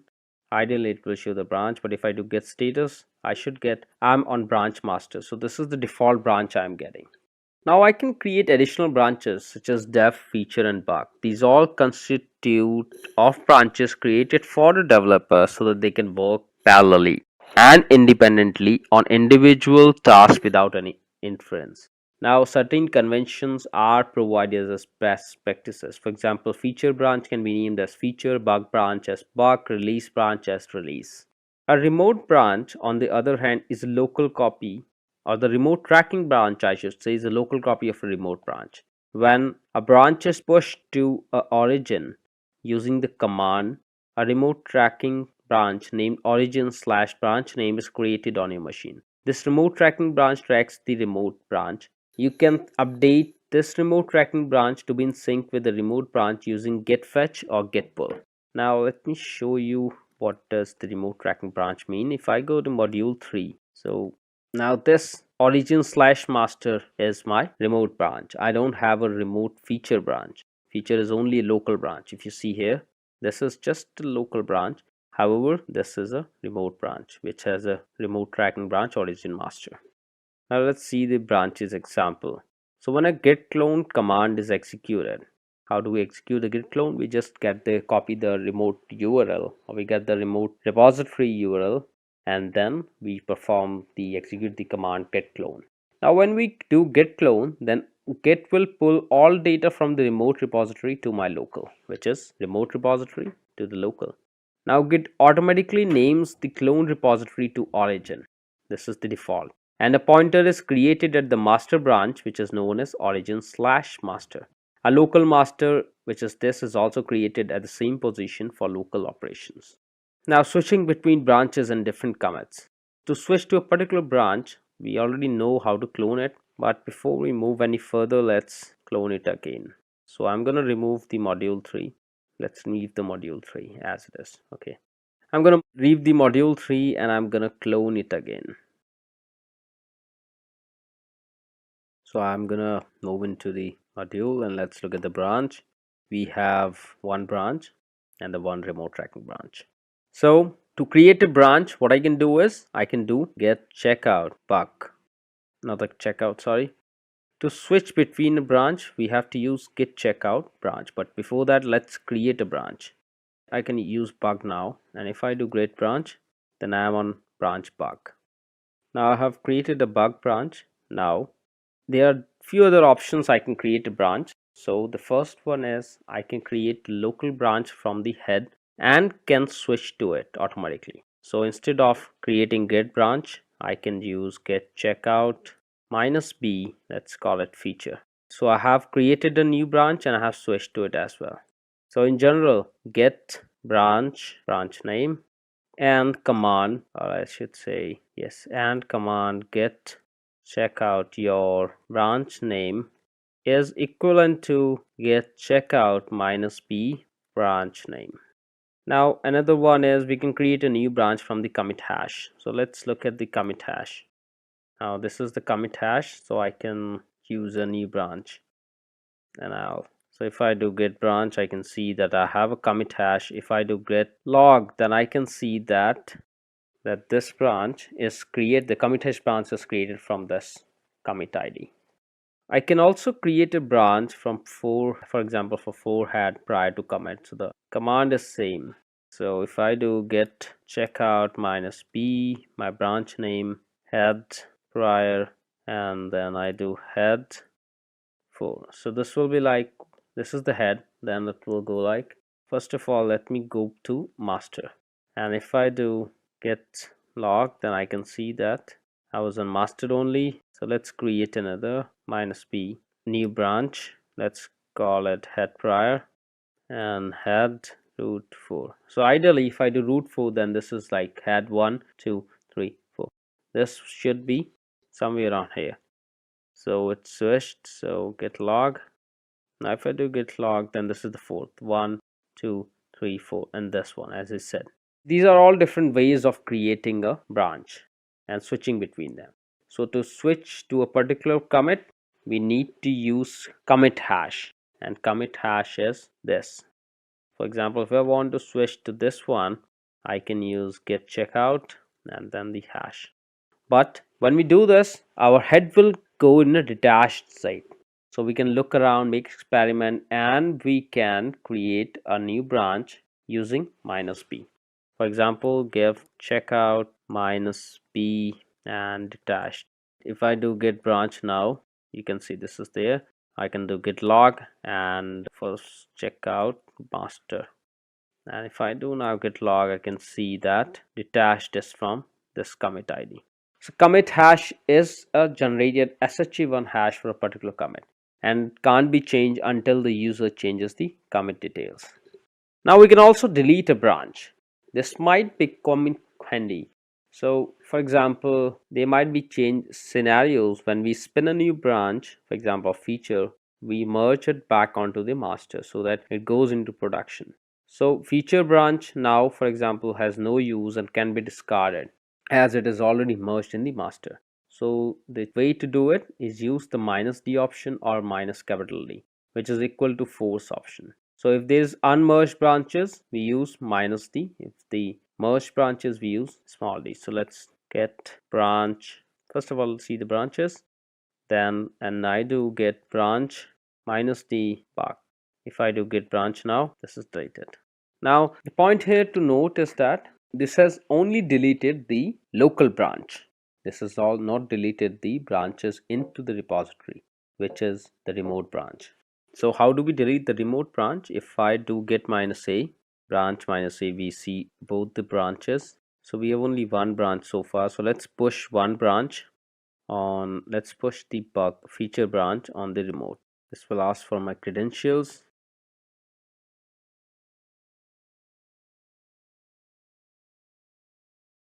So now how can I delete this branch? So I can do like, to delete a branch, I can do git push -d, the remote name and the branch name. Here remote name is origin and the branch name is feature.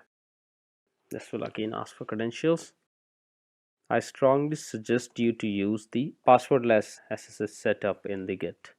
Now the remote branches Git is been removed, but only removed. And now if you will see, the feature still exists because this is on the local branch. Another way to remove that is using git push the remote name colon the branch name. For example, let's push the feature again. We are deleting it, we're not pushing it. So let's remove the -d and let's push the feature again.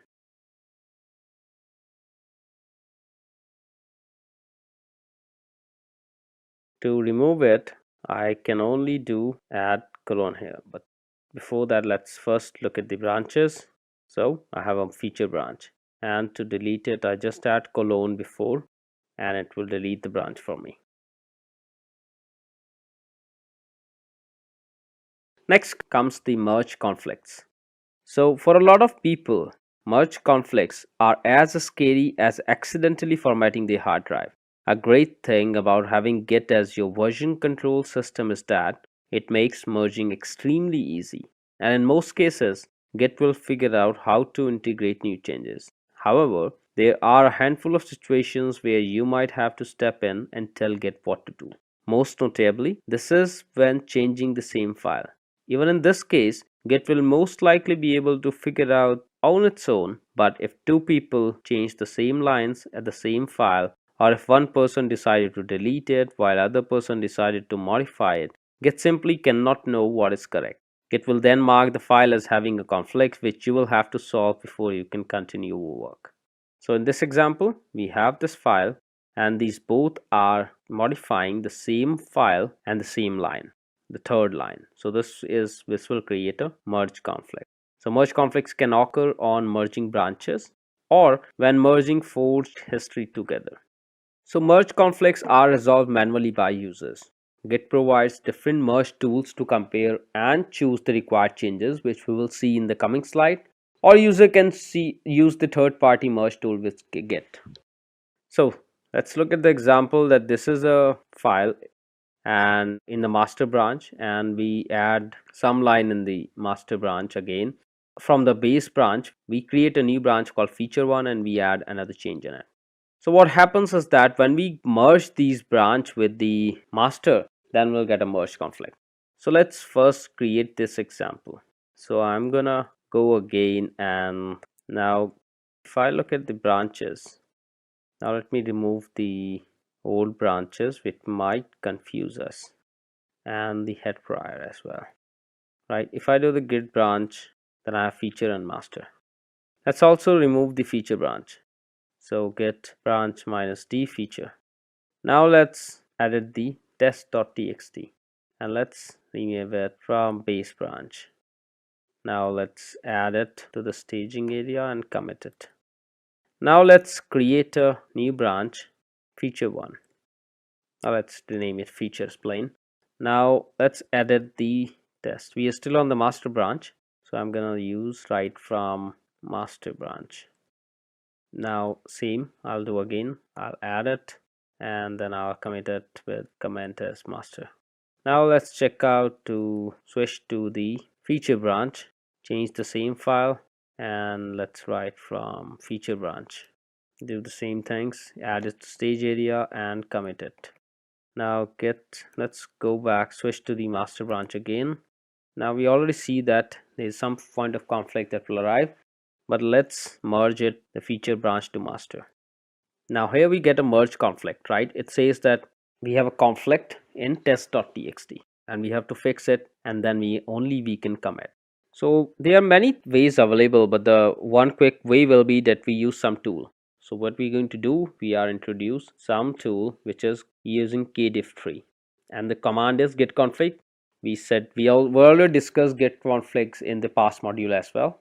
So if you have any issues in them, or if you are not sure what they are, I request you to go back to the previous module and just brush this up. So we are setting a global config where I'm defining merge tool as kdiff tree. Now once that is done, we just run this command git merge tool, and this will open us file, and then we can select which merge we want to see and which not. So here what we get is, we get the total number of conflicts 1, number of automatic to solve conflicts 0, number of unsolved conflicts 1. So we have the base branch, we have the local branch and the remote branch. Remote branch is feature, local is master since we are on master, and the base is the parent branch. Now we saw the base version. This column as displayed here represent the changes which will be made in this area. So we can go to the click on the letters, and then it will enable us to see what we want to keep. For example, if I click on B, if I click on A, then no source line.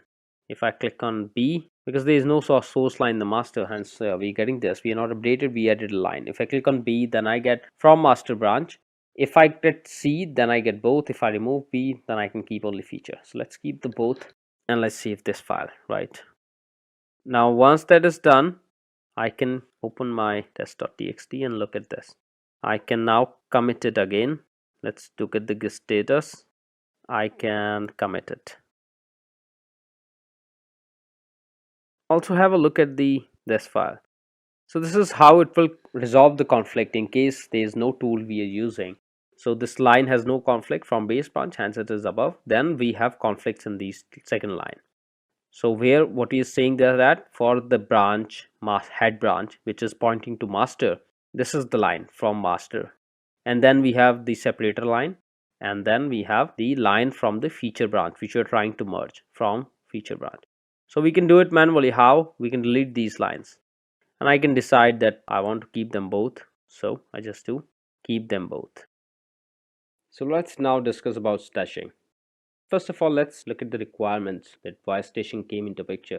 So often when you have been working on part of your project, things might be in a messy state and you might want to switch branches for a bit to work on something else. The problem is you don't want to do a commit of half-done work just so you can get back to this point later. The answer to this issue is the git stash command. Stashing takes the dirty state of your working directory, that is your modified untracked files and stash changes, and saves it on a stack of unfinished changes that you can reapply at any time. Please note, it does not consider the untracked files. stash the changes in dirty working directory. But dirty, we mean the work that is not completed yet and is in progress. Stashing command only takes the uncommitted changes. They might be in the staged area or they might be in the unstaged area, but they are the track files. So stash command flow is, it records the current state of working directory and index. It saves local uncommitted changes separately and reverts the working directory to head commit. After this, you will get a clean branch. Once that is done, you can reapply the stash changes again when you come to that branch using stash pop or stash apply command. And in case you don't want to apply any stash changes further, you can just clear the stash. So these are the changes for stash. For stash to local changes, by local we mean the local branch, we use the git stash command. To list the modifications stashed away by this command, we can use the git stash list. And to inspect or check the details, we use git show stash. So let's look at this. So we are going to continue using the module 3 project. So let's do git status. So we have this untracked file, and now I'm going to change the test.txt. Now I'm going to remove all this and say this is for stashing demo. Now if I do git status, I can see that test.txt is modified. At the same time, let's also change some other file. Let's change the readme.md. This is for stashing. I'm going to put this readme.md to the staging area now. So if I look the status, we have one in the staging area, one is in unstaged area, and the last one is in untracked file. If I look at the git branch, so I have feature branch and master branch, and we are currently on feature. If we, for example, let's first try to check out the feature branch. There's a typo in my command. So it is not allowing me to do a checkout of feature branch. Why? Because I have changes in the staging area, and it is asking me to commit my changes or stash them before I switch the branch. So if I look at the branches again, I'm still on master, and now I'm going to do git stash. So I can now go ahead and change the branch, and if I look the git status, then I only see the untracked files, while the files which were in unstaged area or which were in the staged area are not present. Let me revert back to the master branch. Now let's list the stash changes. We have one stash, which is this. Let's also show the changes in it. So here is that we have a commit ID. This is the commit ID and the merge, the author name, date, and some other comments. And now I can see the changes. So I have two files. One is the test.txt, when I have removed these three files. And if I do the status, then let me pop git dash pop. So I have two modified files, readme.md. Now the point here is that the files which are in the staged area, for example, readme.md was in staged area, they now have been moved to the unstaged area when I do stash. So this is the git status. Now I can apply them directly. Now I have to do git stash. First of all, let's look at the list. No. So let's stash this again. And now let's do git stash apply. So once I do apply, I get the same thing. If I do the git status now this is the demo that we just saw. Now at the same time, I can use the git stash clear command as well. So let's look at the different options that we have in the git stash. So we have list, show, drop, pop, apply, branch, clear, create, store. We can use these different options. For example, list that we currently saw, we also looked at the show, pop, apply. I can create a branch as well, starting from the commit at which the stash was originally created. I can remove all the stash entries using clear. I can remove a single stash entry from the list of stash entry. I can create a stash entry, and I can store the stash created via git stash create. These are some examples as well, so you can check them in your workspace. So what we are doing here is, if we do the git status, we can see that we have two files in the unstaged area, the readme.md and the pom.xml. After stashing the changes, no changes are left in the branch, and git status command shows that the branch is up to date. Now what we did is, if we do the list, then we already saw this. When we did the git show, then we see the difference. There is readme.md and there is pom.xml. same as the case that we saw. If we go back here, right, so we have test.txt. I don't know why we are not seeing the readme.md. Maybe that was because it was in the unstaged area. But if I do the git status now, and if I remove this test.txt.orange, and if I do git stash now, then let's do the git status. So it is up to date. If I do git stash, show stash, then now I see the readme.md. It was not displaying the readme.md because it was in the staged area and moved to the unstaged one. We can apply the git stash using git stash apply. But if we look at the status so far, it is up to date. But if I do git stash apply, then we have moved these files in the unstaged area. We can also use the git pop, the same that we already saw. Previously, we covered branching and stashing. Now, in Git merge, you will learn how to integrate changes from different branches, understand merge conflicts, and how to resolve them to ensure a smooth integration process. So now let us take a look at the Git basic commands. So if you want to create repositories, let's say you want to create your local repository, you just have to initialize it using git init.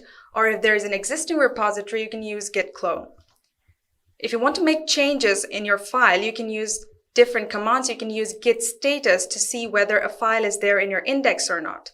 You can use git add in order to add a file on your index, and you can finally use git commit in order to commit those changes that you have made. For syncing in repositories, so you know that in Git we deal with two repositories, the central and a local. So you have to inform your local repository that which is your central repository that basically lies on a remote machine. So for that we add origin. We add the link of the central repository using this command git remote add origin. And then if you want to pull all the files that are in the existing central repository, you use a git pull. And then finally, if you want to reflect your changes into the central repository, you can use git push. For parallel development, we have got Git branch. It allows you to branch off from your main branch, and you can work on different features on a completely isolated branch using Git branch. And then you can finally also merge all those changes in your production deployable branch, which is usually the master branch, using Git merge.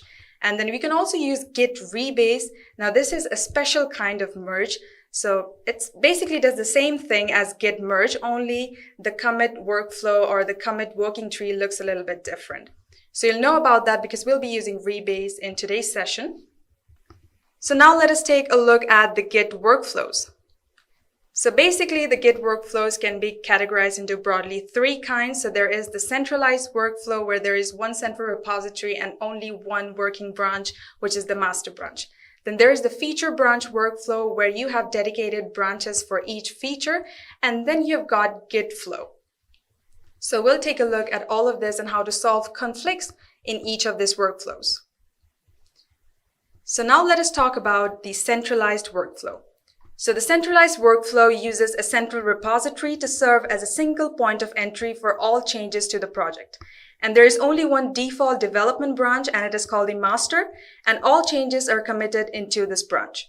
So this workflow does not require any branches besides the master. So what the developers do, they start by cloning the central repository into their local repository. And in their own local copies of the project, they will edit the files, commit changes, but you should know that these commits are stored locally. They're completely isolated from the central repository, and if the developers want the changes in the central repository, they'll have to git push it. So now let's say that we have got three people. We have got Bob, Alice, and Jake, and they are working on a project X. So now let's say that Bob here makes the changes in the project, commits it, and then pushes it into the central repository. So his changes will be published into the repository with his recent commits. And now let's say that Alice is also working on the same thing and she wants to publish her changes in the central repository. But since Bob and Alice changed the same file in the same line, there will be a conflict. So let me show you how exactly does it happen and how to solve it. So here I have created repositories for Bob and Alice. So they are just in my system at different folders. So since I have to show you this scenario, I have to pretend to be two persons at one time. So what I'll do, I'll just click Git Bash here. Now I'm using Git for Windows, so you just don't have to do anything. You just click Git Bash here and we'll open up the Git Bash shell. And the same thing I'm going to do for Alice over here.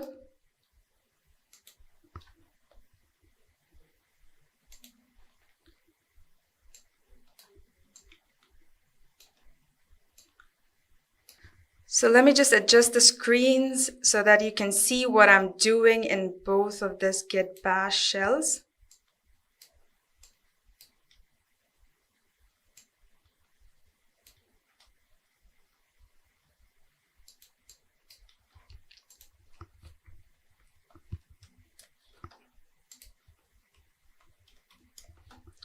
So I hope that you can see the screen over here.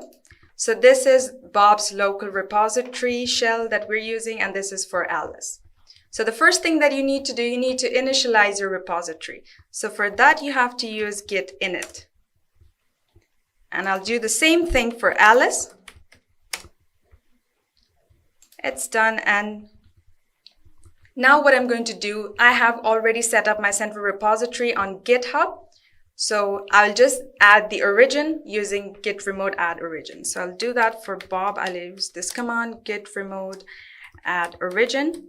And now you need to provide the link of your central repository that is on GitHub. So I'll just go to my GitHub. So you can find the link over here. So you just copy it, paste it. And I'll do the same thing again for Alice.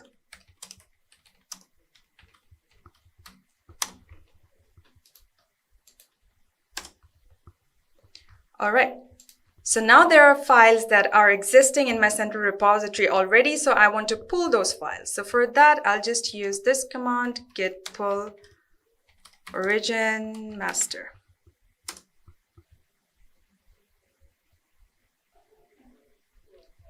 So it has pulled all those files. I'll do the same thing for Alice again.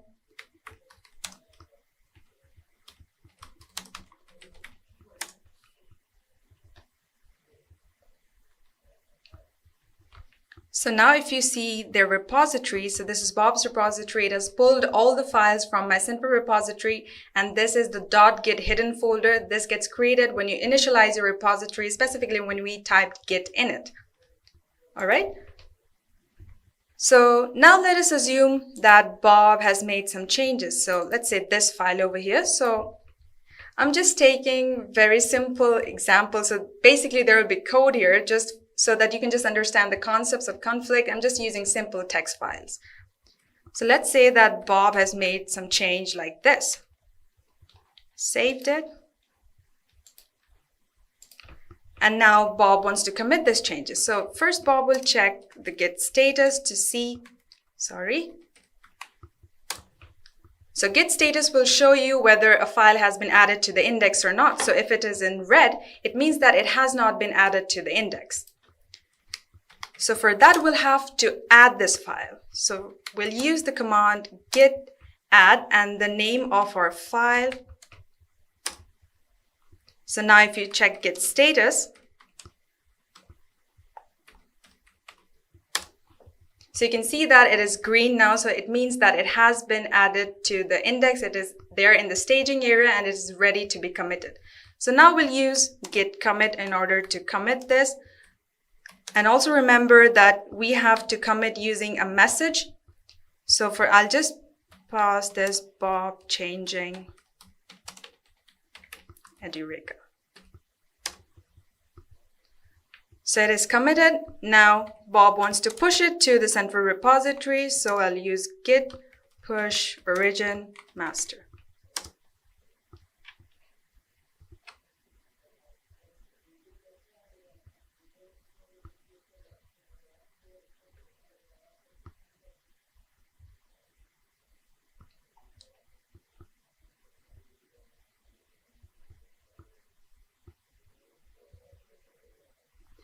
And it's done. So if you go to your central repository now, so let me refresh this page. So you can see Bob's commit over here. So that means that this file has been changed in the central repository.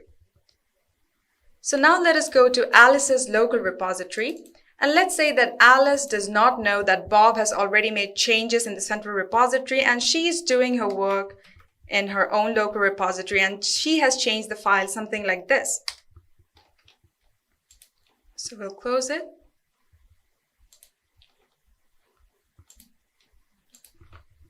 Now Alice will also do the same thing. She will add the file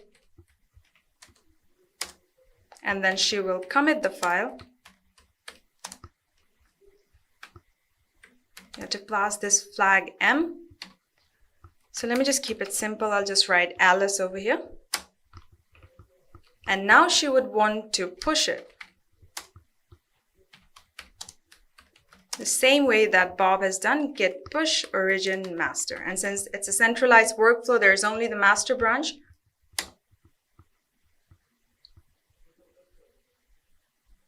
So you can see that there is an error that has been rejected. The updates were rejected because the remote contains work that you do not have locally. So it means that something was changed in the central repository, which Alice's local repository doesn't contain. And now it is centralized workflow. And I don't want to mess around with my master branch because my master branch is supposed to always be, and my master branch is always supposed to keep the production deployable code.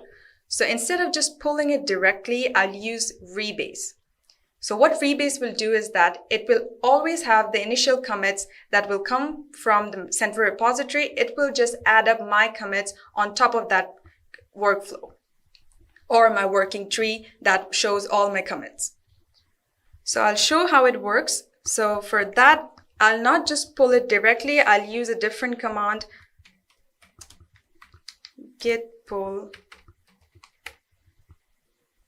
rebase origin master.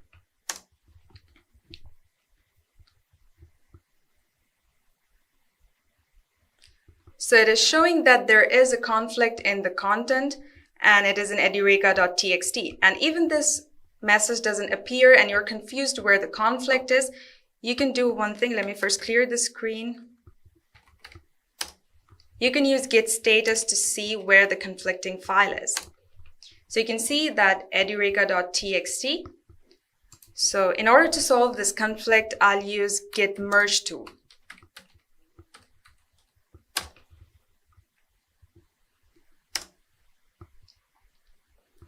So you can see it has opened up 3 files. So this is the file that Bob has changed. This is what was the original file, and this is what Alice have changed, right? So Alice can take a look, and this is the head where her initial commit right now points to. So she can decide whether to keep the changes or not. And let's say that Alice wants to edit it. She wants to solve the conflict. And let's say that she decides that she wants to keep both the 2 lines.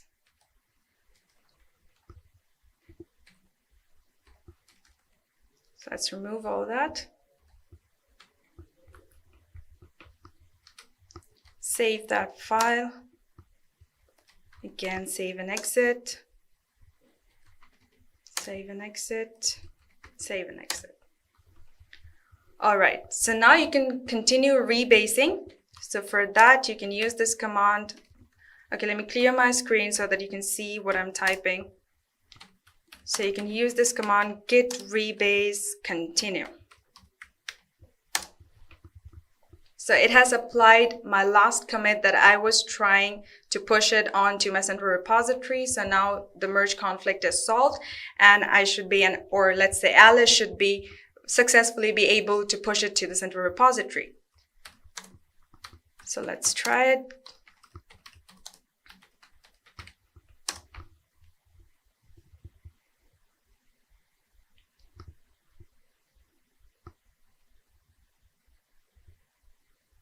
And the conflict is solved and it is successfully pushed onto the central repository. So let me just show it to you. So here is Alice's commit. So this is how you deal with conflicts when you are using a centralized workflow. So I hope that this is clear. So now let us talk about the feature branch workflow. So if your team is comfortable with the centralized workflow, but they want to streamline its collaboration efforts, and it is definitely worth exploring the benefits of the feature branch workflow.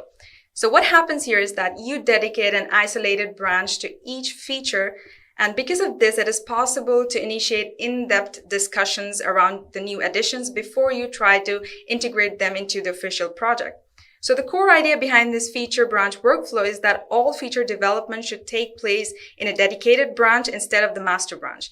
And this encapsulation actually makes it easier for multiple developers to work on a particular feature without disturbing the main code base. Because again, I'm telling you, the master branch should always contain production deployable code. So it also means that the master branch will never contain broken code. And this is going to be a huge advantage when you're dealing with continuous integration environments. So again, let us consider the scenario. So this is a feature branch workflow. So they're all working on the features. So let's say that Jake here is working on feature B and Alice and Bob are again working on feature A. So again, first Bob makes a new branch and he pushes that new branch where he has added some features and he has pushed it into the central repository. And then again, Alice wants to push it again. The same things that she might have, some changes that she might have done in the central repository. So then there is an advantage of using the pull request. So pull requests are a way to initiate discussions around a branch. So they give other developers the opportunity to sign off on a feature branch before it's get integrated into the official project. So let me just show you an example of this again. So open up this repositories again. So this is Bob's repository. So let's say that Bob wants to now branch off and work on his new feature. So he just can use this command over here, git branch, and let's say his feature is called feature 1. So now let's check out the feature 1.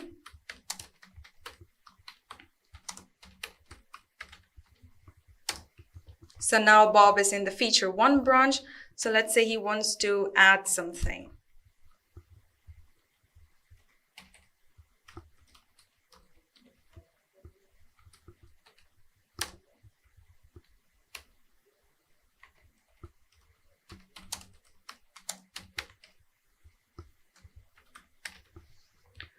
All right, so just save and exit.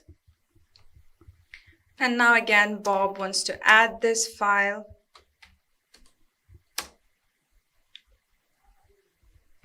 All right. He will commit this file.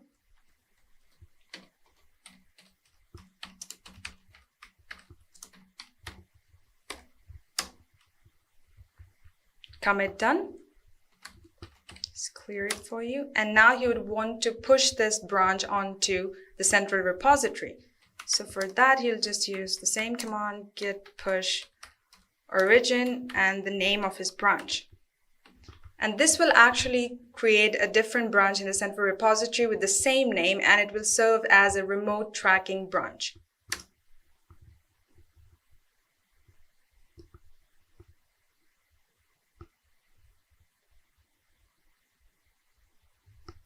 And it is done. So if you go to the central repository, now you can see that less than a minute ago, there was a new branch here, which is called the feature 1. So if you go check out this branch in GitHub, you can see it has got this file along with the other files because it was actually branched off from the master with the latest commit where it contained all the files, right? So now if Bob wants Alice to know that he has made some changes because now they're working in a featured branch workflow, so he will file a pull request. So how to do that in GitHub? You just have to go here. Just click this button, new pull request. The base should be master branch and compare the feature 1. And then you can add some comments over here. So you can just create and just let's say that please check it out. So if you want reviews on your branch, whether you have done or developed the feature in the correct way or not, you can actually add reviewers here, and you can actually also assign someone here.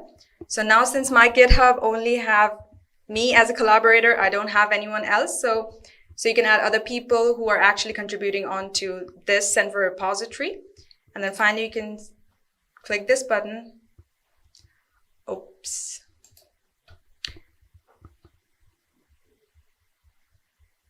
All right, there seems to be some internet issues with GitHub.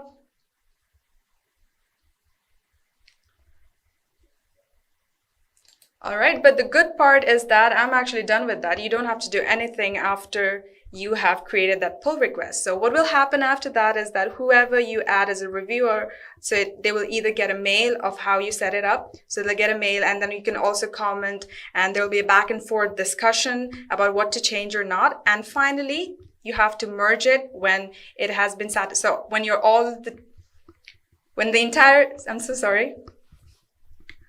when your entire team is satisfied on the feature that you have worked on, so someone will finally merge it onto the master branch. So this was all about the feature branch. So pull requests come in handy when you want to carry out discussions with your entire team.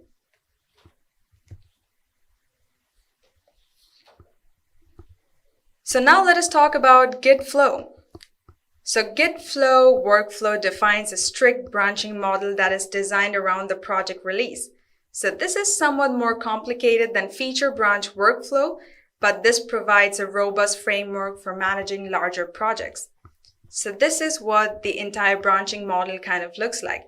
So you don't have to worry, even though it looks very complex, this workflow does not add any new concepts or commands beyond what's required for the feature branch workflow.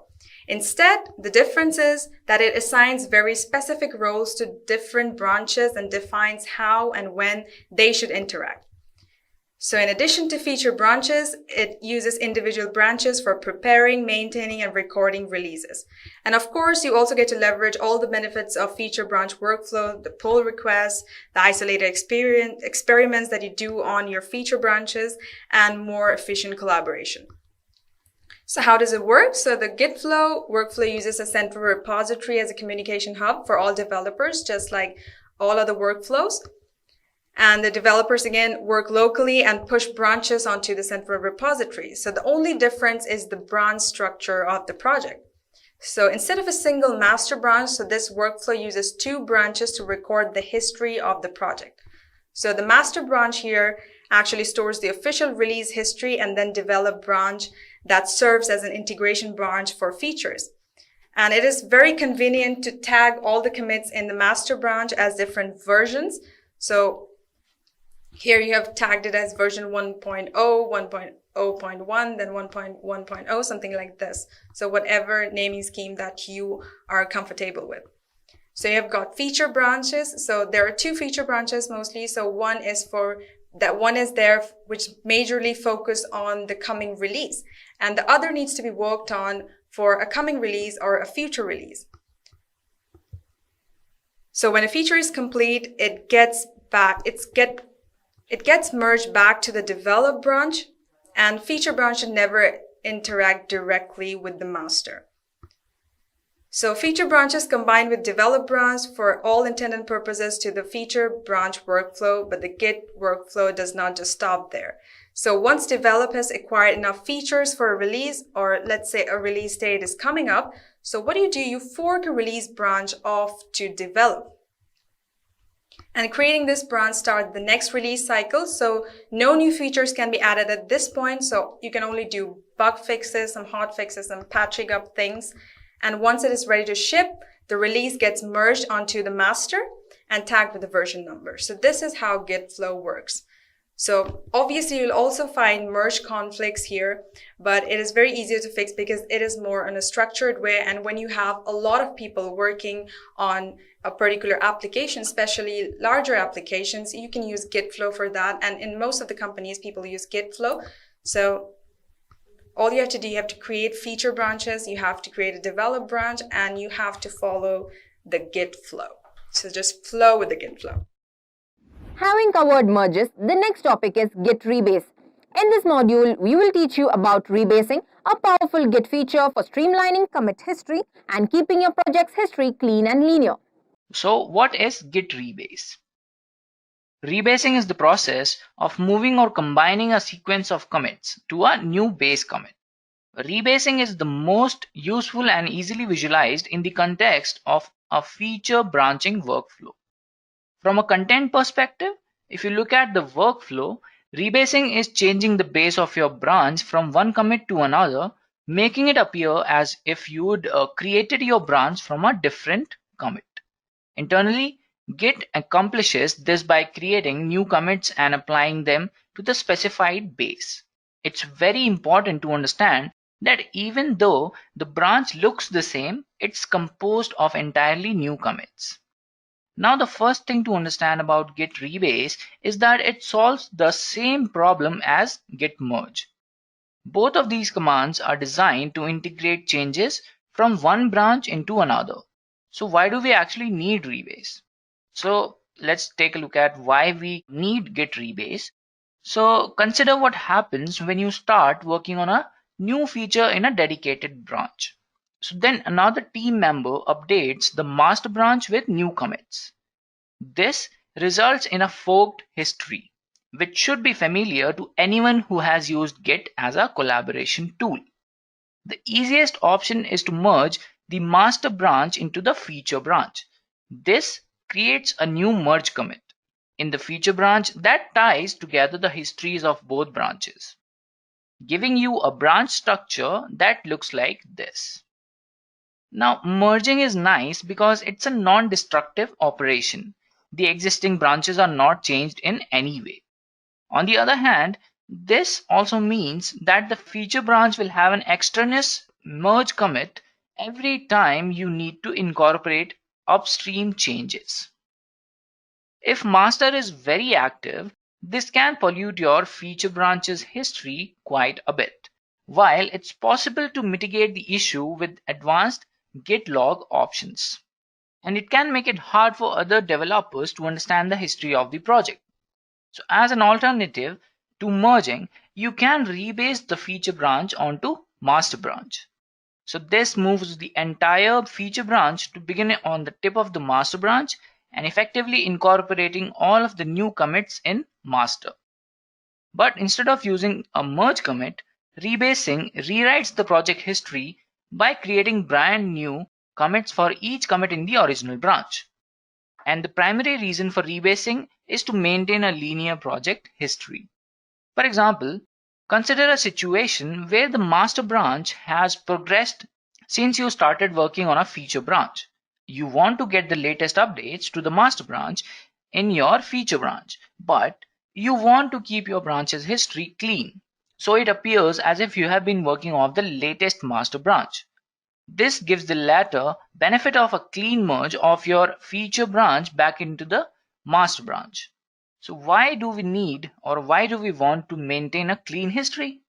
The benefits of having a clean history become tangible when performing Git operations to investigate the introduction of a regression. Hence, rebasing here onto the master branch facilitates a fast-forward merge. And rebasing is a common way to integrate upstream changes into your local repository. Pulling in upstream changes with Git merge results in a superfluous merge commit every time you want to see how the project has progressed. On the other hand, rebasing is like saying, I want to base my changes on what everybody has already done. One golden rule, however, is that you must never rebase public history. You should never rebase commits once they have been pushed to the public repository. The rebase would replace the old commits with the new ones, and it would look like that part of your project history abruptly vanished.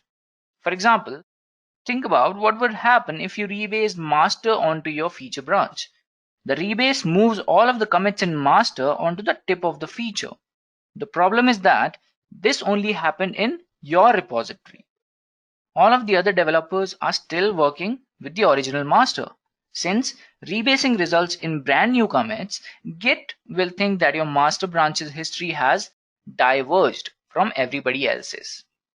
And the only way to synchronize the two master branches is to merge them back together, resulting in an extra merge commit and two sets of commits that contain the same changes. And the original ones are the ones from your rebased branch.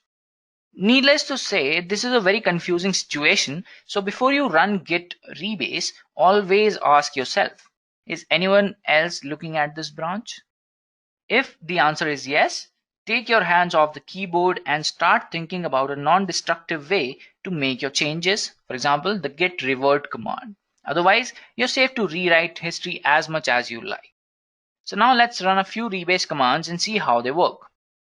So firstly, let's go to this VM I have whipped up, and I have already branched out my base, and we have made some changes to our branch using the git branch command. Let's call it Edureka branch. Now let's check out from here, and we can see all of our previous commits also are actually available in this new branch. Now you can see that this one is my master branch and this one is my new branch, and all the commits in both the branches.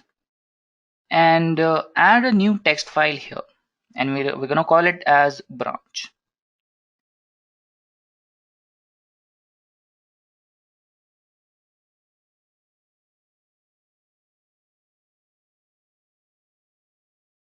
Now let's move on, guys, and we're going to rebase now. So to rebase our branch to master, we use git rebase master.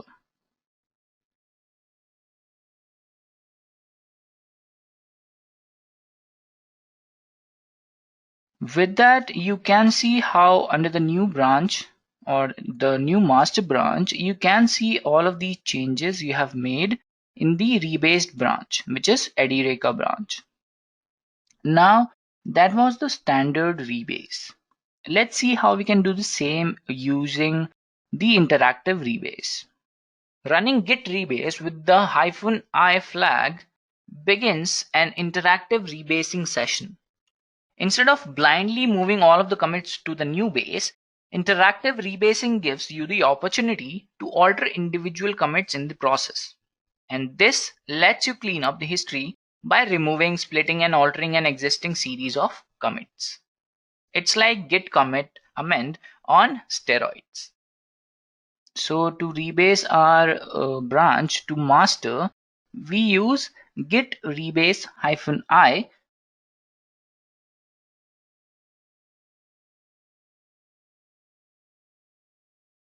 and this rebases the current branch onto the base, which is our master, but uses an interactive rebasing session. So this opens an editor where you can enter commands for each commit to be rebased. These commands determine how individual commits will be transferred to the new base. And you can also reorder the commit listing to change the order of the commit themselves. And once you have specified commands for each commit in the rebase, Git will begin playing back commits applying the rebased commands. Interactive rebasing gives you complete control over what your project history looks like. This affords a lot of freedom to developers, as it lets them commit a messy history while they're focused on writing code, then go back and clean it up after the fact. Most developers like to use an interactive rebase to polish a feature branch before merging it into the main code base. This gives them the opportunity to squash insignificant commits, delete obsolete ones, and make sure everything else is in order before committing to the official project history. To everybody else, it will look like the entire feature was developed in a single series of well-planned commits. The real power of interactive rebasing can be seen in the history of the resulting master branch. To everybody else, it looks like you're a brilliant developer who implemented the new feature with the perfect amount of commits the first time around. This is how interactive rebasing can keep a project's history clean and meaningful. And rebasing can be used to change older and multiple commits, committed files, and multiple messages. While these are the most common applications, Git rebase has additional command options that can be useful in more complex applications, which is Git rebase D means during playback the commit will be discarded from the final combined commit block. Then we have Git rebase P, which leaves the commit as is. It will not modify the commit's message or content and will still be an individual commit in the branch's history. Then we have Git rebase X, and during playback executes a command line shell script on each marked commit. A useful example would be to run your codebase's test suite on specific commits, which may help identify regressions during a rebase. Now let's talk about the configuration options as well. So there are a few rebase properties that can be set using git config, and these options will alter the git rebase output look and feel. So rebase.stat, a boolean that is set to false by default, the option toggles display of visual div_stat content that shows what changed since the last debase. And then we have rebase.autosquash, which is a boolean value that toggles the autosquash behavior. And then we have a rebase.missingCommits check, which can be set to multiple values which change rebase behavior around missing commits. And we have warn, which prints warning output in interactive mode, which warns of removed commits. Then we have error, which stops the rebase and prints removed commit warning messages. And then we have ignore, which is set by default. This actually ignores any missing commit warnings. Then we have a rebase.instruction format, which is a git log format string that will be used for formatting interactive rebase display. Now let's move on, guys, and talk about the pitfalls of rebase. So one caveat to consider when working with Git rebase is merge conflicts may become more frequent during a rebase workflow. So this occurs if you have a long-lived branch that has strayed from the master. Eventually you will want to rebase against master, and at that time it may contain many new commits that your branch changes may conflicts with. This is easily remedied by rebasing your branch frequently against master and making more frequent commits. The continue and abort command line arguments can be passed to Git rebase to advance or reset the rebase when dealing with conflicts. A more serious rebase caveat is lost commits from interactive history rewriting. Running rebase in interactive mode and executing subcommands like squash or drop will remove commits from your branch's immediate log. At first glance, this can appear as though the commits are permanently gone. Using git ref log, these commits can be restored and the entire rebase can be undone. Git rebase itself is not seriously dangerous. The real danger case arises when executing it. And that's all you really need to know and start rebasing your branches. If you would prefer a clean, linear history free of unnecessary merge, you should reach for Git rebase when integrating changes from another branch. It's a perfectly valid option. It's time for another question. What is the primary purpose of Git rebase? And the options are A. To combine multiple commits into one, B. To change the base of a branch to a different commit, C. To delete a branch, D. To merge two branches. If you know the correct answer, please leave it in the comment section below.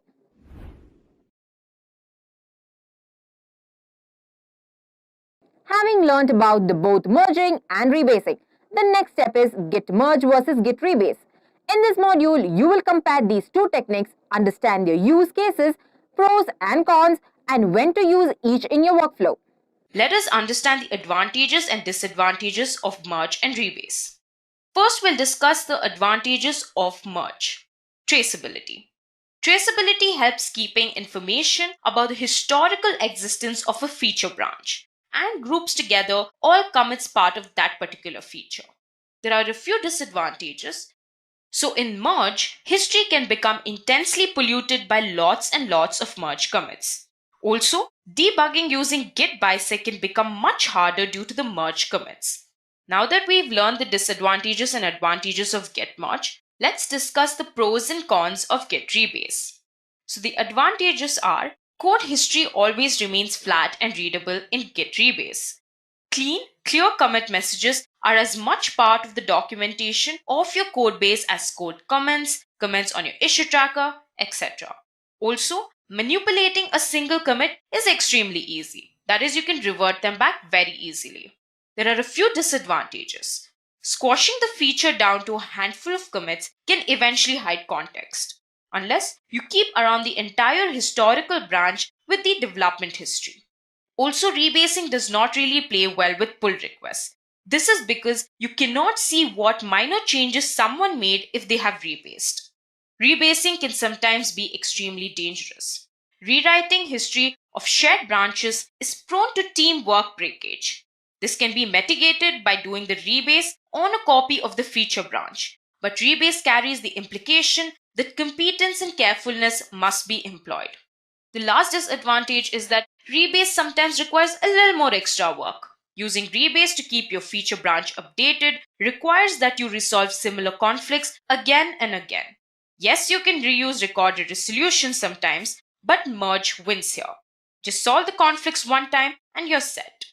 Moving on, we'll discuss when to really use both of these commands. Now, if you want to see the history completely the same as it has happened, you should always use merge. Merge preserves history, whereas rebase rewrites it. Git merge is a default behavior when you use git pull. Use it as a default if you're not bothering about commit history and want to avoid further problems. Learn to use merge when you're always working with a big team. Now moving on, let us understand when we can use rebase. Rebasing is better to streamline a complex history. Here you are able to change the commit history by using interactive rebase, that is -i. You can remove undesired commits, squash 2 or more commits into one, or edit the commit message. You can also use Git rebase for creating temporary local branches. They are not necessary for public commit history and won't create any further problems. And as I've already mentioned before, you can use Git rebase -i, that is interactive, for rewriting your local commit history into a pretty one before pushing it on to a remote server. Your remote server can be Git Lab, GitHub, anything of that sort. Now, if the feature branch you're getting changes from is shared with other developers, rebasing is usually not recommended because rebasing process will create inconsistent repositories. For individuals, rebasing makes a lot more sense. That is, if you're working alone or on a small team, make it a habit to use rebase. Now moving on, let us discuss the similarities between merge and rebase. There is only one similarity. That is, both of these commands can be used to combine two different branches. I'm sure by now you must be pretty aware of that.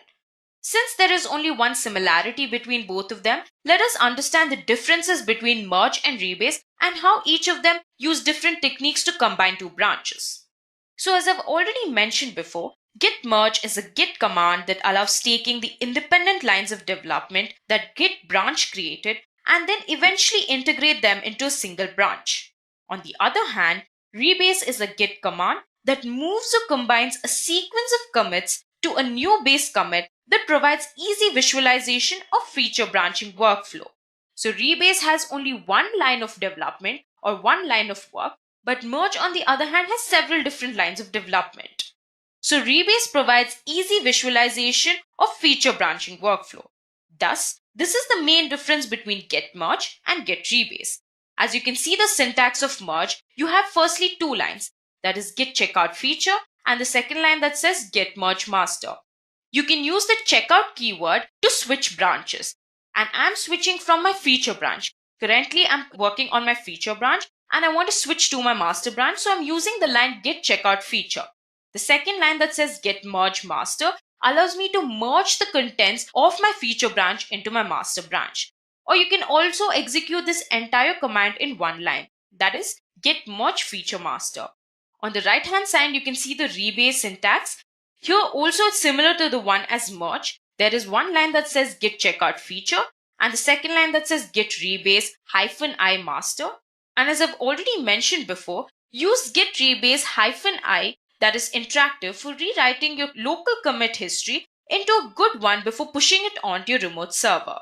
So that is why we use -i, and the rebase keyword is used to execute rebasing. I hope both of these differences are clear. Now let's look at the intricate details and the differences between Git merge and Git rebase. The first difference is based on the project history. Rebase provides a much cleaner project history than Git merge. I'm pretty sure you're clear of that by now. The second difference is navigation. It is easier to navigate through the project in rebase than it is in Git merge. The third difference is the number of steps. Merge is a one-step operation with one place to resolve conflicts, and the commits that were reachable from the branch always remain reachable. Rebase, on the other hand, is a multi-step operation. Here there are more steps, but each of these steps are comparatively small. The last difference is the context. In Git merge, the developer can see when the upstream changes were incorporated into the feature. On the other hand, in rebase, the developer cannot see when the upstream changes were incorporated into the feature. Hence, this is also a difference between Git merge and Git rebase. Moving on to the last part of this session, which one is better for which situation? Both merge and rebase can be used to combine two branches. Merge command just unifies your work with the commit without changing history, while rebase apply feature branch changes on top of the master branch and change the entire history. If you prefer to have a clean history, then you can always choose rebase. If you need to preserve the history changes, then merge would definitely be the best choice. If you and your team are not familiar with or do not understand the intricacies of rebase, then you probably shouldn't use it. In this context, always merge is the safest option. But if you and your team are extremely familiar with both of these options, then the main decision revolves around this. Do you value more a clean linear history or the traceability of your branches? In the first case, go for a rebase policy. In the latter, go for the merge one. After understanding merge strategies, we move to Jenkins Git Integration. Here you will learn how to integrate Git with Jenkins, an automation server to create automated workflows that build, test, and deploy your applications. Now let us talk about the definition of Jenkins. So Jenkins is an open source automation tool written in Java with plugins built for continuous integration purpose. Jenkins is used to build and test your software projects continuously, making it easier for developers to integrate changes to the project and also making it easier for the users to obtain a fresh build.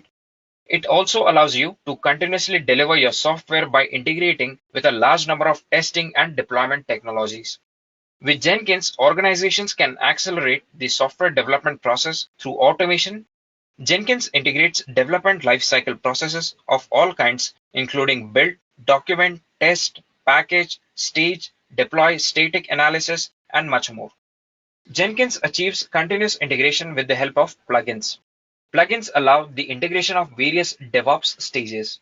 If you want to integrate a particular tool, you just need to install the plugins that are required for that tool.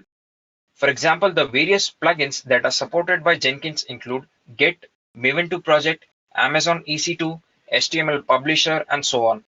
So this was the definition of Git.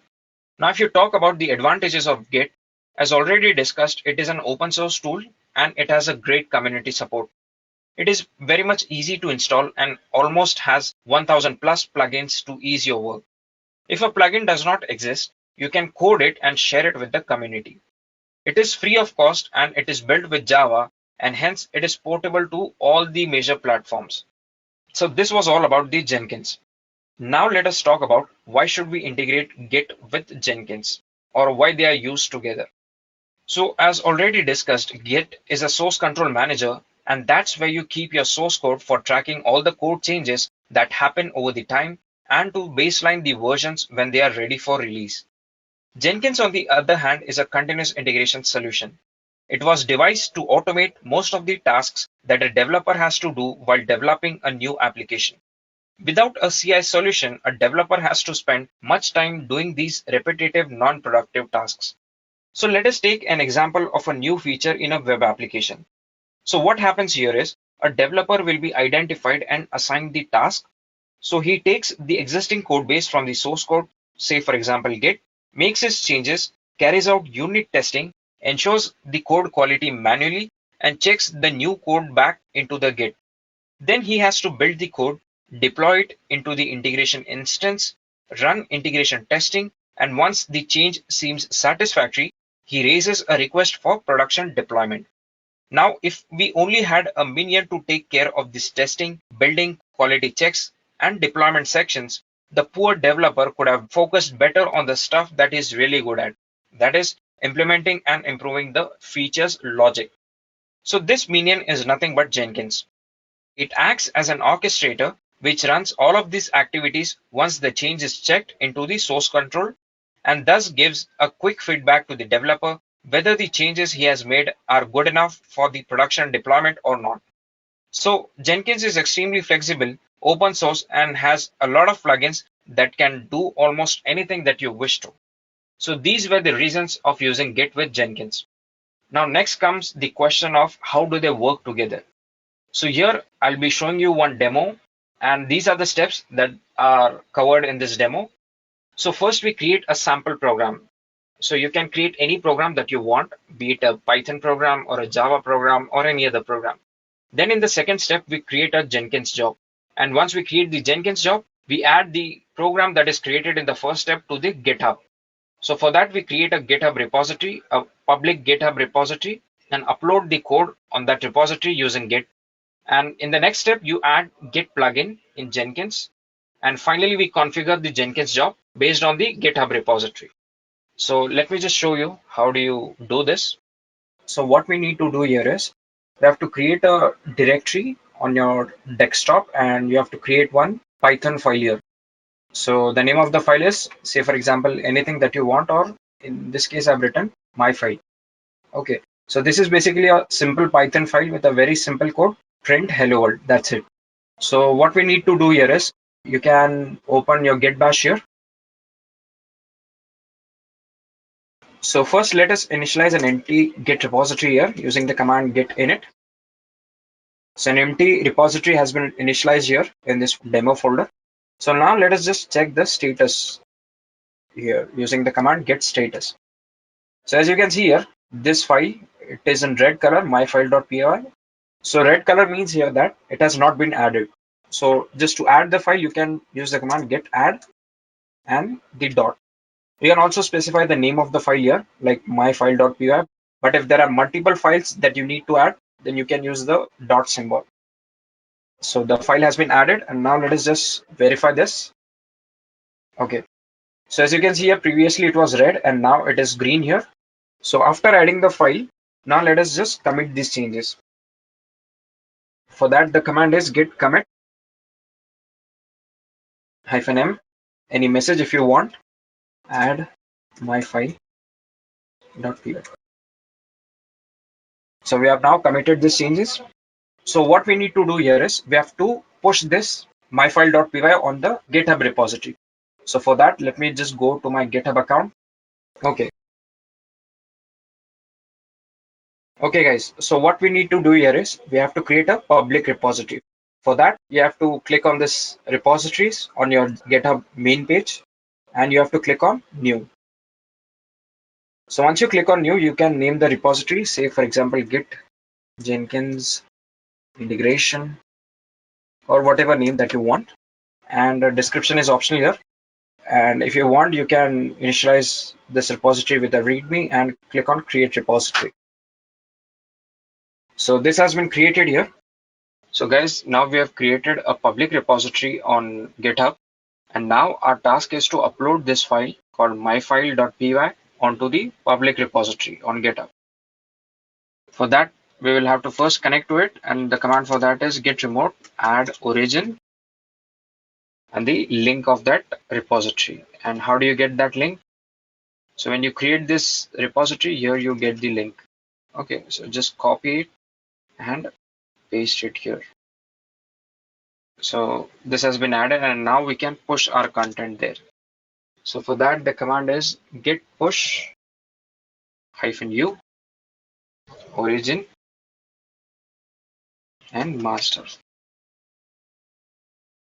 Here you can see, if you just refresh this page, okay, so myfile.py, here it has been added onto our public repository on GitHub. So now what our job is, we have to create a Jenkins job. First, log in onto your Jenkins homepage. Enter the username and the password. So now what we'll do here is we will create here a new job, Jenkins Git demo, and choose the freestyle project. Click on OK. Okay. So here what you need to specify the source code management. In the source code management, okay, before that you have to download the Git plugin. So how do you do that? Go to manage Jenkins. Here, as you can see, left hand, click on manage plugins. Okay, if you already have Git plugin installed on your Jenkins, you can click on install it here. So if it is already downloaded, yeah, as you can see here on my system, it has already been downloaded. You can find it here. Else, if it is not available, like if it is not installed, you can click on available, search here by typing Git and download it. So this is how you download the Git plugin. And going back to our project, let us just configure this now.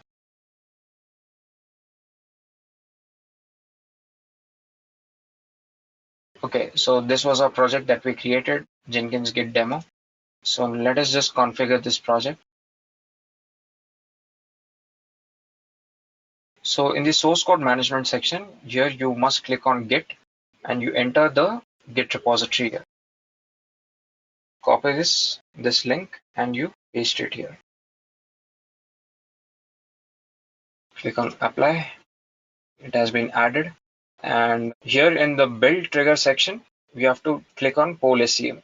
So here we have to enter the cron expression. Periodic scheduling of Jenkins job is done through poll SCM. So what you need to do here is, in my case, I'm typing here 5 asterisks separated by space. I hope you guys are aware of the cron syntax. So 5 asterisks here mean that our Jenkins job will run every single minute. So every single minute, our Jenkins job will check for the source code change. If there is any change, it will run, like it will build the job, it will build the code. This is the meaning of that. Click on apply. Yeah. And now, since we have a Python code, so what we'll do here, we will add a build step.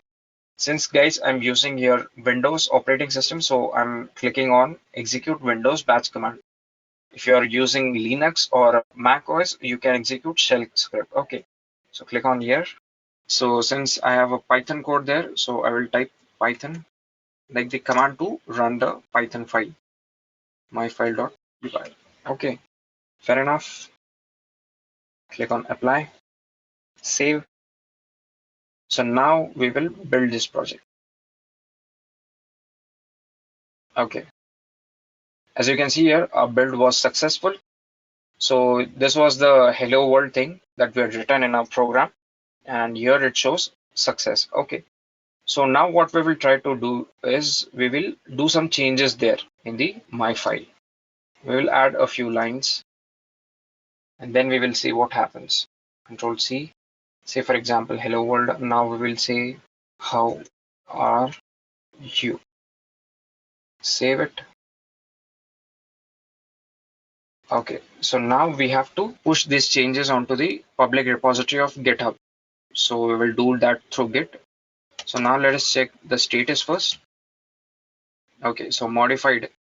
As you can see here, the file has been modified and that has been shown here. So for that, we will first add. Now let us check the status. So now we will commit this file.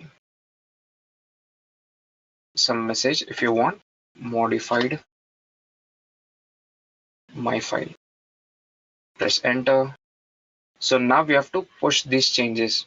So for that, the command is git push -u origin master. So these changes have been pushed onto the GitHub account. So let me just refresh this page. Okay, so as you can see here, modified my file. This was the commit message that we had written. So our changes have been reflected here. If you can see here, print how are you? We had added this line, if you remember. So now we will see what happens to Jenkins now. So here we will click on build now.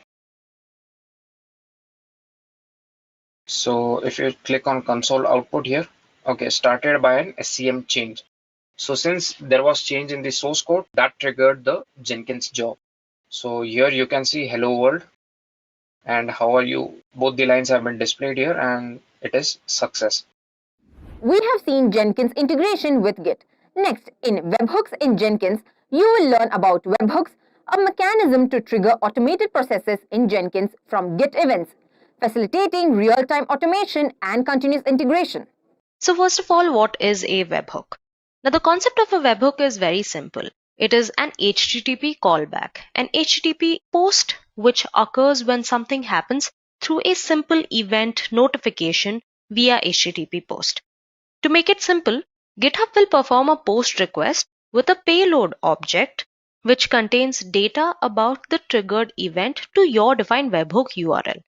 So upon triggering this event, it will allow us to automate the executions of some actions based on your GitHub events. For example, if after each push to the master branch, we want to package or deploy our software, we can simply add a webhook to the Jenkins task responsible for packaging or deploying the service. So GitHub webhooks in Jenkins are used to trigger the build whenever a developer commits something to the master branch. So at least let's first look out in theory. Let's see how to build a webhook in GitHub and then add this webhook in Jenkins.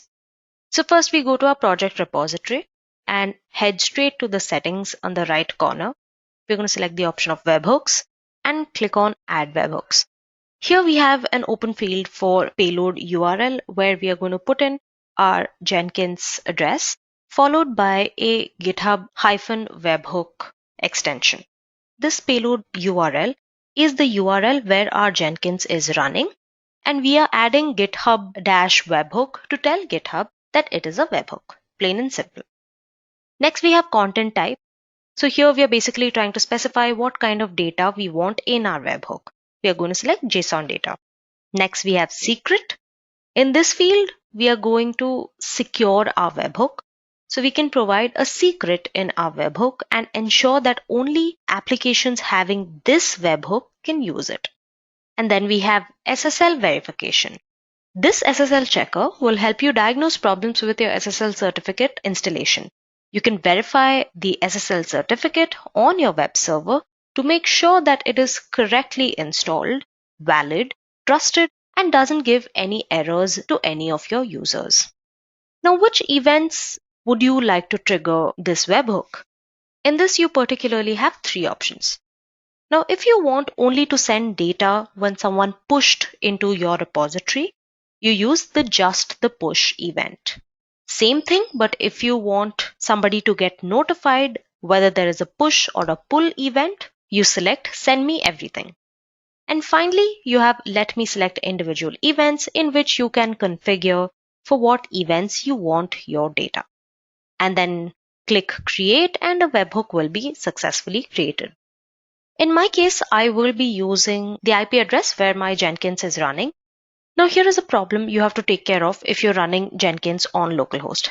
Then switching your IP for localhost will not work because webhooks can only work when they are exposed to the internet. In such a case, you want to make your localhost 8080 exposed to the internet, and you can use various tools such as ngrok in cases like these. Now let's see how to use this webhook in Jenkins. So next you want to log into Jenkins and create a new item or a new job. Here you can click on the kind of project you would like it to be, and under source code management you're going to select the option Git and put in your repository URL in the given field. Then in build triggers, you want to select the GitHub hook trigger for Git SCM pulling and save your changes. Now, when you make any updates in this particular Git repository, you will get an update on your Jenkins job. And in this way, we can add our webhook to our job and ensure that every time a developer commits code to GitHub, our build will be triggered. Now that we've done it theoretically, let's go ahead, move on with our demonstration. So this is my GitHub repository opened up. I'm using the virtual machine to run this on Ubuntu. So this is a demo repository. And here I'll go to settings, select webhooks, and add a webhook. Then I'm going to go to my Jenkins and select the URL. So it's going to start out with your regular http:// your IP address and your port number. After the final slash, you're going to type in GitHub webhook, and don't forget to end it with a slash. Next, in content type, we are going to be using application or a JSON file. I'm not going to keep any secret or anything, and in events, I'm just going to keep just the push event. You can go ahead and use any of the others. This is just for demo purposes, hence we're just going to keep it simple. Then I'm going to add the webhook. Then you'll get a message like this which says, okay, that hook was successfully created, so you know your hook is created. Like I said, if this doesn't work, you can use something like my public IP or an ngrok to make this run. Okay. Next, let's move on to Jenkins and create a new job. So we're going to start here and create a new job. Let's call it webhook 1. I'm going to select the freestyle project and click on OK. All right. So under source code management, I'm going to select Git.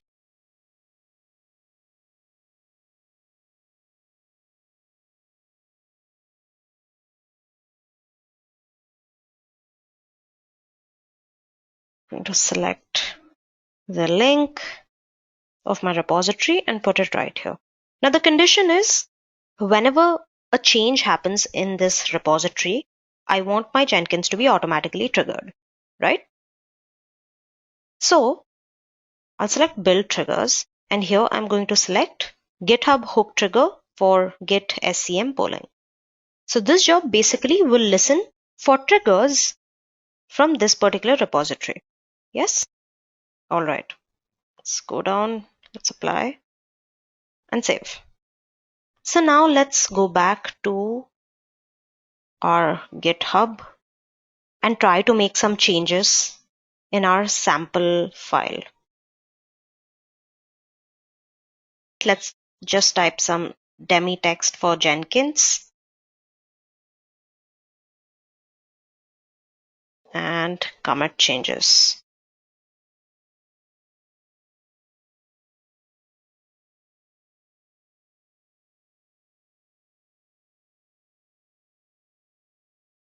And if you go down now, you can see this has automatically been triggered. The whole idea of this is GitHub should basically send a notification to Jenkins that there has been a new commit pushed to that particular repository using the webhook that we've just created. Okay? And that is how we integrate a Jenkins job with webhooks in GitHub. Here is a quiz question. What is a webhook in context of Jenkins? And the options are A, a tool for writing code, B, a mechanism to trigger Jenkins job based on Git events, C, a plugin for Git integration, D, a method to clone repositories. If you know the correct answer, please leave it in the comment section below.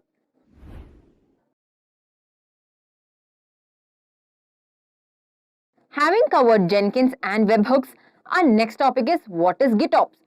In this module, learners will understand GitOps and explore the principles of GitOps, how GitOps works and the advantages of GitOps. Why GitOps?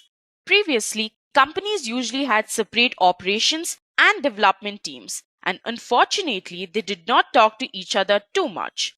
Luckily, we have DevOps, which tries to address this by ensuring increased collaboration so that operations and development teams work closely together.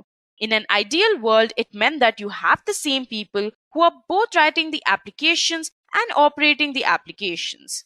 It means automating as much as possible to reduce the need for manual human input when operating applications. So, DevOps was a cultural change. Now, with GitOps, it takes it to the next level, where teams have an operating model where they not only define the infrastructure as code, but also make deployments and changes to infrastructure as code by submitting pull requests that people can eventually review and approve collectively. With GitOps, you make it ubiquitous to have continuous integration on a continuous delivery server when deploying your application. Now, once you submit a change, the server will pick it up immediately, pull the changes, execute any automatic tests, execute any quality checks, and eventually build the artifact. This artifact is then published to an artifact repository and eventually deployed to infrastructure. By applying GitOps, there is a source of truth for both your infrastructure and application code, allowing development teams to increase velocity and eventually improve system reliability. With all of this said, what exactly is GitOps? On the surface, it is quite simple. GitOps is centered around using a version control system such as Git to house all information, documentation, and code for a cluster deployment, and then use automated directors to deploy changes to the cluster. However, once you dig past the surface, you discover that it's far more complex than that. GitOps is the operational practice which uses Git as a single source of truth. It is to be noted that source control repository on Git becomes the source of truth and not the actual servers or the clusters. This is nothing but having your infrastructure as a code, which means all your infrastructure setup is inside a code base. It also includes the automation of deployments, rollbacks, and much more. Git repository can be leveraged for version controlling system, peer reviewing system, automating and deploying process for the production environment. Using Git itself, developers are now doing continuous delivery and automated pipelines. Additionally, the webhooks from the Git can be leveraged to push these configurations into the development and test environments. So once you merge that particular pull request onto the main branch, the deployment to production eventually happens. On the other hand, GitOps also allows automating everything using pipelines and deploying that to production once you merge the code into your production branch. It is called GitOps because all the configurations are managed in the Git repository. Many developers deploy the infrastructure code as well as a part of the automation process by using only one repository for an application or a service and have a separate repository for each of them. Now, let's say you have three environments, namely development, test, and production. There should also be three branches that are named the same, that is development, test, and production. This is done to map each of these branches to different environments in the Kubernetes cluster. Once you push the changes onto that particular branch, there will be a relevant automated pipeline which will be eventually set up. This means that whenever there is a change for that specific branch, the pipeline deploys to that environment. It also identifies, tests, and verifies that the environment looks all right. This way, when a developer makes a change in their development branch, and once the development branch succeeds, they will eventually be able to merge pull requests in order to join it to the production branch. And once you click on merge, that is when it will all deploy to the production environment. If you want to do a rollback, you can simply create another pull request to roll back to that particular previous state of the branch. So, if a user goes and changes the code in the Git repository, it creates a container image, and that container image is pushed to the container registry, which is eventually updated into a config updater. Once you create a pull request to merge to a different branch, that is when it deploys to the concerned branch, and then it tests whether these are good. This way, every time you raise a pull request, you know what you're merging, and that pull request is being reviewed by somebody based on the success criteria of that particular automated branch pipeline.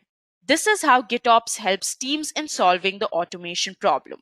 Thus, GitOps can be summarized as these two things.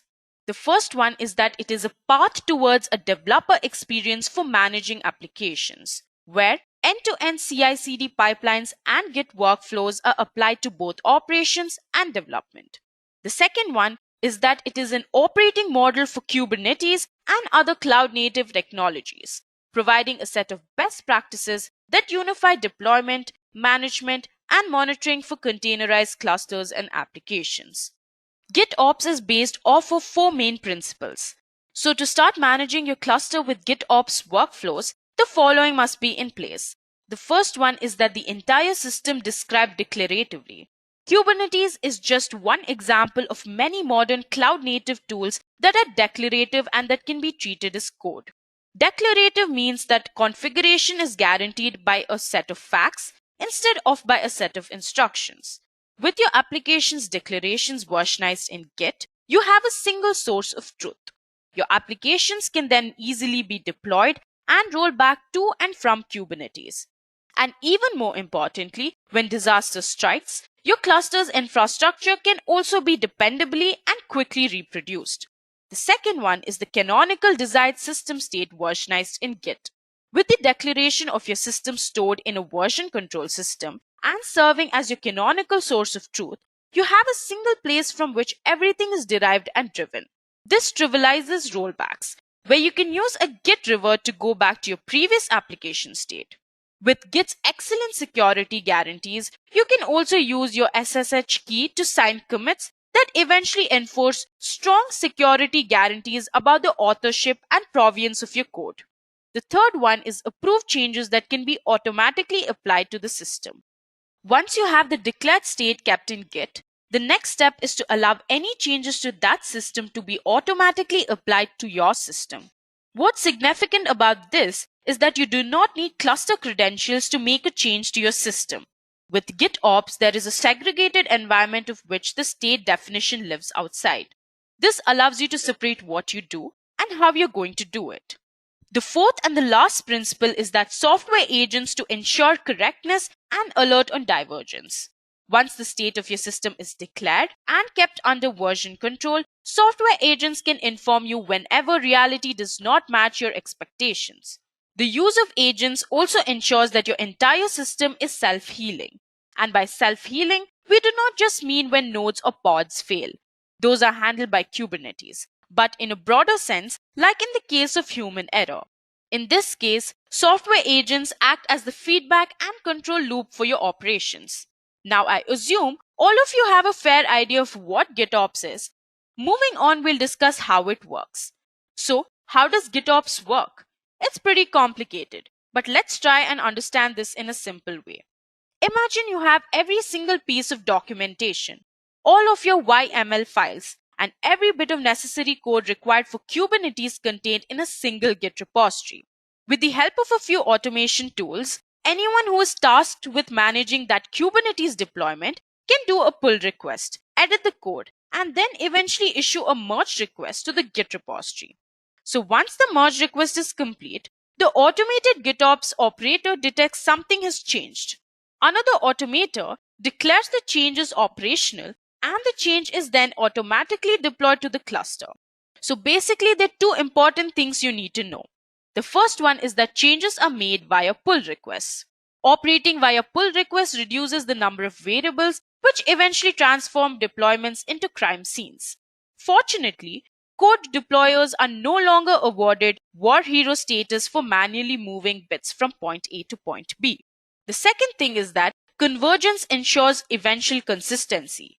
If a group of configuration updates is made by a human, the observed state in the cluster can drift from the desired state declared in Git, thus causing divergence. When the desired and observed states are different, Kubernetes provides a convergence mechanism to drive the observed state towards what the teams declared as a desired state in version control. Now let's discuss a typical developer workflow for creating or updating a feature. A pull request for a new feature is pushed to GitHub for review. The code is reviewed and approved by a colleague. So after the code is revised and reapproved, it is merged to Git. The Git merge eventually triggers the continuous integration and build pipeline. It runs a series of tests and eventually builds a new image and deposits this new image to a registry. The deployment automator watches the image registry, notices the image, pulls the new image from the registry, and updates its YML in the config repository. The deployment synchronizer, which is installed to the cluster, detects that the cluster is out of date. It pulls the change manifest from the config repository and deploys the new feature to production. So in this workflow that I just talked about, automation is extremely crucial.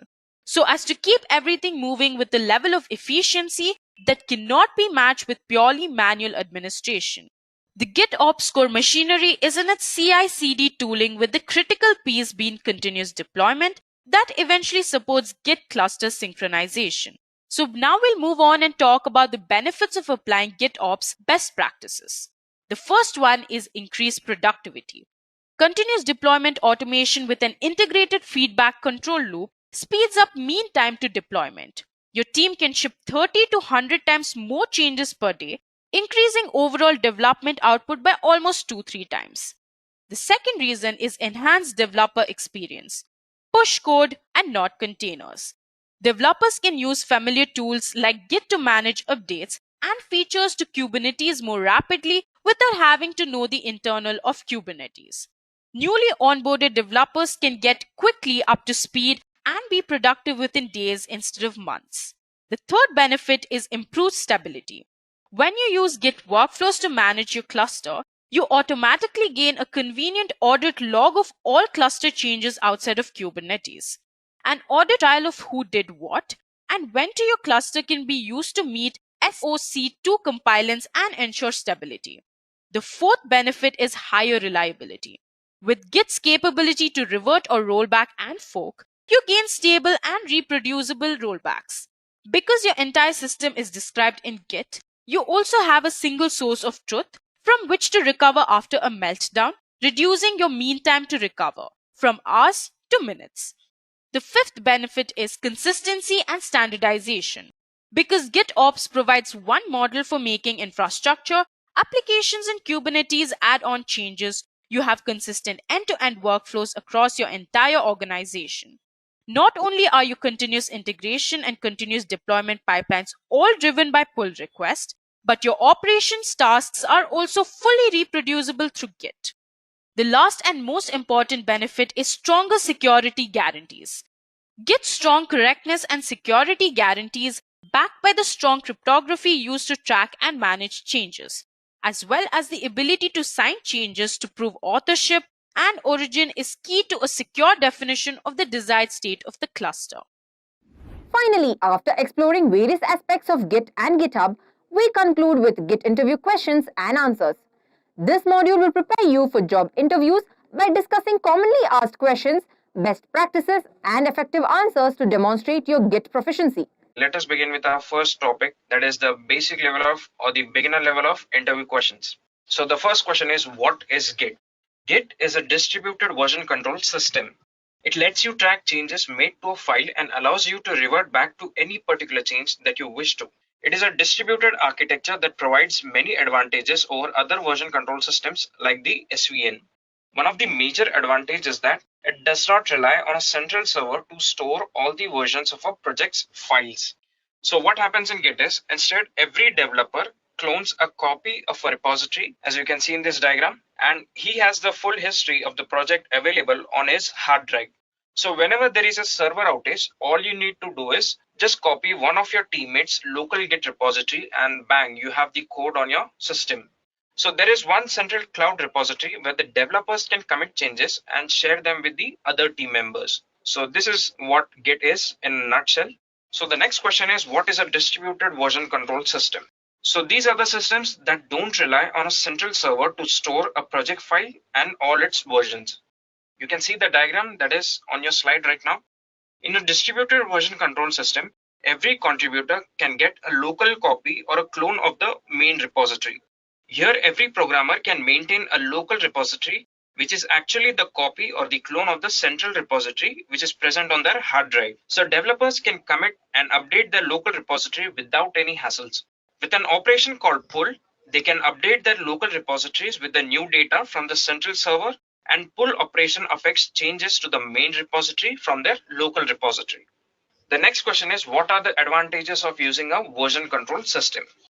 So with version control system, all the team members are allowed to work freely on any file at any given time. Version control system gives you the flexibility to merge all the changes into a common version. All the previous versions and variants are neatly packed up inside the version control system or the VCS. You can request any version at any time as per your requirement, and you'll have a snapshot of the complete project right at your hand. So whenever you save a new version of your project, Your VCS requires you to provide a short description of the changes that you have made. Additionally, you can see what changes are made in the file's content. This helps you know what changes have been made in the project and by whom. Finally, a distributed version control system like Git allows the team members to have a complete history of the project so that if there is a breakdown in the central server, you can use any of your teammates' local Git repository. So these were a few advantages of using the version control system. The next question is, what is the difference between Git and SVN? So Git is a decentralized version control tool, whereas SVN is a centralized version control tool. Git belongs to the third generation of the version control tools, whereas SVN belongs to the second generation of the version control tools. So what happens in Git is clients can clone entire repositories on their local systems, whereas in SVN, version history is stored on the server side of the repository. In Git, commits are possible even if you're offline, whereas in SVN, only online commits are allowed. So in Git, the push and pull operations are comparatively faster, whereas in SVN, the push-pull operations are comparatively slower. Git works are shared automatically by commit command, whereas in SVN, nothing is shared automatically. So these were a few differences that you can mention in this question. Okay, so the next question is, what is the difference between Git and GitHub? So as we have already seen, Git is a version control system of distributed nature that is used to track changes in the source code during software development. So Git aids in coordinating work among programmers, but it can be used to track changes in any set of files. So the main objectives of Git are speed, data integrity, support for distributed nonlinear workflows. Whereas GitHub is a Git repository hosting service, plus it adds many of its own features. So GitHub provides a web-based graphical interface. It also provides access control and several collaboration features, basic task management tools for every project. So the next question is, what language is used in Git? So here, instead of just telling the name of the language, you should also mention the reason for using this language as well. So Git uses C language. Git is fast and C language makes this possible by reducing the overhead of run times associated with high-level languages. The next question is, mention the various Git repository hosting functions. The following are the main Git repository hosting functions, as you can see on the slide: GitHub, Git Lab, Bitbucket, SourceForge, and Git Enterprise. And as per my opinion, the GitHub is the most popular among these options. So the next question is, what is a repository in Git? So repository in Git is a place where Git stores all the files. So Git can store all the files either on the local repository or on the remote repository. The next question is, what is a bare repository in Git? So a bare repository in Git contains information about the version control and no working files, and it doesn't contain the special .git subdirectory. Instead, it contains all the contents of the .git subdirectory directly in the main directory itself, whereas the working directory consists of two things. The first one is a .git subdirectory with all Git related revision history of your repository. And the second one is a working tree or checked out copies of all your project files. The next question is, what is a commit message? So a commit message is nothing but an information that you provide along with the command called commit, so that you're aware of what exactly that change the developer or the programmer is doing while committing any operation or any change. So as you can see here, the syntax for commit messages: git commit, the option, and the message that you want to write. So the next question is, explain some basic Git commands. So as you can see here on the slide, these are the various commands, some basic Git commands that you should be aware of. So the first command is the git init command. As we have already seen, what is a repository in Git? So this command is used to create a new local repository. The next command is the git status command. So this command lists the files that you have changed and those you need to add or commit. The next command is git clone. So this command creates a working copy of a local repository, and the syntax is git clone and the URL. The next command is the git add command. So this command adds one or more files to the staging area of Git. So what exactly is staging area? We will see in the subsequent part of this session. The next command is git commit command. As we have seen previously what commit message is, that time we discussed just one thing about the commit command. So this command commits any files you have added with git add and also commits any files you have changed since then. and the syntax is pretty much simple: git commit and the option. The next command is git push origin master. So this command sends changes to the master branch of your remote repository. So these are some basic commands that you can explain. So the next question is, how do you fix a broken commit? So in order to fix any broken commit, you can use the command git commit -- amend. So when you run this command, you can fix the broken commit message in the editor. So the next question is, what is a conflict in Git? So Git can handle on its own most merges by using its automatic merging features. There arises a conflict when two separate branches have made edits to the same line in a file, or when a file has been deleted in one branch but it has been edited in the other branch. So conflicts are most likely to happen when working in a team environment. The next question is, how do you resolve a conflict in Git? So you can refer the diagram for more information about this question. So there are a few steps that you need to follow to resolve a conflict in Git. The first step is identify the files that have caused the conflict. In the second step, you make the necessary changes in the files so that the conflict does not arise again. In the third step, you add these files by using the command git add. And finally, to commit the changed file, use the command git commit. So these were the 4 steps that you need to follow to resolve a conflict in Git. The next question is, how do you revert a commit that has already been pushed and made public? So there can be 2 approaches to tackle this question, and you must include both the approaches in your answer, because any one of them can be used depending upon the situation. So the first approach is remove or fix the bad file in a new commit and then push it to the remote repository. This is the most obvious way to fix an error. Once you have made the necessary changes to the file, then commit it to the remote repository using the command git commit -m and the commit message. In the second approach, you can create a new commit that undoes all the changes that were made in the bad commit. To do this, you need to use one command called git revert. So we will talk about git revert in the subsequent part of this session. Syntax for git revert is very simple. So git revert and the name of the commit or the commit ID. The next question is, what is subgit? So subgit is a tool for SVN to Git migration. It can create a writable Git mirror of a local or a remote subversion repository and use both subversion and Git as long as you like. Now you can also include some of the advantages, like you can do a fast one-time import from subversion to Git or use subgit with Atlassian Bitbucket server. We can use subgit to create a bidirectional Git SVN mirror of an existing subversion repository. You can push to Git or commit to subversion as per your convenience. Synchronization will be done by subgit. So the next question is, what is the difference between git pull and git fetch? Git pull command pulls new changes or commits from a particular branch from your central repository and updates your target branch in your local repository. Whereas git fetch is used for the same purpose, but it works in a slightly different way. When you perform a git fetch, it pulls all new commits from the desired branch and stores it in a new branch in your local repository. If you want to reflect these changes in your target branch, git fetch must be followed with a git merge. So in this case, your target branch will only be updated after merging the target branch and the fetched branch. So just to make it very simple for you, there's one equation that you must remember. So git pull equal to git fetch plus git merge. So what is the staging area or the index in Git? Before completing the commits, any change can be formatted and reviewed in an intermediate area known as the staging area or the index.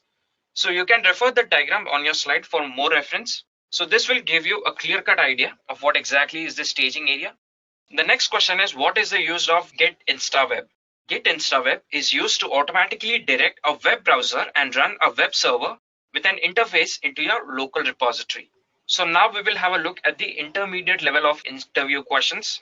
So the next question is, what is Git isTree? So Git isTree represents a tree object including the mode and the name of each item and the SHA-1 value of the blob or the tree. The next question is, what is Git stash?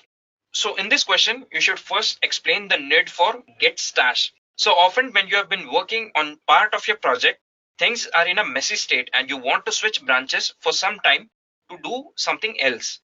So the problem here is you don't want to do a commit of half done work just so that you can get back to this point later. So to solve this issue, there is one provision called git stash.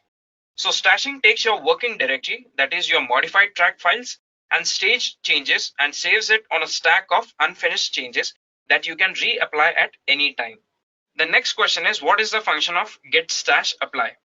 So as we have seen previously, if you want to continue working where you had left your work, then git stash apply command is used to bring back the saved changes onto your current working directory.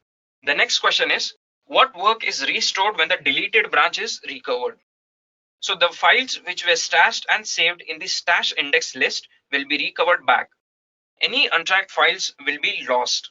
Also, it is a good idea to always stage and commit your work or stash them. So if you want to fetch the log references of a particular branch or a tag, then run the command git reflog and the reference name. So we will see about git reflog in the subsequent part of this session. Okay, so the next question is, explain the difference between git status and git diff. So git diff depicts the changes between the commits, commit and the working tree, etc. Whereas git status shows you the difference between the working directory and the index. Git status is helpful in understanding Git a bit more comprehensively. Git diff is similar to Git status. The only difference is that it shows the differences between the various commits and also between the working directory and the index. The next question is, mention the differences between the git clone and git remote. So git remote creates an entry into your git config that specifies a name for a particular URL, whereas git clone creates a new Git repository by copying an existing one located at the URL. The next question is, what is git stash drop? So git stash drop command is used to remove the stashed item. It will remove the last added stash item by default, and it can also remove a specific item if you include it as an argument. The next question is, how do you find a list of file that has changed in a particular commit? So to get a list of file that has changed in a particular commit, use the command, as you can see here on this slide, git diff tree -r and the hash. So given the commit hash, this will list all the files that were changed or added in that commit. The -r flag makes the command list individual files rather than collapsing them into the root directory names only. You can also include the below mention point, although it is totally optional, but this will help you impress the interviewer. So the output will also include some extra information which can be easily suppressed by including two flags. So as you can see here on the screen, this command, here you have included two flags, the no commit ID and the name only. So here the no commit ID will suppress the commit hashes from appearing in the output, and the name only flag will only print the name of the files instead of their pic. So Git uses your username to associate commits with an identity. The git config command can be used to change your Git configuration, including your username. So suppose you want to give a username and an email ID to associate a commit with an identity so that you can know who has made a particular commit. So for that, there are two commands, as you can see on this slide, git config -- global user.name and your name that you want to give to the user, and then the email. So the command for that is git config global user.email and your email address. So the next question is, what does the commit object contain? So commit object basically contains three components. First, a set of files representing the state of a project at any given point of time. The second one is the reference to the parent commit objects. And the third one is an SHA1 name, which is a 40-character string that uniquely identifies the commit object. The next question is, describe the branching strategies that you have used. So this question is asked to test your branching experience with Git. So here we are going to discuss the three branches, starting with the first one, that is a feature branching. So a feature branch model keeps all of the changes for a particular feature inside of a branch. When the feature is fully tested and validated by automated tests, the branch is then merged into the master. The second is the task branching. In this model, each task is implemented on its own branch with the task key included in the branch name. It is easy to see which code implements which task by just looking at the task key in the branch name. And the third branching is the release branching. Once the develop branch has acquired enough features for a release, you can clone that branch to form a release branch. Creating this branch starts the next release cycle, so no new features can be added after this point. Only bug fixes, documentation generation, and other release-oriented tasks should go in this branch. Once it is ready to ship, the release gets merged into the master and tagged with a version number. In addition, it should be merged back into the develop branch, which may have progressed since the release was initiated. So this was about the branching strategies. Okay, so the next question is, explain the advantages of forking workflow. There is a fundamental difference between the forking workflow and the other popular Git workflows. Rather than using a single server side to act as a central code base, it gives every developer their own server-side repository. The forking workflow is commonly seen in public open source projects. A crucial advantage of forking workflow is that contributions can be generated even without needing everybody to push to a single central repository that leads to the clean project history. Developers can push to their own server-side repositories, but only the project maintainer can push to the official repository. If developers are ready to publish a local commit, then they push the commit to their own public repository and not the official one. So after this, they go for a pull request with the main repository that lets the project maintainer know an update is ready to be integrated. So these were a few advantages of forking workflow. So the next question is, how will you know in Git if a branch has already been merged into the master? So the answer to this is pretty direct. So there are two commands to check this. The first command is the git branch -- merged. So this command lists the branches that have been merged into the current branch. And the second one is the git branch -- no - merged. So this command lists the branches that have not been merged. The next question is, why is it desirable to create an additional commit rather than amending an existing commit? So there are two reasons for this question. So the first one, the amend operation destroys the state that was previously saved in a commit. If there is just the commit message that is being changed, then that is not a problem. But if the contents are being amended, then the chances of eliminating something important remains more. The second reason is that abusing git -- amend command can result in the growth of a small commit and acquire unrelated changes. The next question is, what does hook comprise of in Git? This directory consists of shell scripts that are activated if you run the corresponding Git commands.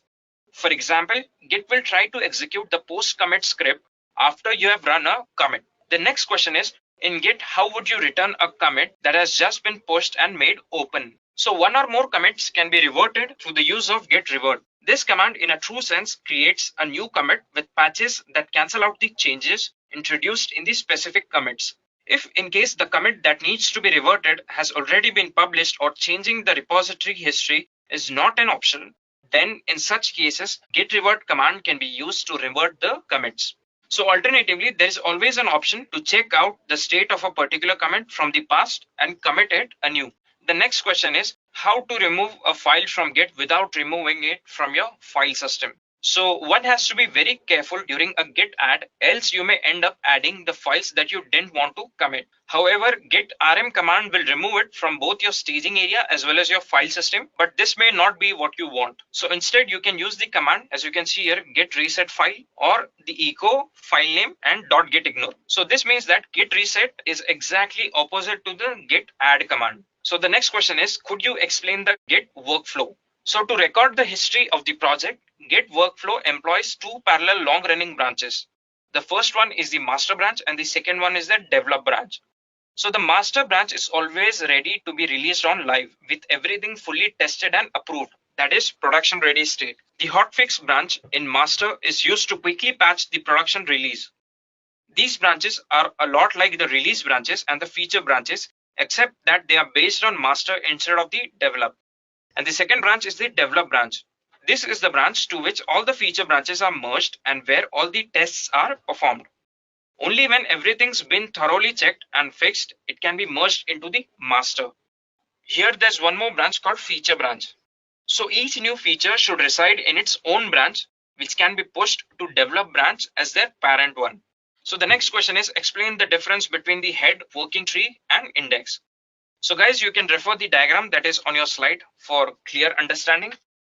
The working tree or the working directory or the workspace is the directory of source files that you're able to see and edit.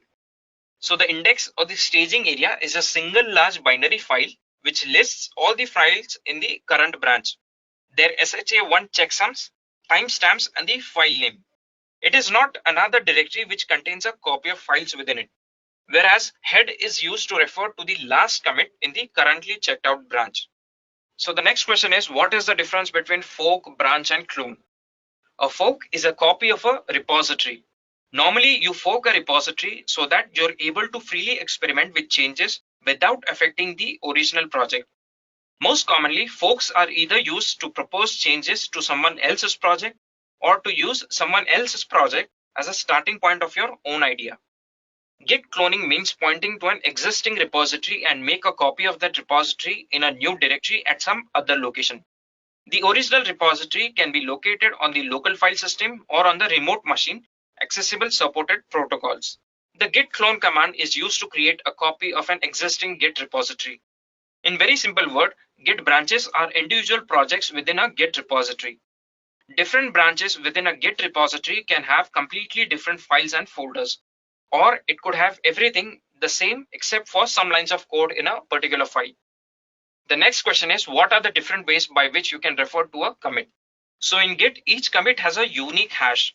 These hashes are used to identify the corresponding commits in various scenarios. For example, while trying to check out a particular state of a code using the git checkout hash command. Along with this, Git maintains a number of aliases to certain commits known as the refs. Also, every tag that is created in this repository effectively becomes a ref, and that is exactly why you can use tags instead of committing hashes in various Git commands. So Git also maintains a number of special aliases that are changed based on the state of the repository. So in Git, commits are allowed to be referred to as relative to one another. In case of merged commits, where the commit has two parents, the raise to sign can be used to select one of the two parents. However, these can also be used to refer to commits that reside on remote branches, allowing one to control and manipulate them from the local Git environment. The next question is, what is the difference between rebasing and merging? So in Git, the rebase command is used to integrate changes from one branch into another. It is an alternative to the merge command. The difference between rebasing and merging is that rebase rewrites the commit history in order to produce a straight linear succession of commits. Merging is Git's way of putting a forked history back together again. The git merge command helps you take the independent lines of development created by Git branch and integrate them into a single branch.